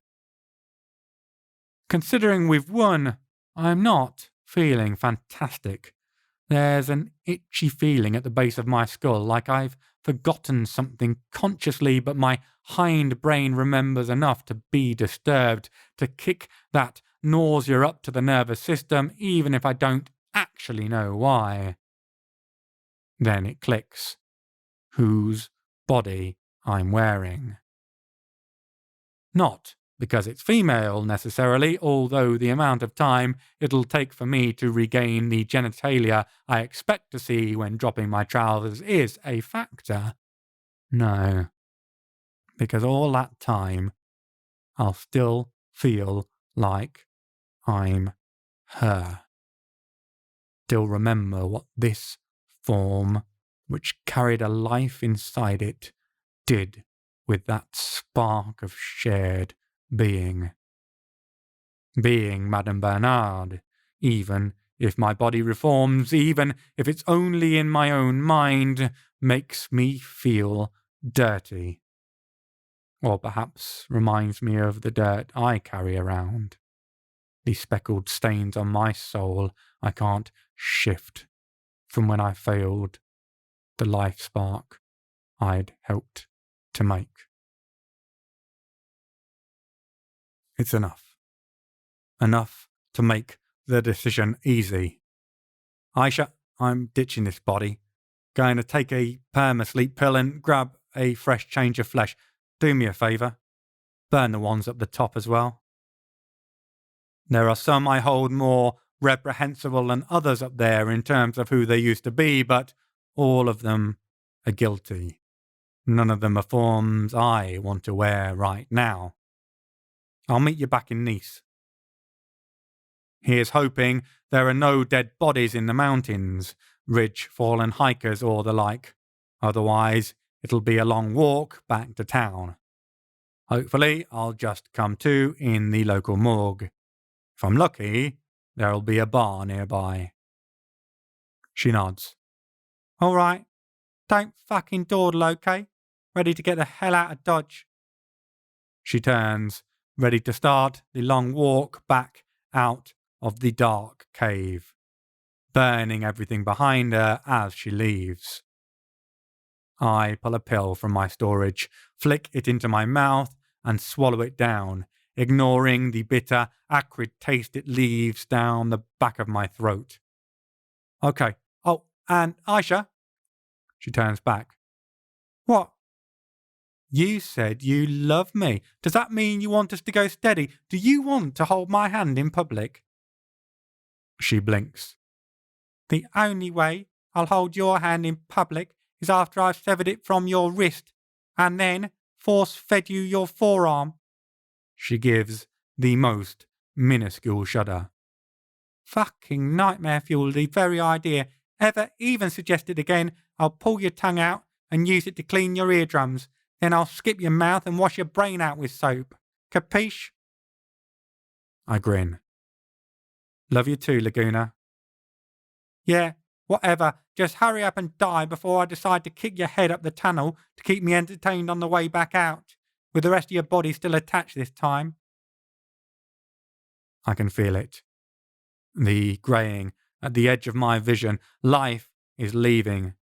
So I give my friend one last wink, aiming for the sort of bawdy sordidness that English comedies in particular seem to excel at, and though she snorts in disgust, there are minuscule creases around her mouth as she fights to contain a grin. 800 years alive. It's never been easy.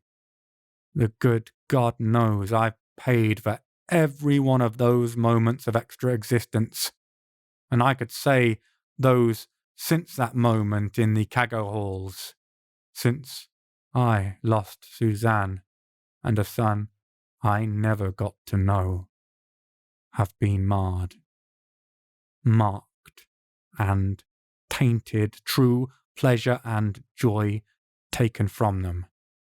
Heavy prices to pay over and over, the weight of failure that never left. I've never forgiven myself, never even started to try, never even thought I deserved to. Oh, sure, I've learned to live with it, to not drown in the suffering that laps at the edges of my mind any time it's quiet, that drives me to seek the loudness of adventure and action, the dulling edge of a bottle of high-priced booze. Anything to drown it out. Anything to keep moving forward. And I couldn't save these kids. They died, consumed by an ancient force, once perhaps of guidance, twisted by resentment and rejection and a terrible hunger that can never be justified, and that should make it worse, but somehow it doesn't. They died before I even came. It was out of my control. I didn't feed them to the dark. But I made the ones who did pay. Alongside Aicha, we brought the burning fire of vengeance down upon their heads, stopped any other parents making the same mistakes, stopped any other innocents from dying the same death. When we don't know, we aren't too late. We're just not in the game yet. All we can do is try to save those who might yet be saved once we're brought into play. So maybe it's time I forgive myself for the times I was too late, when I didn't arrive in time to save. Aicha sees the worth in me. Perhaps it might help me, one day, to truly see the worth in myself once more. Until then, I'll just keep on hunting the demons in the dark. As the world goes away, I smile inside my mind. We have many lifespans still to come. More pain and danger. More grief and heartbreak. And more love. More precious time spent with the family we make for ourselves, from those sibling souls we meet and pull close, clutching to them in the maelstrom of life's miseries. Will it make all the suffering worth it? I guess we'll find out. Author's Notes. Thank you for joining me on this shorter sojourn, a little journey into a seasonally appropriate moment from Paul and Aicha's past. Certainly a darker moment, but perhaps tinged with a smidgen of hope at the end. Who knows? Perhaps even Paul can learn in the end. As always, for this trip into the past, I've tried to make it as historically accurate as possible. If you spot any errors, don't hesitate to let me know. In terms of the mythology, Teriel is a Berber bogey woman and often is conflated with Aicha Kandisha herself. The stories regarding the myths of a female-led society, the Tamazigh instead of the Amazigh, underground, brought out to the light and then subjected by men, are one version of the myth. So, too, are the stories of her taking milk sons if they were placed on her breast. So, too, are the tales of her consuming vicious men, as well as the women's children, as payment. A fascinating paradox of a character. On the one hand, defender of abused women, on the other, child-eating ogre, made her irresistible, and I needed to know what Aicha would make of her justifications for what she did. Not a lot, it turns out.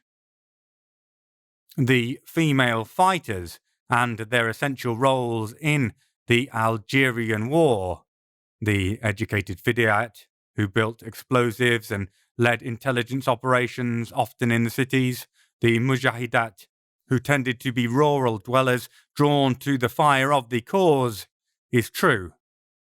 Sadly, so is the abuse that some of them at least suffered in their assimilation into the ranks of the Algerian resistance. I can certainly imagine it. Women fighting for the liberation of their country, suffering indignities at the hands of the men they fight beside, being enough to stir Teriel's ire. That's it. I don't think there'll be any more major surprises before the release of Book 7, imPerfect Blood, which should be in April 2024, although you never know. But as always, stay tuned. The best way to stay in touch is by joining my newsletter, The Imperfect Times, and following my Facebook page. Plus, you can always drop me an email at chris@cnrowan.com. Remember, if you've enjoyed this tale or any other ones from the imPerfect Cathar series, please do consider leaving a rating or a review or both. They make a huge difference in terms of helping others discover these books. To all who have, thank you endlessly. You are a part of Paul's journey. You help him move forward. The end. An imPerfect Samhain, a standalone novella from the imPerfect Cathar universe, was written and read by C.N. Rowan. All rights reserved by C.N. Rowan and Main Rock Publishing.